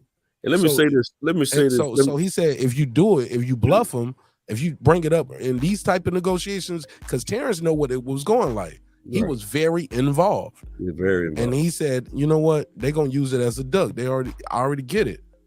And if I don't have the other shit secured, now I'm left with nothing. Because I bluffed y'all with nothing secured. But he said when Al Heyman told him, look, Errol Spence gonna make 8 figures with or without you.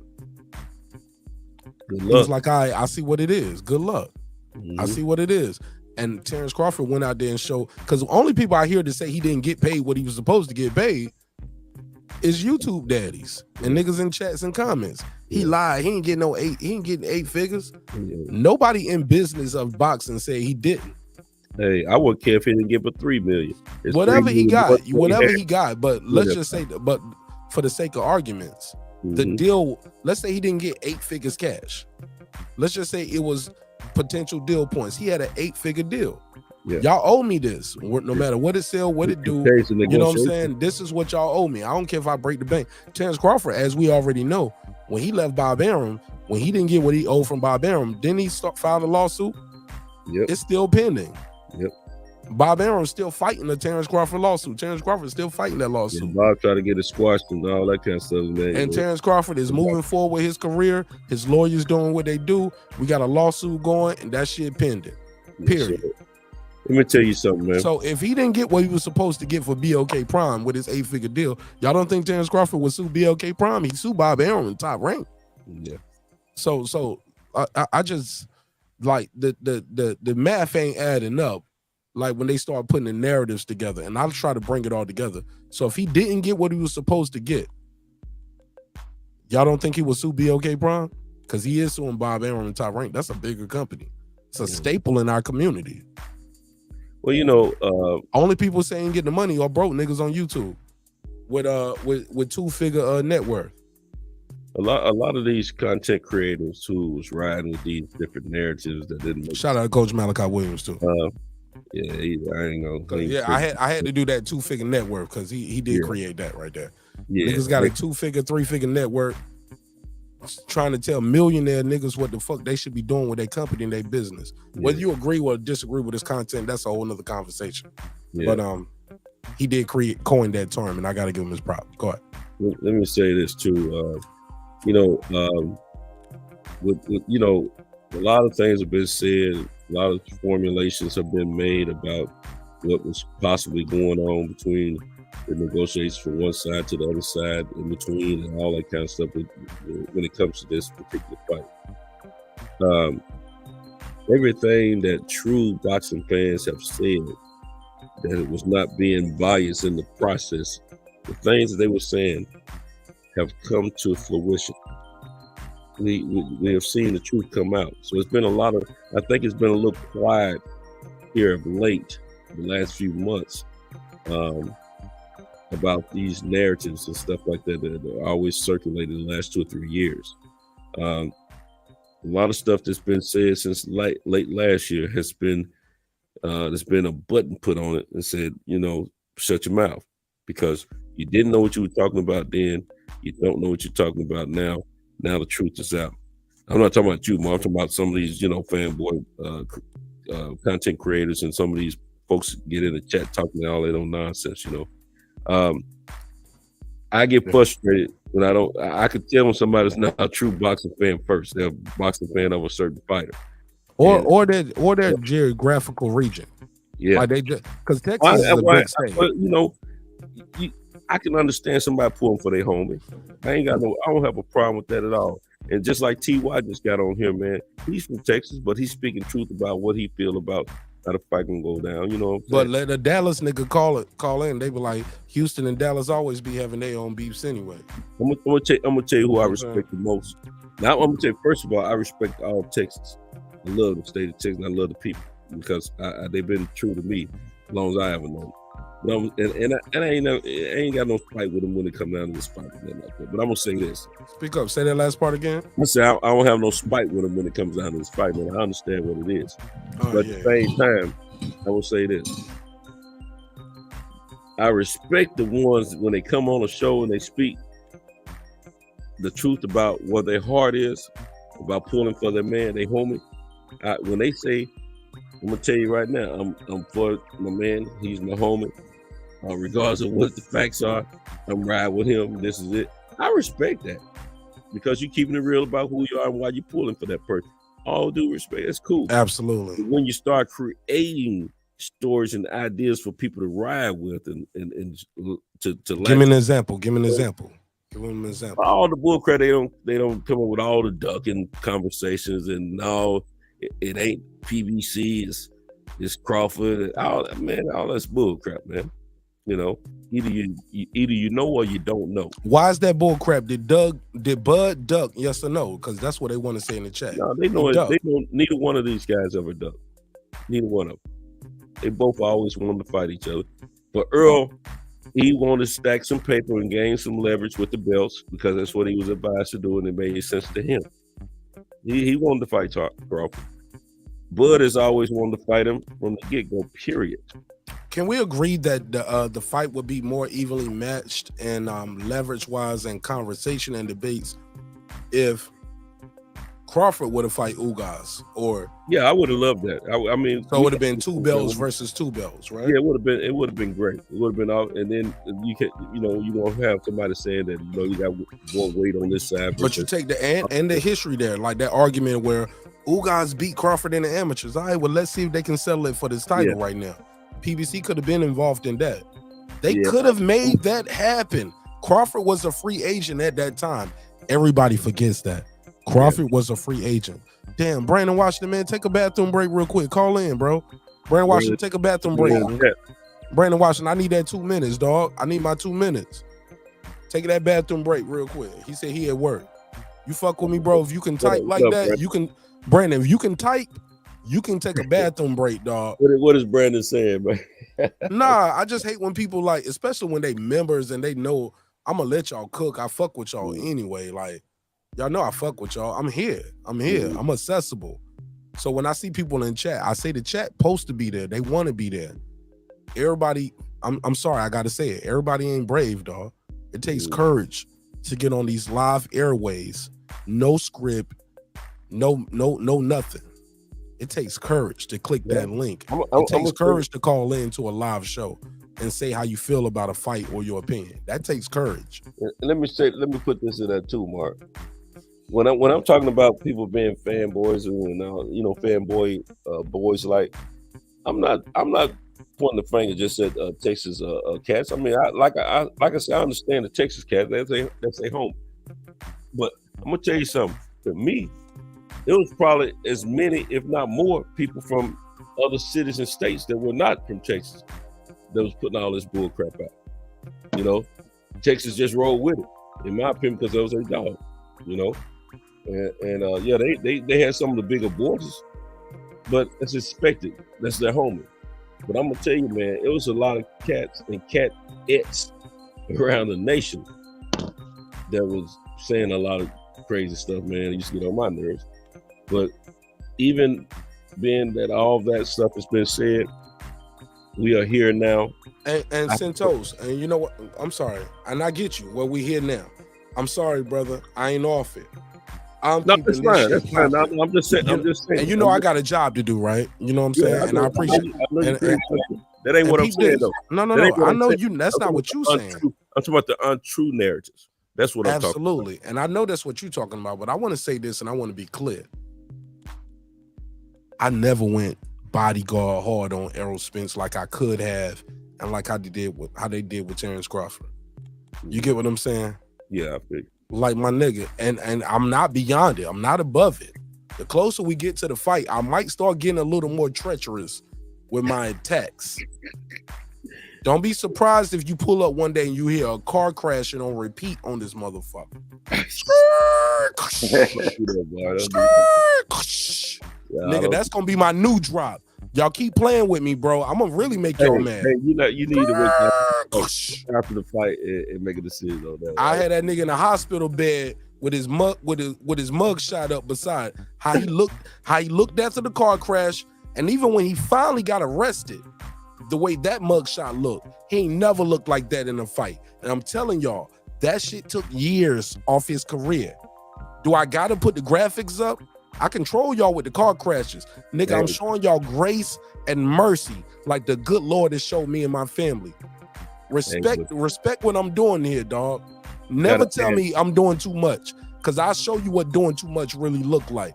Because when y'all start calling this black man 6 kids, 1 wife, what girlfriend, whatever, 1 woman, and he's dead for graduation, all the practices, and y'all start, well, was she fat? What bitch? Nigga, you have 6 kids, nigga. It might feel what good you look like.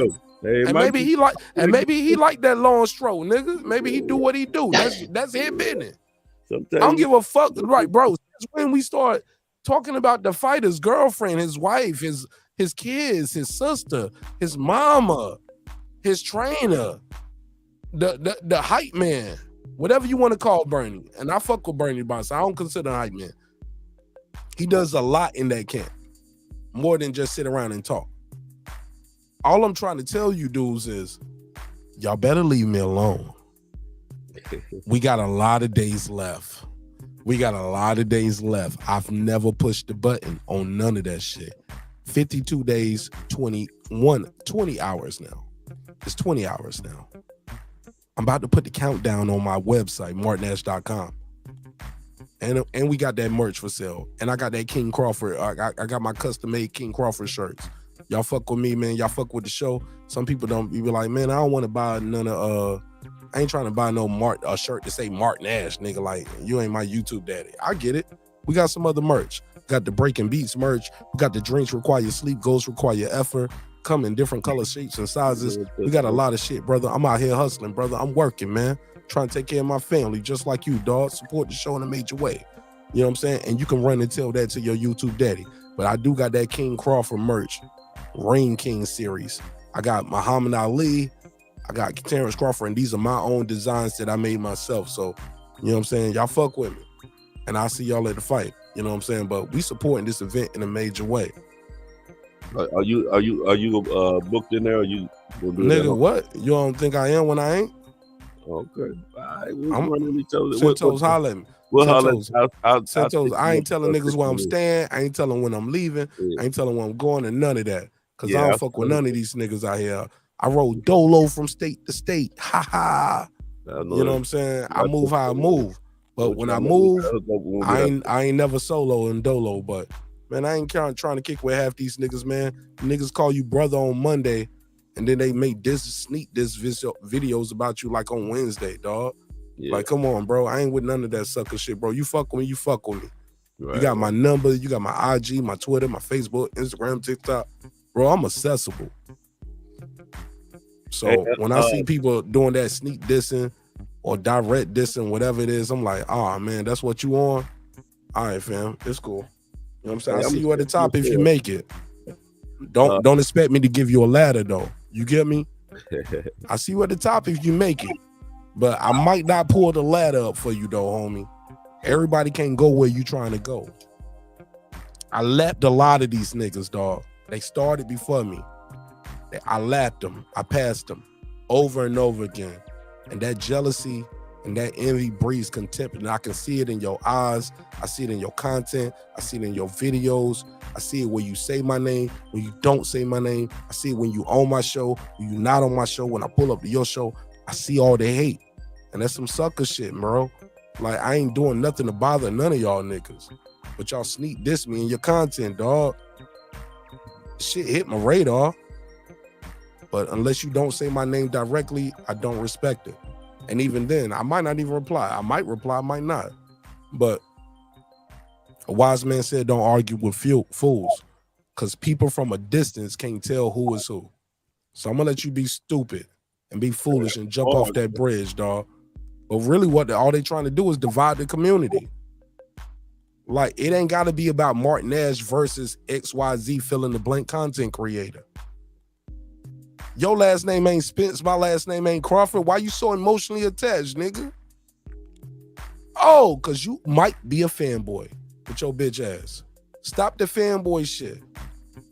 Keep my name out your mouth on your content, doggy, directly or indirectly. I see it, the audience see it. You better than that. And if you ain't better than that, try to do better, nigga. Holler at me, hire me. I'll coach you, dog. I'll coach you. I'll coach you through content creation. But you can do better. Nigga, bitch, nigga, fuck your feelings. I'm tired of that shit, man. Like, niggas will be like, bro, that's my brother, man. Shut it. And bro, and then they diss you the next day. I'm like, yo, nigga was just on my dick. Pause. Shout out to my good brother Marq Nash. Thanks for pulling up, supporting the show. And then they diss you the next day. Directly or indirectly. Dog, I'm telling y'all, like, this is how it's gonna go.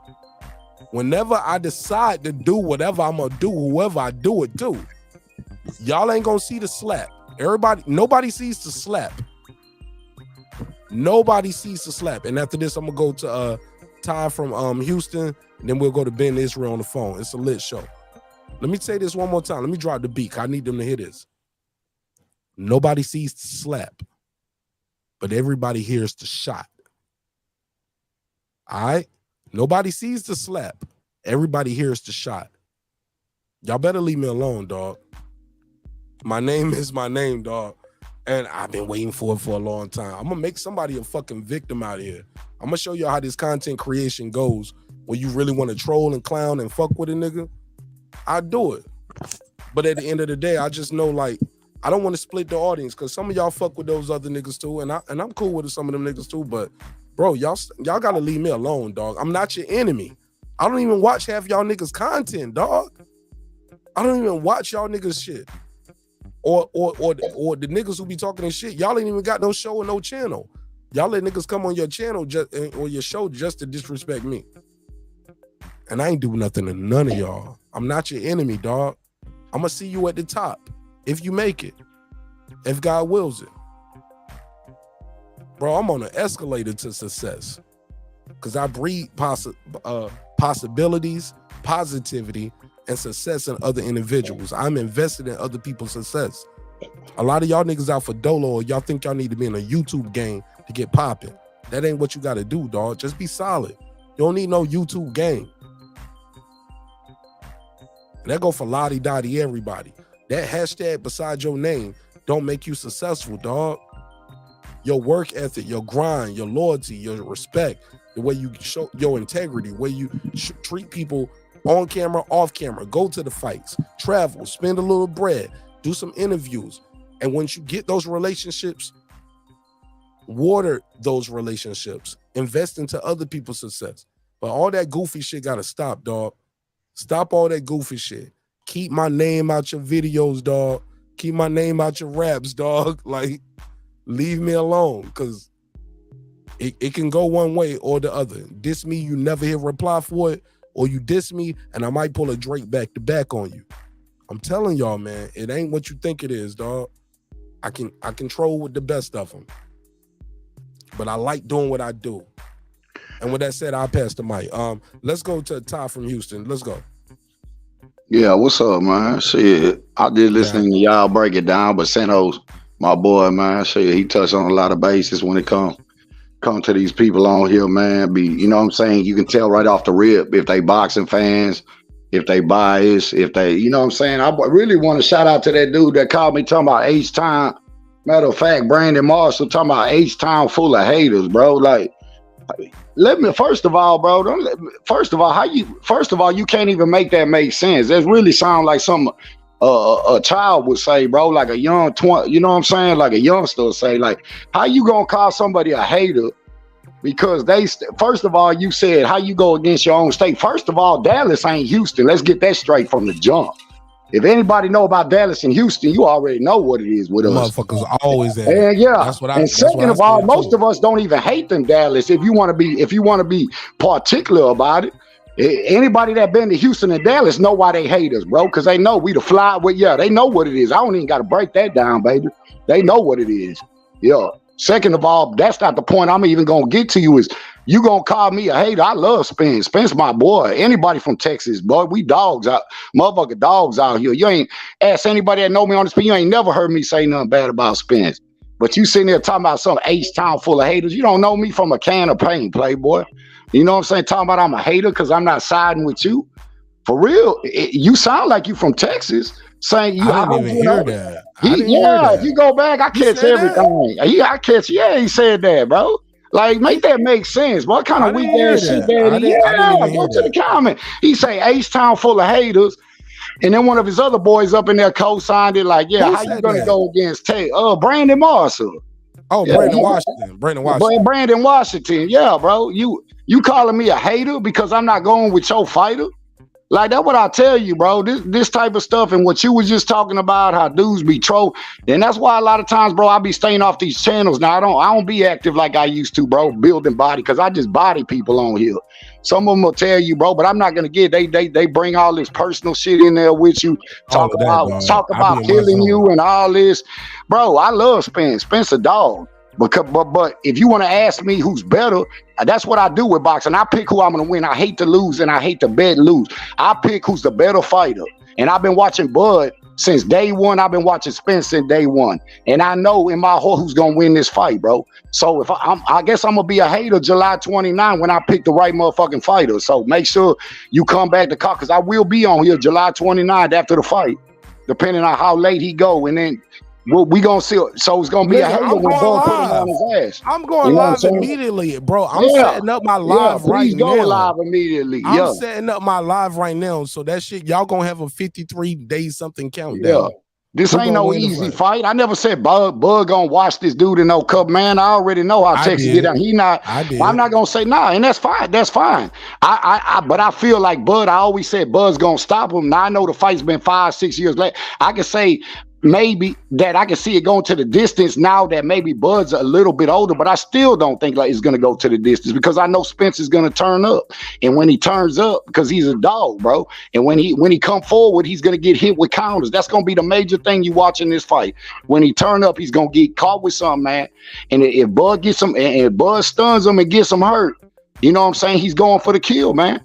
That's the difference between them, bro. You talking about somebody that can fight orthodox, somebody that can switch southpaw, somebody that, but bro, I've seen it since day one to look in Bud's eyes. Everything he says when they ask him questions, you know what I'm saying? He too humble, bro. When you got people like that, I know they're kind, man. I know they're kind, bro. He's gonna beat this dude, bro. I'm telling you, this one I'm not gonna lose. You know what I'm saying? But it's gonna happen, bro. And I hate it that it gotta be from a Texas dude, but you know what I'm saying? He ain't at the end of the day, he ain't from Houston. So he ain't from San Antonio. Now maybe I'd be biased if he was from Houston and go with him over Bud, but I would still say Bud gonna win the fight, but I still say I'm gonna be rocking with him because he's from Houston. But get that right, he from D-Town. So it ain't gonna bother me none. Together like that. Yeah. Texas don't stick together. It don't. Nobody sticks together, bro. The culture don't stick. The own people don't stick together. Nobody sticks together. All they do is hate. And see, one thing, even when you try to school these youngsters or tell them something, or the knowledge I try to give them about selling dope or going to the pit, doing shit that I went to that I don't want to see them doing, they're gonna call it hating, bro. Anytime you try to tell one of these dudes something, is hating, bro. Nah, you dudes just ain't real. Y'all not. See, to be real, bro, you had to be born with this, bro. Every move you make out here, bro, the way you carry yourself, the way you say certain stuff you say, just by you saying H-Town full of haters, you not a real dude. You not. Cause ain't no real man gonna say no dumbass shit. Cause that's some that's some fuck shit right there, bro. That's like me telling you or anybody on this panel they a hater because you a hater because you going with Errol Spence. Nah, that's just who you like. Like, bro, like Iverson said, we talking about practice here, bro. This is boxing. Y'all do be so in y'all feelings, bro. Cook, yeah, nigga. Go ahead, bro. Nah, good nigga. I'm engaged. Yeah, I wish you would have joined the panel years ago. Where you been? Man. I'm just I've been bodying people on different channels, bodying them. You know what I'm saying? Hey, Mark, T.Y. been around for a minute, man. He's a real man. Why you ain't fucking with me? Man, I just barely seen channel. Like I see, I don't know. I don't see channels pop up like that, bro. And look, I would love to have a conversation about something we don't agree about, but I love your passion. I love the energy. Let me give him the drop again. I love this nigga Centos. What up, T.Y.? What's up, Centos, bro? I miss you, man. What's up, baby? I was trying to find your number not too long ago, man, but I switched phones. Put your number in the private chat so y'all niggas can connect, because you need a channel. I got your number too, man. Yeah, and Centos ain't fucking with your crazy ass. Nah, that's my dude. That's my dog. That's my big brother right there, man. That's my dog right there. Hey, so look is here. it T.Y. or is it Ty? Nah, it's T.Y. Yeah, but it's not Ty. Nah, I mean whatever you want to call it, it's cool, bro. It ain't nothing but a nickname. But T.Y. pronounce it right though. T.Y. Like T.Y. Yeah, T.Y. W.H.Y. Like T.Y. T.Y. The way me and T.Y. met, we were on this platform a few years ago, and this cat up north. And I got Ben Israel on the phone after this too. Talking He a lot about of to cook noise, you, man. T.Y. Yeah. And me and T.Y. were both at his gut, man. Gonna knock man. Hey, I should have do my address, phone number, everything. I was gonna get Yeah, that's my dog there, man. Nigga, don't be sending no nigga all that shit. You trying to fuck, nigga? What the fuck? You weirdo ass nigga. He went too. Matter of fact, wrong drop. Let me give you the other drop. You never heard of it. Nigga, I sent one of these ladies in the chat now. I ain't gonna say no names, but I sent some of these ladies in the chat. That. Matter of fact, I ain't gonna send on my wife and all that shit. Like, bitch, we meet at a holiday. One thing about me, they know my stilo. If I'm real about what I'm talking about, I'll drop you the address. I meet you at the Red Roof. I don't play around about that. I meet you at the Red Roof, ho. You know what I'm saying? Respect. You right, Mark, and Mark and y'all, you right though, bro. But down south, it should be a Texas thing, bro. And the dude in the car, it should be a Texas thing, but it's not, bro. It's not. It's best versus best. Let me tell you something, bro. When the Dallas Cowboys play the Houston Texans, and you in the penitentiary, bro, I've been in. Say, bro, it's a straight ride, bro. We going for man. That shit furniture. Look, that shit out of control, bro. When we locked up and that game come on, I ain't even a Texan fan. You know what I'm saying? I like the Oilers. I'm old school. You know what I'm saying? I'm throwback. I like the Oilers. You know what I'm saying? But you know what I'm saying? Them Texans young niggas don't know about no Oilers, dog. They don't know about no Oilers, man.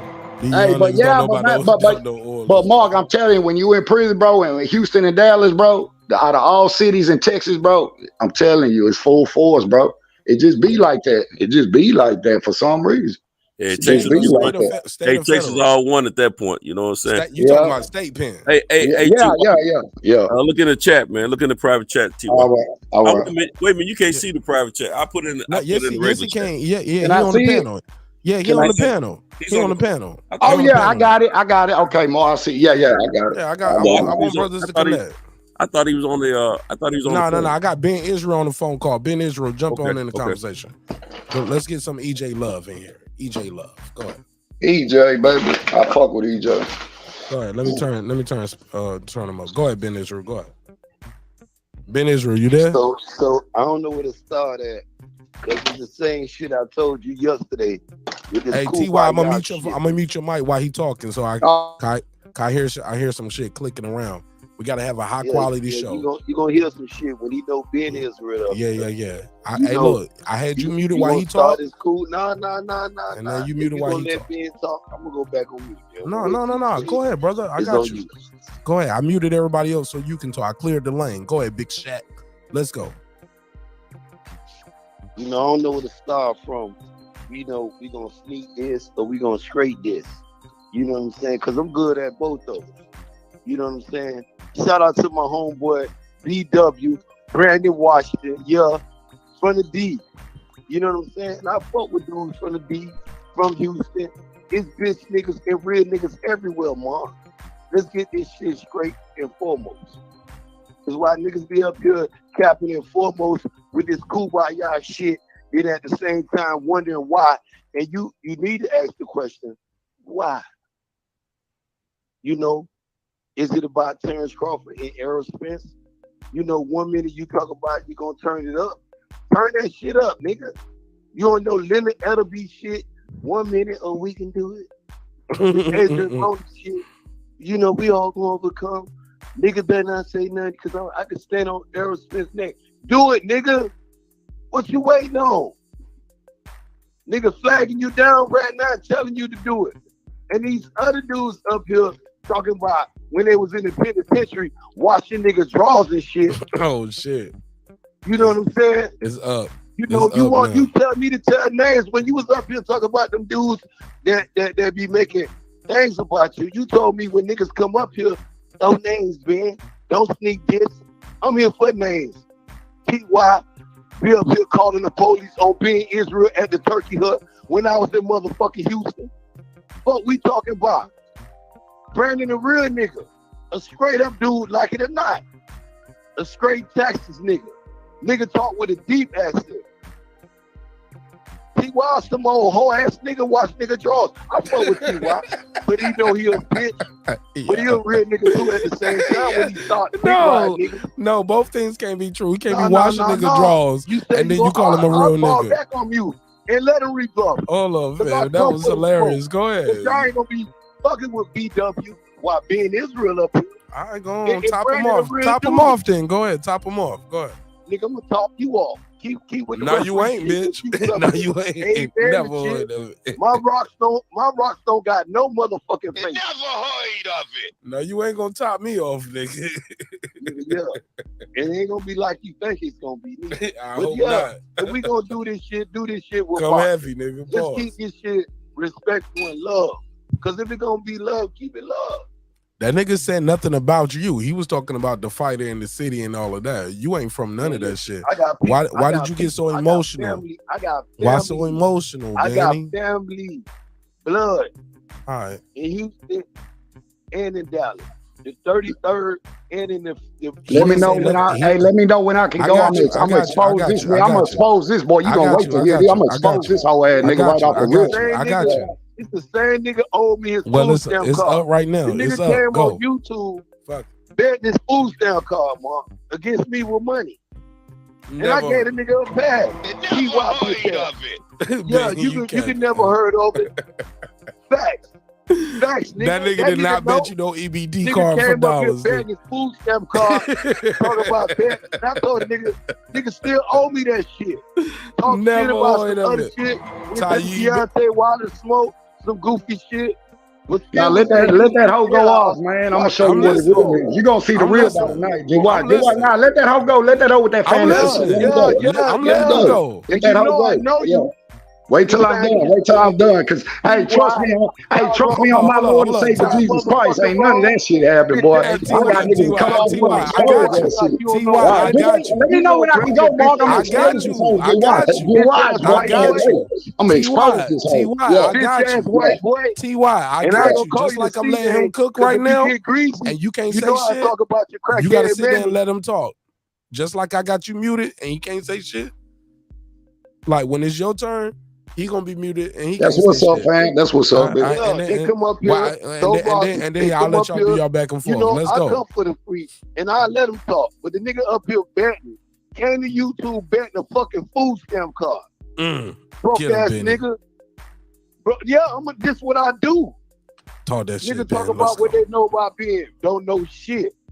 But sit up here and ran from my inheritance. I tell a nigga all day long. Nigga, I ran from that shit. Bagging this shit. This nigga up here, motherfucking, if he want me to talk about it, I'll do. Because he know I got people down there. Hey, Ben, do I put Ben Israel from Baltimore or do I put... up here ain't no man. Or is it Miami? All that man, when you tell these niggas to go talk to their YouTube daddy, they need to go find their real daddy. Mad at their mama when their mama tell them to go get a job. Fuck wrong with you, man, that being Israel. Fuck, nigga. Bitch ass T.Y. Y'all niggas better join members only. I'm about to switch this shit to members only, dog. This shit too good for Let me get off. YouTube. Let me get off. Hold on. No. It's just promo. This just promo. I'm gonna expose this hoe. It's just promo. Let me get my promo off for my members. What? Let him go. Let him go, man. Hold on, I'm gonna fam. go on mute. Hold up, fam. Let him go, cause the nigga can't expose shit. Hold Let me up, on fam. crack, Y'all and he niggas gotta came let up me here get my bad, shit off too. crying. Tell the niggas to block him like he finna I tell got you you, in a dog. minute. Hey, dog, I got you, dog. You know what I'm saying? Y'all niggas gotta let me get my shit off too. Like, I do got a job to do here. You know what I'm saying? And I heard some niggas was mad at me on YouTube. They was like, Marq Nash trying to get famous. Hold on, let me get a whiny bitch ass voice for these niggas. Let me give them that voice. Put a voice on. Marq Nash, he's always doing content about Errol Spence. I don't like it. It bothers me. I'm triggered. What, bitch? Get ready. It's not going to stop. It's not gonna stop, fuck nigga. Ain't nothing you, your mammy, your YouTube daddy gonna do nothing about it. We're gonna keep this content going. Ben Israel, mute your mic. Let him get his bars off. I'm about to do a drop to give people an opportunity to join members only. And after that, I'm gonna end this live stream and we're gonna go to members only for the rest of this good smoke. Like, niggas gotta pay for this shit. This shit pay-per-view right here. This shit good shit. And we having a good conversation, but I said everything I gotta say. Y'all said everything you gotta say. I've been more than fair. I had the phone number out there, had the link out there. Some people chose to join, some people didn't. That's cool, dog. That shit don't bother me. All that sneak dissing though, keep it sneaky, bitch. You better keep it sneaky. Diss me, you never hear reply for it. Or you might hear back to back. You don't know what I'm gonna do or when I'm gonna do it. But I'm better than you. Because God is with me. You hating ass nigga. Hater. All right, T to the Y. Go ahead, man. Reply to Ben Israel. Man, what's up, baby? Yeah, man. That shit sound good, man. That shit sound good for the motherfucking cameras, man. Yeah, man. Let me tell you something, man, about this suck ass, bitch ass, puss ass, hostess made ass hoe up in here, man. Know what I'm saying? Bitch got more pussy than Kellogg's got flakes, man. Look here, man. It's a matter of time for somebody come in here and expose that shit with me and Ben Israel. Let me tell you, I wasn't even gonna say nothing about this hoe. When I tell you me and this bitch done had wars, and when I tell you he talk about your mama, talking about he gonna piss on her, he gonna do all this to my tea lady and all this. Like, you know, some people just say that shit. So when I call a hoe out, to a real address, right? Because, see, I used to be on the Dude Money. Shout out to my boy. You know what I'm saying? I don't even want to shout out to people. But, see, there's a certain boxing channel that a lot of people a lot of the dudes know that be on your channel know about this. I done got on camera, man, over there on shit in the hood on MLK and motherfucking Yellowstone. Gave this hoe my address. He talking about he at the Turkey Leg Hut. Meet him at a Turkey Leg Hut so the laws can break. Bitch, what type of gangster gonna tell you to meet him at a restaurant so you're like a catch-out move so somebody can whoop? Look, bro, everybody know I've been trying to get at this boy. I even had a dude come off the boxing channel and let him know where I was at in the hood. I had it on camera, bro, over there waiting on this dude. He said he was gonna be down here one weekend. Then the next weekend, he talking about he live over here. This bitch ain't even from Baltimore. Man, I could expose so much shit about this hoe, bro. Well, I'm gonna let you know right now, bro. This dude over here, he on every channel. I done seen this boy get mobbed from channel to channel to channel to channel. That's why he over here with you, bro. You go to all these channels, knockout box, all these ace, but bro, the motherfucker run him out, bro. That's all he do, bro, is run his mouth, talk about people family. But when a real motherfucker give him a real address, and tell it, he know the address, 6717 Paris Street, Houston, Texas. He know the motherfucking shit, exit MLK to Yellowstone. Tell me why that bitch ain't never showed up. Ain't never showed up, bro. And I got people on here will verify this shit. I mean, some of you dudes, and I hear this one dude up in there talking about Ben speaking facts. Man, what kind of dudes? You supposed to be street niggas, so game motherfuckers. You talking about that motherfucker on here betting a food stamp card. Like a motherfucker come on here and say anything, and you motherfuckers will take that shit and run. If I told you the sun purple, ho, you gonna believe that bitch purple? Like, come on, man. Y'all know the game. The motherfucker that talk all the time ain't got himself a bitch ass thing. That's why I let this hoe talk, because he ain't talking about squabbling. I'm telling you that. We been trying to make this shit happen. You know what I'm saying? We can cam up on this shit on YouTube and I'm gonna slide this bitch. And I promise you that. He talk out, he gonna piss on my mom, he gonna do all that. Man, that bitch ain't gonna bust a grape in a fruit fight, man. That hoe ain't gonna bust a grape with cleats on, man. I told you, bro. Everybody know about this dude. He ain't about none of that shit. I try to be cool. I try to be humble. See, he the type of dude I don't come on here. He run his mouth on this bitch all day, bro. Say anything. But he ain't talking about, he ain't talking about that action. I'm telling you, he not talking about it. He ain't talking about it. Bro, I am not trying to link up with Ben Israel. No, yeah, man. Bro. Shit, I am. Shit, I am. I know Ben. You know what I'm saying? I'm gonna bang this hoe up, bro. I promise you. I'm gonna bang him up, man. Bro. It's entertainment. I know. See, it's entertainment to him. But when you see at the time that he was talking about my family, you know, it just be words though, Mark. But the time he was talking about my T lady, and when you say you gonna piss on her, you gonna kill my mom. Look, man, I'm gonna penetrate. Look, bro, it's certain shit you can get away with saying, and certain shit you not gonna get. When you talking about my family, you already know what that is. Once you go, there's no coming back from that, bro. There ain't no coming back from. And at that time he was, but you got to understand the time he was saying that my T lady was going through some stuff, bro, calling her like her health was bad, everything, bro. Like, man, I'm gonna beat his bitch ass, bro. I'm gonna beat his bitch ass. Hold up, for people who don't know what slang is, don't understand your slang. What is a T lady? For people who don't understand. T lady, mama. He's mammy. Yeah. Don't say that. Yeah, sitting there talking about I'm gonna piss on her, I'm gonna do all that, bro. That shit, these dudes tough on the internet, bro. They tough on the internet. Shit off. You know what I'm saying? Motherfucker didn't even say nothing about this dude. He come over here and just start running his mouth because I'm going with Bud Crawford. Like, really, man, this what you doing, bro? But then you get on the channel, well, a couple months ago and say T.Y. my best friend. T.Y. Then we got videos out there. I'll shoot you videos, bro. This dude's a hoe, man. I told you I was in the restaurant.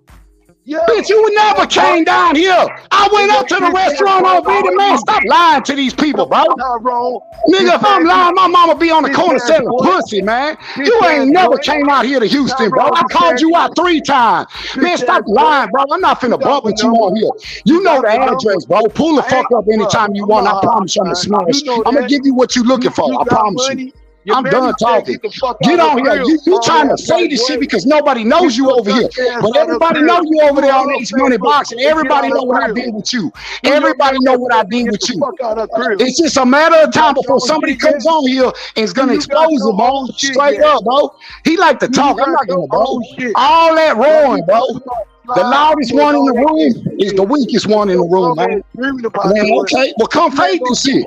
Yes, man, come fade me, man. You know what time it is, bro. Stop playing, man. Yeah, I bet you when I get done with you, you'll never say nothing about my family again. I bet you that. I bet you that. How that crackhead man? I know that shit. You can do all that, mom, bro. That's all you do. You done said this to 1,000 people on the internet. Everybody know your skilo. Talk, bark. Bitch, you all bark, nobody, man. Yeah, I know. It shit sound good, but you ain't gonna come over here with that bullshit, though. That's what we ain't gonna do. You ain't gonna come over here with that bullshit. How about this? Nah, I don't fuck with him, man. I don't fuck. He trolls me on every state, bro. That's why I don't be on here. That's why he know what it is, though, bro. He know what it is. He know what it is. He know what it is, though, bro. I'm not gonna bump with him. I don't do all that talking.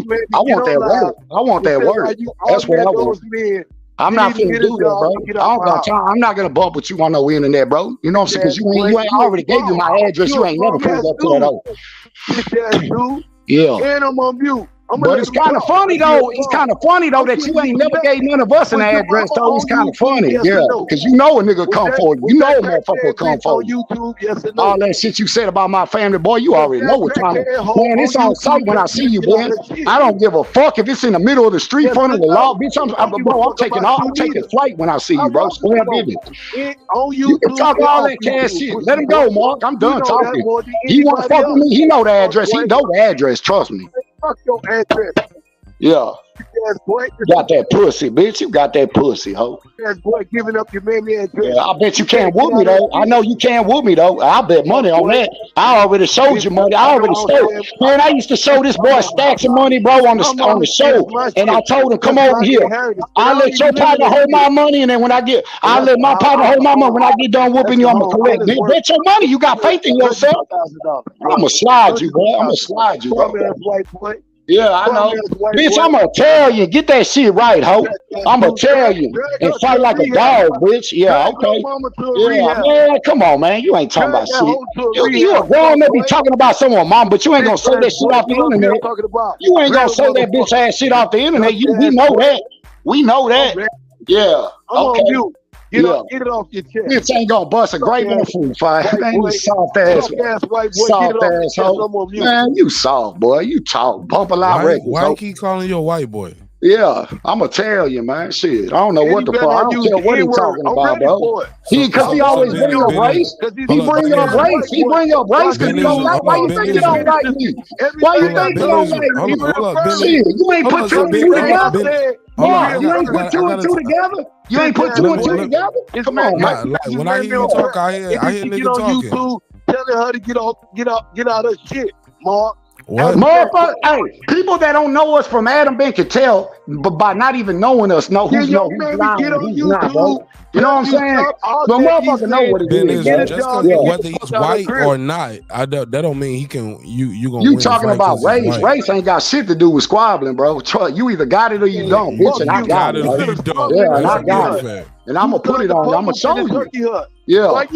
Yeah, man, stop lying, bro. You ain't showing to nothing, man. You ain't never even dropped in Texas, man. The motherfucker ain't never dropped in. You know you ain't never come out. I was on video waiting on you. You said you was gonna be out there, bro. I pulled your car. I pulled your whole car, bro. You not about none of that shit. You got these people fooled, bro, like you some stiff ass hoe. You ain't stiff, man. You not stiff, bro. Come over here trolling me, bro. I came over here to talk boxing, bro. You not about none of that shit you talking about, bro. All right, I'll be all that, but you can't win me, though. You can't win me, though. Who you roll with when you was in jail, bro? Somebody in the chat said, who he roll with when he was in jail. I'm solo, bro, but my community is black, so I ride with my boy. You think blacks don't ride with me because of my color, bro? No, somebody in the chat asked like when you was in prison, who you roll with. I just had to ask. Nah, man, I don't roll with nobody. I was civilian. I'm solo, bro. I don't get no game now. I don't gotta get no weak ass now. I hold my own, bro. I'm good. Shit. Yeah, I've been to hard units, bro. This dude don't know shit about me. That's what I'm saying. He don't know what you mistaken that color gonna get you whooped, bro. I'm not one of these hoes, bro. I'm not one of these hoes that you bully up, bro. I'm telling you, bro. You're not gonna hit. I promise you're not gonna do me like that, bro. I'm telling you, if we get up in that paint, Ben, if we get up in that paint, Ben, I'm gonna drop you. I promise you, I'm gonna drop you. Oh, you talking about everything, but let's fight. That's what you talking about. Yeah. Man, you ain't talking, man. You be lying, Ben. Everybody know what you is on this bitch, bro. Stop it. But you can play the tough guy role. I already gave you my address. You ain't never pull up. You never will. Well, look, who want to meet in who want to meet in Atlanta for a square dance, man? How about that? Let's end this shit right here. Cause I got Coach Ed Morris in the chat. We got Douglasville Boxing Gym. It's a real. He's a real. It's a real coach. Hold on, fam. Stop hamming out. Hold up. You know what I'm saying? You ain't gotta go hard. I don't mean to know, but I told him that he come to my state, bro. That's it. I got too many felonies. I'm gonna make sure he come to where I'm at, and I'm gonna bury his ass in my backyard. That's exactly what's gonna happen. That's exactly what's gonna happen. Nah, hold up. Then we can have an organized. Hold on. Nah, ain't no organized. Hey, Marq, ain't no organized, baby. When you put family and all, now that shit dead out the way, and I'm a street. No, ain't none of that, bro. I already pulled up and was gonna post up with him, bro. I don't need nobody. I ain't gonna get nobody to jump him. I don't do none of that pussy. I'm gonna handle this boy by myself, bro. I don't need none of that shit. None of that shit. I ain't one of them dudes, Marq, where I call 20, 30 of my partners to handle my business. I'll handle my business on my own. I always been like that. And the motherfuckers that know me out here know I'm a, hey, that boy ain't fucking with me, man. I'm telling you, bro. He can talk all that bad shit he want. He ain't about none of that bitch ass shit. I promise you he not. You know what I'm saying? I'm not the one on here. You the one came on here talking that tough shit. Everybody know you ain't about that shit, bro. Marq, you act like nobody. Everybody know this dude on every channel, bro. All you gotta do is ask him on here to say the same shit. That's why he gets so mad. Man, you ain't fucking with me, man. Man, go ahead, bro. Man, you ain't talking. I know you can come to Texas, though. I know that.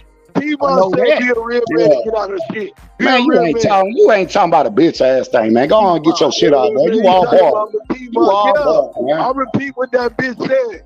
Get out of shit. Fuck, boy. Oh, boy, man. Errol Spence fanboy, you on every channel sucking this boy dick, man. Get your bitch ass on, ho. That's what you do in the jailhouse. Getting mad. You come on this bitch because I'm talking about Terrence Crawford. I was waiting for you. That's why I knew when you came on what you was finna do, bro. Man, your life miserable, bro. You miserable. Everybody know you miserable. Over there, all you do is get drunk and then come on the panel, bro. Come on, man. Till I found out she a crackhead. Come on, man. Ain't nobody care about none of that. So yeah, you can say that on YouTube. You a YouTube gangster, man. You www.com ass gangster. You know what I'm saying? Bitch, put your camera on with your predator looking ass. Have any of y'all on this channel seen Ben Israel? Tell him to cam up, man. That boy look like a straight predator, bro. Straight up, baby. Yeah. That hoe look like who did it and why come. That motherfucker so ugly. He look like who did it and why come, man. It's show what a predator man, show look like. Get your bitch ass on, ho. Ass nigga. Yeah, man. He talking about T-Mon. Man, look, bro, you got the internet part, bro. I want that live and personal shit, bro. You said you gonna kill my mama, you gonna piss her. Man, boy, when I see you, I'm gonna strip your bitch ass. Bitch, you gonna be on the block butt naked, man. You know what I'm saying, nigga? I'm gonna strip you for everything you got, bitch. You know what I'm gonna do to you, bro. Yeah. Them partners on the phone. Them partners that know me, my partners out here that got on the panel told you what I'm gonna do to you, bro. You think it's sweet over here, but you gonna find out. You gonna find out the hard way. But your square ass ain't never gonna get off this internet, bro. You talk shit to 1,000 people on this bitch, but you ain't never. Man, go to the fight. Go to the fight, man. Go to one of these fights. Go somewhere where you gonna show up. You know, man, this motherfucker got so many enemies on this bitch, bro. I'm telling you, you better ask around about this dude. This dude got enemies. Man, he talk the same shit to everybody, man. That's all he do. That's all he do is bump his dick sucker. Bitch ain't gonna hurt a fly. Bitch ain't gonna kill nothing. He ain't gonna let nothing die, man. He friendly in the motherfucker. Yo, man, be bumping up dick suckers. Talk about that. You soft as fuck, Ty. Yeah, I know, but you didn't come. But you sure didn't come over there when I was on video waiting on you on a YouTube stage where everybody seen it. Yeah, in your city. Yeah, man, you ain't never been to Texas. Man, you crazy. Like you don't know. Yeah. This is why I came for you. Yeah, well, you gonna find out. You gonna find out. You gonna find out. Boy, I ever see you gonna find out. You gonna find out how we get down south. You gonna see how we get down south. You talk good on www.com. So www.com ass gangster. Shut your bitch ass up. Get out your mama shit. Yeah. You want me? You say, man, I ain't in my mama shit. Real job in your life. Yeah. Stop it. Down 9 to 5. You tough, Ben. Hey, tough, Ben. You got the internet. You tough on the internet. You tough on here. You won't even get your mammy. Yeah, I know. You tough. You tough. Yeah, you tough on this hoe. Feel real, man, and get that bitch some help. I know. You can get mad about me all you want. Well, man, I don't. Man, you a non-factor. You a non-factor, boy. You a non-factor, man. You a non-factor, man. Fuck, boy. Get that hoe some help. You can't say shit about being Israel. Yeah, I can. Yeah, I can. You ain't about what you talking about. I know that. Everybody know that. Everybody know that. She's selling pussy in Houston. Yeah, I know. Shit. If she selling pussy, she bringing that money back. If she selling pussy, she a good hoe. If she selling pussy, she a good hoe. Yeah, she a good hoe. Yeah. Yeah. Man, you say that same shit, man. You don't even know what a cracker is, bitch. If I even told you break down where the word cracker came from, I'll give you more knowledge. Where the word cracker came from? Where the word cracker came from? I even told you asshole where the word cracker came from. Where the word bitch ass up, man? Where the word cracker came from? I even told you asshole. Shut your racist bitch ass up, man. Nobody care about you. Say the same shit on every panel, man. Shut your whole ass up, man. www.com ass boy. Oh shit, man. Split your shit, ho.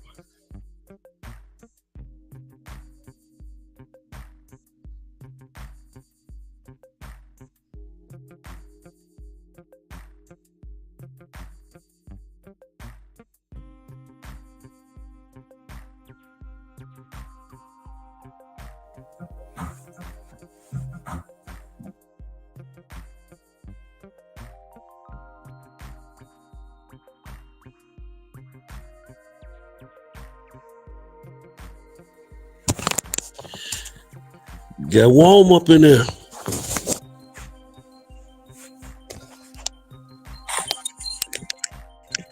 Get warm for a minute. Pretty warm.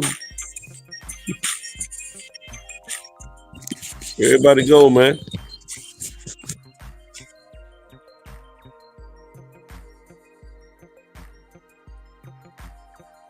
What you do? Time them out, Marq.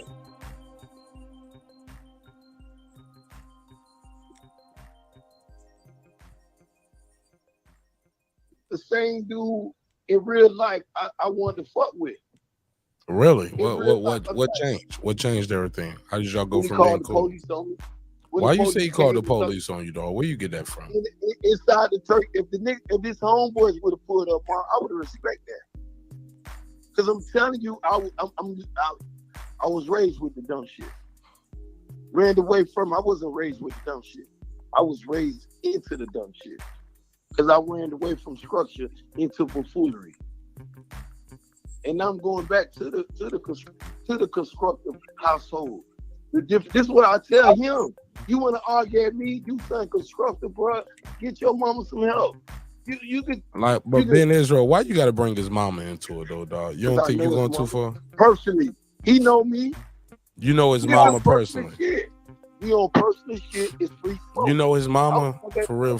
Come on. He know where my mama stay. He know the house that my mama left for me and my sister. He know the address. He know my name, government. I know his. I'm trying to figure out why a white boy named Tyrone right now to this day. All right, let me do these super chats real quick. Titus the Titan said, "Let them white cook." Boys you know named hold Tyrone. on, fam. You talking over me? Let me say this. I'll let y'all cook for a minute. Titus the Titan said, he said, "Let them cook, Nash, unless somebody matches me." I guess he's talking about the people who was telling me to stop it. People was telling me to stop the fight. I'll give you the $2. You give him the $2. All right, pay him the $2. Oh, pay the $2.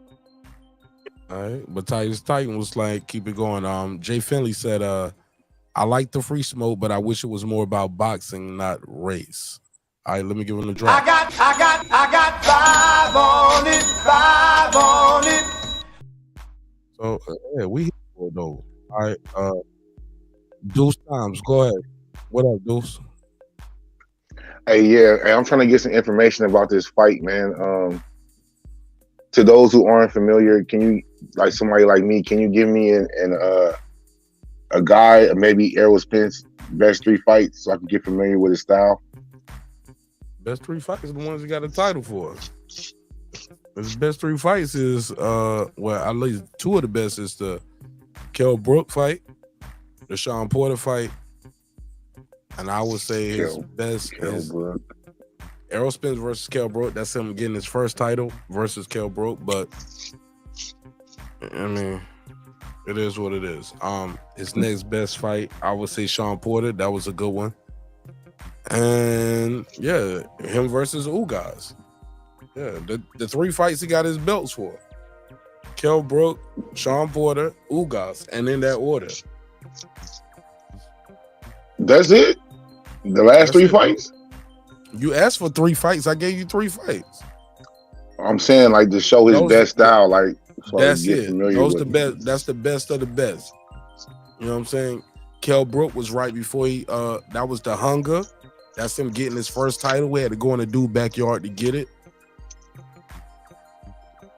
And Shawn Porter, that was him unifying. Shawn Porter fought different. Shawn Porter, that fight, other than him dropping Shawn Porter in the 10th round, was it the 10th or the 11th? Maybe the 10th round. Other than that knockdown was the difference in the fight. If not, it was a draw or Shawn Porter won. I think it was the 11th, Marq. Okay, 11th round. 11th round, yeah.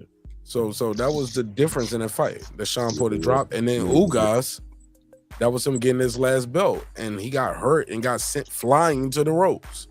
People act like that shit didn't happen, but those same people called my show tonight. Brandon Washington was one of them. Champion Hart was another one. They was like, man, I don't know if he ready for Bud, and it's been over a year later. And nowadays, like, yeah, he gonna beat Bud. I was like, that ain't what you said the night of the fight when y'all saw his performance against Ugas. But I guess they heard that YouTube daddy tell him what to think. Cause I got that natural reaction. Your real reaction in real time, Brandon Washington. You didn't call Errol Spence the eye collector and the bone collector. Derek Lincoln, you didn't call him that. All the Spence fans that follow this channel, they all called the show the night of the fight of Ugas, and it was like, whew, man, that shit was getting kind of crazy in there for a minute. I didn't know what to expect. Those his best performances, though. That's what I was looking at. Go ahead, Deuce. You got the floor. No, I was, excuse me. That's what I was saying. That's what I was looking at. I was like, damn, if that's the best. I remember him having a little trouble with you guys.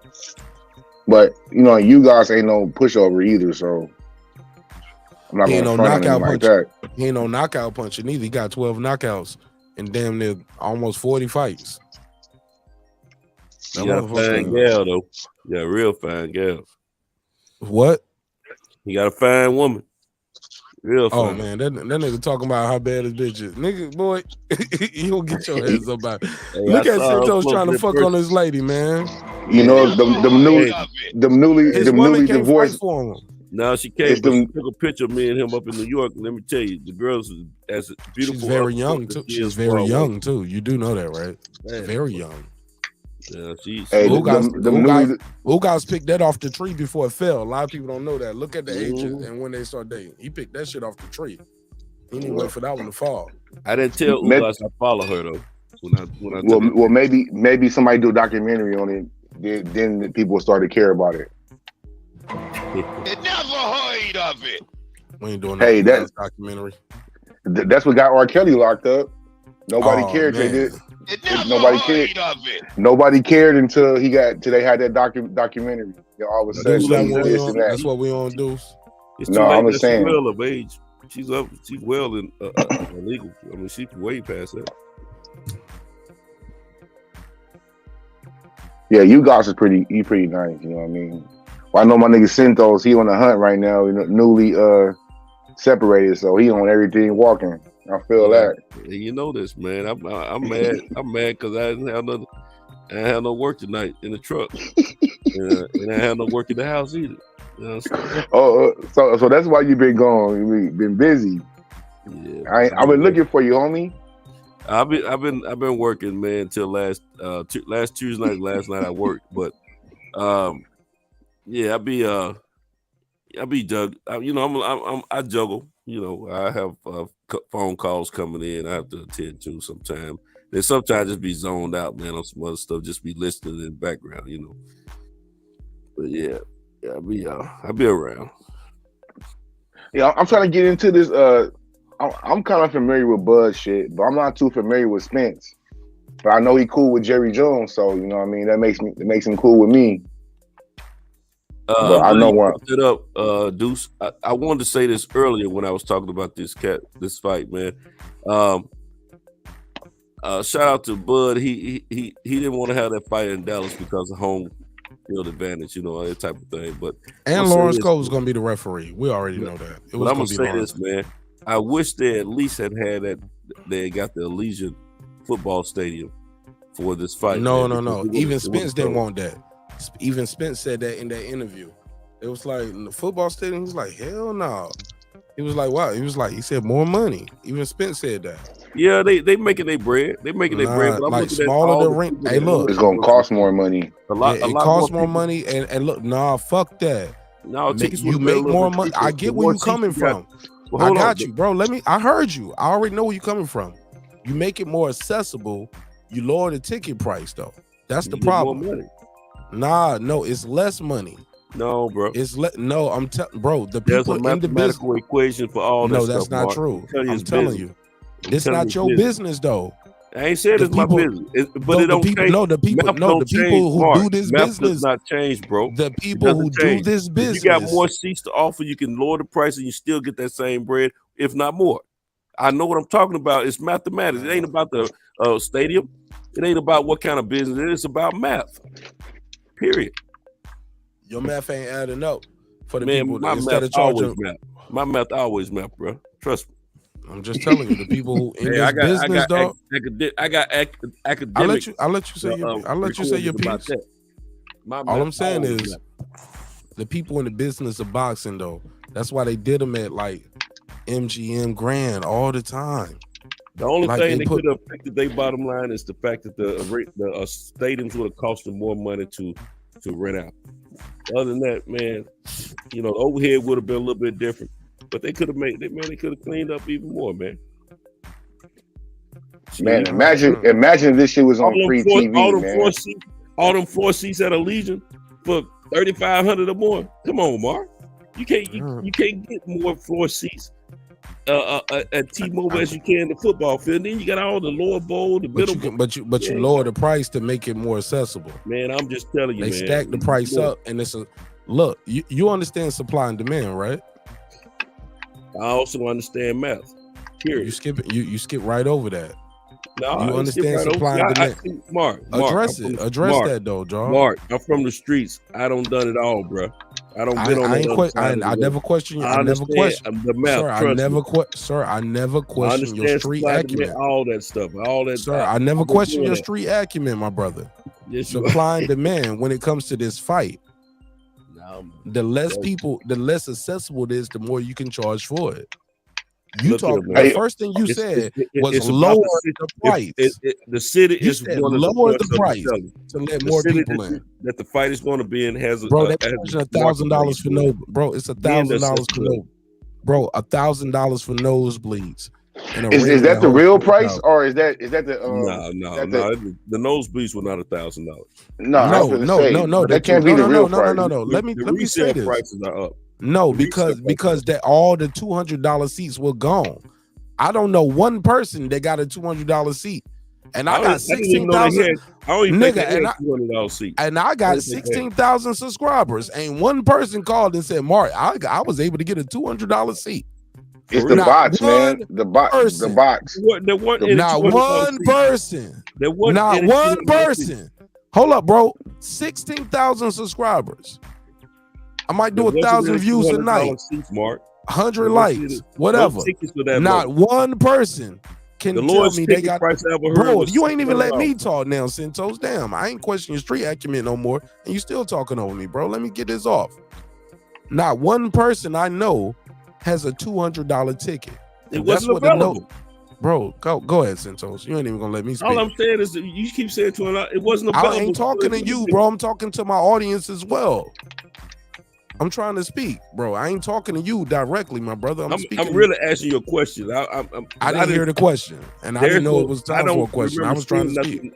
The lowest I remember ever hearing a ticket being for this fight was $600. My brother, but like you said, you weren't in the queue right when the queue opened either. Were you? True or false? But my homie was. Okay, I ain't ask you about your homie. All right, Santos, you ain't even been fair now. Okay, I'm asking you. Did you see any $200 tickets? No, that's my whole point. That's what I'm trying. They weren't available. So why are you cutting me off just to agree with me then? Okay, I'm trying to make a point. Look, it wasn't your turn, but go ahead. I'll let you have your turn. But I promise when it's my turn, you gotta let me speak, bro. The tiers of the ticket prices were all laid out by tiers. There was no tickets available that low. Who disagreeing with you, dog? Nobody disagreeing with you. Nobody said you're lying about that. That was the whole premise. That was the whole premise I was making. I don't know one person that got a $200 ticket. Not one person out of all the people that watch my show, out of all the people I know that watch other shows, I don't know one person who got a ticket for what quote unquote the lowest ticket price was supposed to be.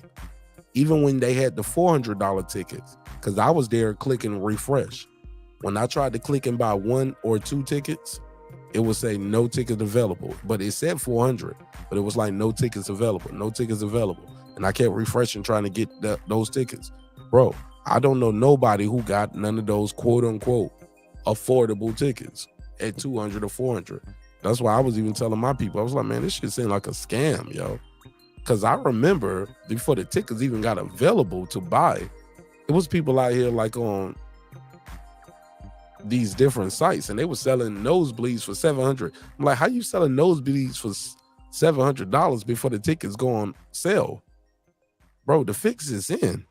The fix was in. Can we admit to that? It's like that. It's like that with everything, bro. Ashley, I'll let y'all give y'all final thought, and I got to go to my members only. Because the members in the chat saying, man, when we going to go to members only, Mark Nash? So y'all finish what y'all got right here, and I got to go to members only. Well, I was going to talk about the tickets, but go ahead. Go ahead. Y'all got a final thought. Go ahead.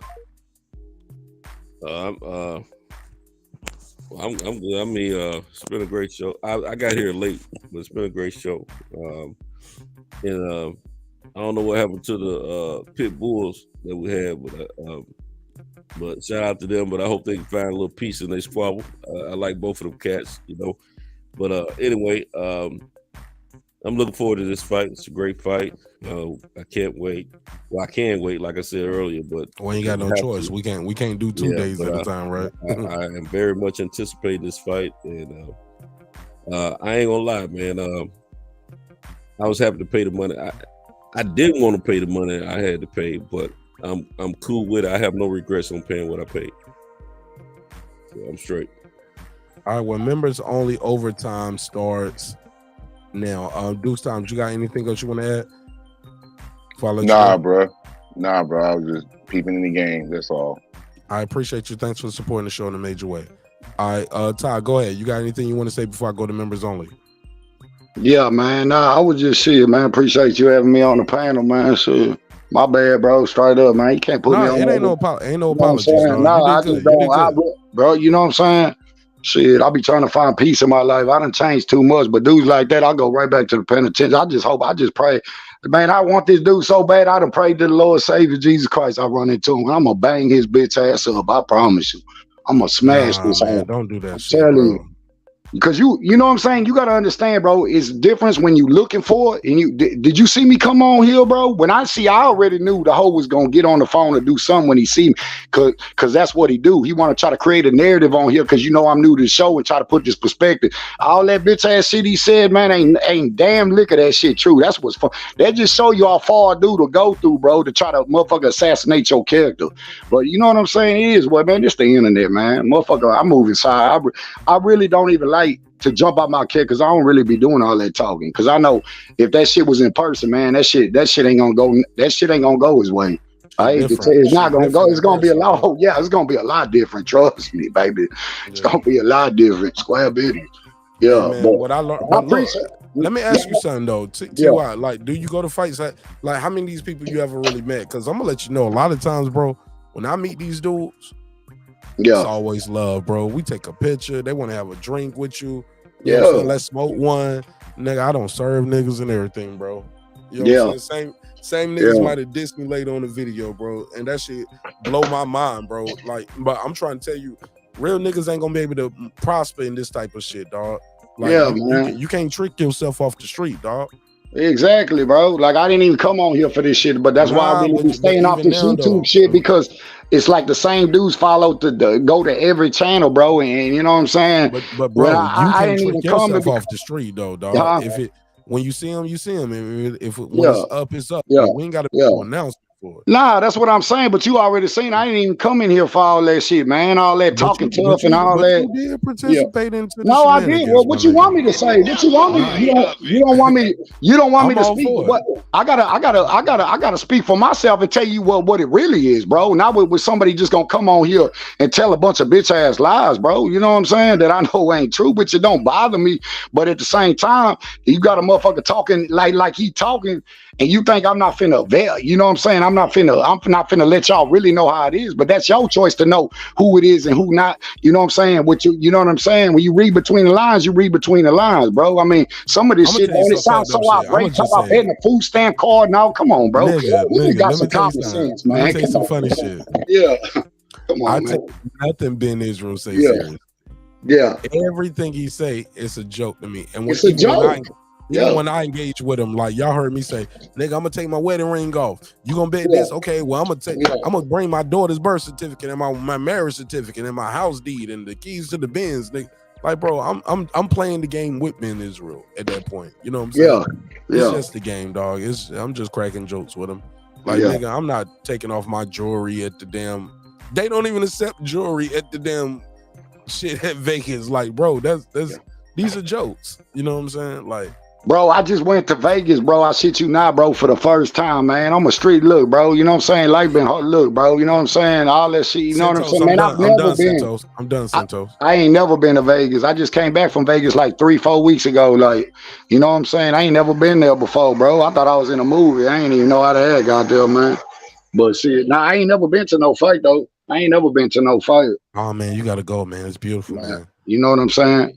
Cause you know, I like, I don't know about you, but see, when I watch a fight, man, I like to be tuned in and watch it when it just, you know what I'm saying? Bro, I ain't gonna lie. Certain You know what I'm fights, bro, saying? Yeah. I love watching fights at the crib more than going to the fight. Yeah. I ain't even gonna hold you, cause I get that. It's closer. I got a big screen TV. You know, you can see the replays. Like you can, like, the experience is different. Being at a fight, especially if you ain't got the best seat, like one of the best seats. You know how that first experience was, man. Going to a fight? Yeah. Shit. One of my first fights going to a fight, like my first championship fight was on Deontay Wilder fight. So you already know that shit was electric. You know what I'm saying? Yeah. Oh yeah. It was, like my first championship fight, like not amateur and not none of that shit, like amateur or army or like locals or regionals. My first championship fight was Deontay Wilder versus Areola. Yeah. And that shit was electric. Yeah. And since then, bro, I've been hooked, bro. Like I gotta be there, bro. Yeah. So how many fights? How many fights you been to? A bunch? Shit,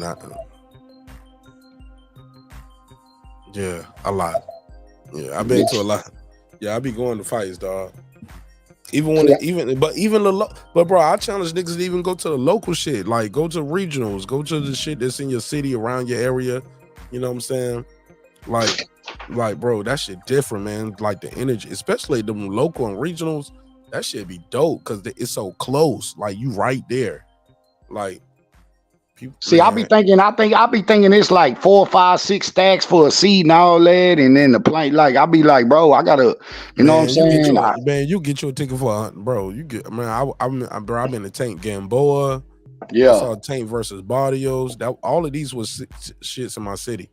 Here in Atlanta, Tank versus Barbosa, Tank versus Barbosa,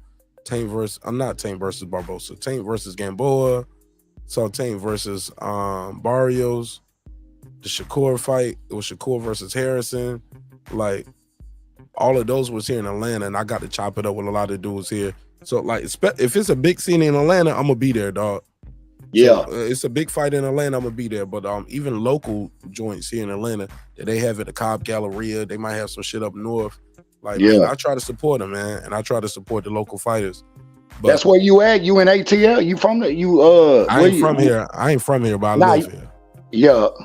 That's you from the South? Yeah, more or less. But I was in the Army, bro. I traveled everywhere. I left home at 17 and a half, and I ain't look back, dog. Yeah. Hey, I feel you, bro. Shit, that's why I should have took my ass when I was young. But shit, I started going to prison when I was 15, bro. In and out to like 32. Now I'm like 44, but I did a throw 360, man. It's hard. You know what I'm saying? That's how I stay out now, man. I don't got no circle. Like everything I do by myself. I move like a chessboard, like, bro, because I learned. I learned everything. And any nigga that ever been to jail will tell you that's the best way to do all your shit. Yeah, you got to, bro. That's how I move on this YouTube shit, bro. I ain't in no YouTube gang.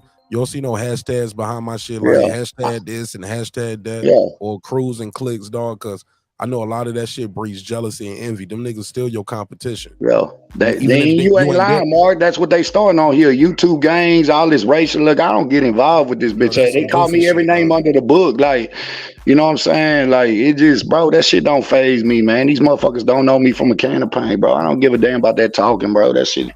You know what I'm saying? You're not ever gonna see these people when they're doing. If you do, you know what I'm saying? Let's just see if they're gonna do what they said they're gonna do. And nine times out of 10, they don't know you from Adam. So, you know what I'm saying? That's what I'm saying, bro. This shit crazy, bro. It's all hatred, bro. Just like in the world, bro. The same people you meet on here is the same people you meet in the world, and that's why I don't fuck with nobody, because none of these people will at the end of the day, bro. Majority of them. You know what I'm saying? I can't let no nigga trick me off the street though, dog. And don't let no nigga trick you off the street. You know what I'm saying? Yeah, for sure. You walking on the street now because you know what I'm saying, somebody showed you grace and mercy. You know who did that? My Lord and Savior, bro. I came, bro. Bro, come on. That's why I tell niggas all the time on the show. I be like, bro, I'm gonna show you grace and I'm gonna show you mercy, because that's what God showed me and my family. That's why I'm still here. That's why I can talk shit on YouTube and make a couple dollars every night, man. Just have a little fun, talking some shit. But I'm gonna show you grace and mercy, dog. You know what I'm saying? Like, cause where does it go? What is it gonna stop at? I know I know where it ends, dog. I see the future, dog. I see the future, and where it ends is the graveyards and penitentiary. For either me or you. Me or you. Exactly. That's where exactly it's going in. Exactly, bro. And I know but it ain't gonna be no, I'm just slap shit out of you and and I'm gonna just walk away. And you, bro, you must have snuck me then. Cause anybody can get caught slipping. But we ain't about to do no square up. And in Vegas, I'm never in Vegas dolo, dog. Like I got them things with me, and I got them. And there ain't no rules, and there ain't no rules in this shit, bro. Ain't no rules in this shit. Y'all gonna jump me, But this shit ain't about to end like where you just gonna beat me up and you just gonna go home the next day. And that's what. Hey, I'm glad. Look, I'm glad you put that. I'm glad you put it on. And that's what I'm glad you put that on the nail. It ain't gonna end like that. I can't sleep at night. Ain't no way. And that's what some of these dudes think, that you just gonna and then you just gonna go walk to the car and going, man, that shit ain't gonna end like that, bro. I'm telling not with some of us, because it's a pride thing, bro. And I promise you, it's not. With some of these dudes, it's not gonna end like that. But I ain't on here trying to be tough. Some niggas can't look at themselves in the mirror, bro. They can. They think they know who they talking to on here, but they don't. I don't know you or nobody on here. I don't understand. But what I'm trying to tell you is, when these people be talking this shit, man, it just be talking. At the end of the day, you don't know damn one of these motherfuckers. You don't know what they going through. And when you see them, bro, you got to be about all that shit you was talking on the internet. But every time, but one thing you know, we know for two things for sure is, most of the time, the ones that be running that old hookoo ass shit, bro, and talking all, when that shit get up live and personal, bro, that shit don't be like they say it's gonna be, bro. Man, that's why we're gonna set up some boxing, man. We need to do a real boxing match. You know what I'm saying? Motherfuckers meet up, square up. Like when I do the meet and greet, I wanna have the meet and greet. We're gonna do the live podcast and we're gonna have a good time. But also in the meet and greet, man, let's get some of that hostility out of the way. But it gotta be where we leave it at the ring, because like we can't be out here telling kids, hey, put the guns down and pick the gloves up. Even if you pick the gloves up, you can't accept your loss, and now you want to fight the shit. You want to shoot the shit up. Like, bro, nah. You want mano, or you lost. Like, but it's over. It's over. You know what I'm saying? And that's another thing why I don't like getting on here, because these dudes. I respect that more than like motherfuckers saying they about to slide on somebody. Cause bro, when you about to slide on somebody, bro, you know what that mean. And I don't want you to do that. And the shit that band between me and him, Marq, I ain't mean to cut you off, but the shit that part of that though, dog. Yeah, the shit that, and that's why I didn't bring it up on here. You see, I didn't start that, but I already knew this dude was gonna get on here. All that, bro. He just trolled me. But one thing, the stuff that he done said, sir, you in charge of your emotions. Nah, you right.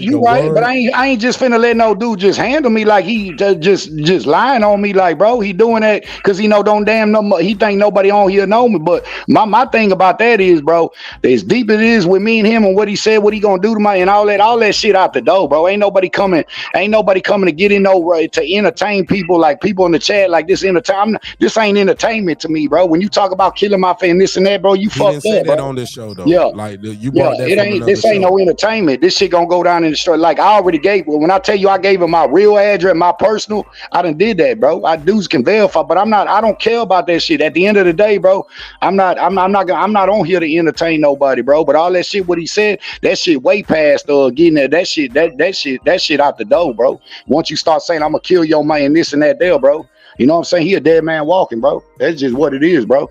But I don't come on here for that shit. I can't be a part of that. I got but I'm not right there. But I'm not coming on your show to be that. I came on here talking. I didn't come on here. This man just start going. This is what he does on every panel, bro. So that's why I apologize to you. I really let somebody steal my joy. Really, I don't even care no more about this dude talking, man. So I apologize, bro. You know what I'm saying? Nah, don't apologize to me. Because you ain't going to do nothing to me, and I ain't going to do nothing to you, and I'm not going to be the one to indict you for those words. Sir. But I ain't trying to bring that on your panel, bro. Don't indict yourself, dog. Don't indict yourself on a YouTube channel, brother. All right? No. Yeah, that's why I stay away from, because it's cast like bro, I don't come. I deal with enough. You know, we deal enough with. But what I'm saying is, we deal enough with in the street. Somewhat, look, bro, I got a lot of stuff going. Like, bro, I'm not coming on here to hear that bullshit. Hold up, but that's why this shit right here is supposed to be so easy, dog. Yeah, real niggas who did some real shit in the street. No, this shit right here, this ain't nothing, dog. Don't let nobody trick you off the street, dog. Don't indict yourself. Don't like y'all. We got to be smarter than that, all right? For sure, bro. But I got to end this one, man. All right, for sure, man. You have a good one. I appreciate you, bro. Man, I fuck with you, dog. You got a home here, all right? All right, baby. I appreciate you. My nigga, let's go. All right. Peace. All right, man. It's been another great episode of Breaking Beats, where we break down business, entertainment, art, technology, sports, anything else you and I feel like talking about. It's a hip hop, political sports show with a comedy twist. We like to let the jokes fly. You know why? Life is serious enough. Life getting real serious out there for a lot of people in this when it comes to this fight. And look, man, I don't care who you root for, who you not rooting for. Man, y'all keep y'all hands to yourself. You know what I'm saying? Let's leave people's wives, daughters, families, kids out of this shit, man. You know what I'm saying? Let's show people love and respect. You know what I'm saying? Because sometimes we're gonna agree, sometimes we're gonna disagree.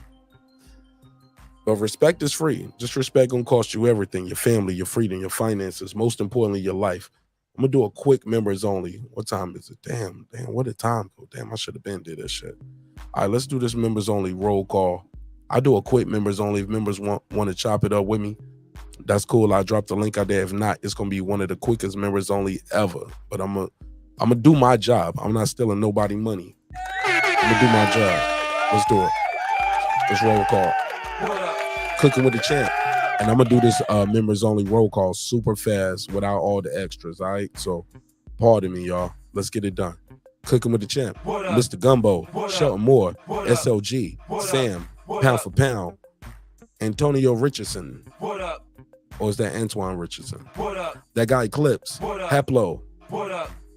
Big Hova. What up? Tell Toya. What up? Unbiased Fan, Brim Reaper. What up? Kendall. What up? The Kid's Back. What up? Johnny Goodman. What DJ. What up? D-Lo 44 Boxing. What up? Shawn T. What up? Kansas City Mac. What up? On the mic with Terrence Bailey Sr. What up? Carmen Serene. What up? Ace Retro. What up? Nick Rich. What up? Aaron Parker. What up? Taylor Bell. What up? Stephen Bateman. What up? Wanda Villa. What up? Transcendent Sports Channel. What up? Fistiana Fights. She just might. What up, gangsta? Yeah, I had to throw that one in there. Where we at though? What up? Jacob Sims, that's him. What Haplo, What Mike up? from Boston, What up? Patricia Shelton, What up? Miss Queen Sunkiss, What up? Rockman, What up? Beyond the Ring with No Nito and Rachel Donaire. What up, gangsta? True Media Today, USA Boxing, What up? Pudo, What up? Full Revolution, What KP from KC5, What up? Matt Wade, What up? Ill Status Boxing, What up? Tank the Sweet Science Examiner, my good brother. What up, though? Let's keep it going. Let's keep it going. Shell Moore, I see you. I got you. What was that? What up? Beyond Above Media, What up? Pittsburgh T, What up? aka Marq. That's not true. What up, gangsta? SF City Slucker, What up? I Know Boxing, What It's up? Mex, What Ride up? of the Storm, What Here up? and There, What Matty up? Yoel, What Cliff up? Bailey, What Con up? Shawnery, What Lisa up? Bell, She Never Fails, What up, gangsta? H.L. Deezy, What up? Cooking with Sir Senior, What up? Brandon Washington, What up? D. Bevel the Champ, What and of up? course the Big Fish himself, my good brother Darren Lincoln. What up, gangsta? Love y'all. Hope you love yourself. If not, guess what? God loves you. So does Marq Nash in the neighborhood. Members only starts now. Members only starts now. I'm gonna end this one. Sheldon Moore, stay where you at. I'm gonna put the link in the private chat so you can click over and you'll be my first guest on members only. You there? Yeah, I'm here. Can you hear me? Yeah, I hear you. I hear you. I hear you. You sound like you work with that guy Eclipse right now. Y'all sound like y'all niggas sound like y'all work at the same job right now on the same shift. All right, I'm gonna put this link in the private chat. Click that link and I'm gonna bring you over to members only. All right. You see the private chat link?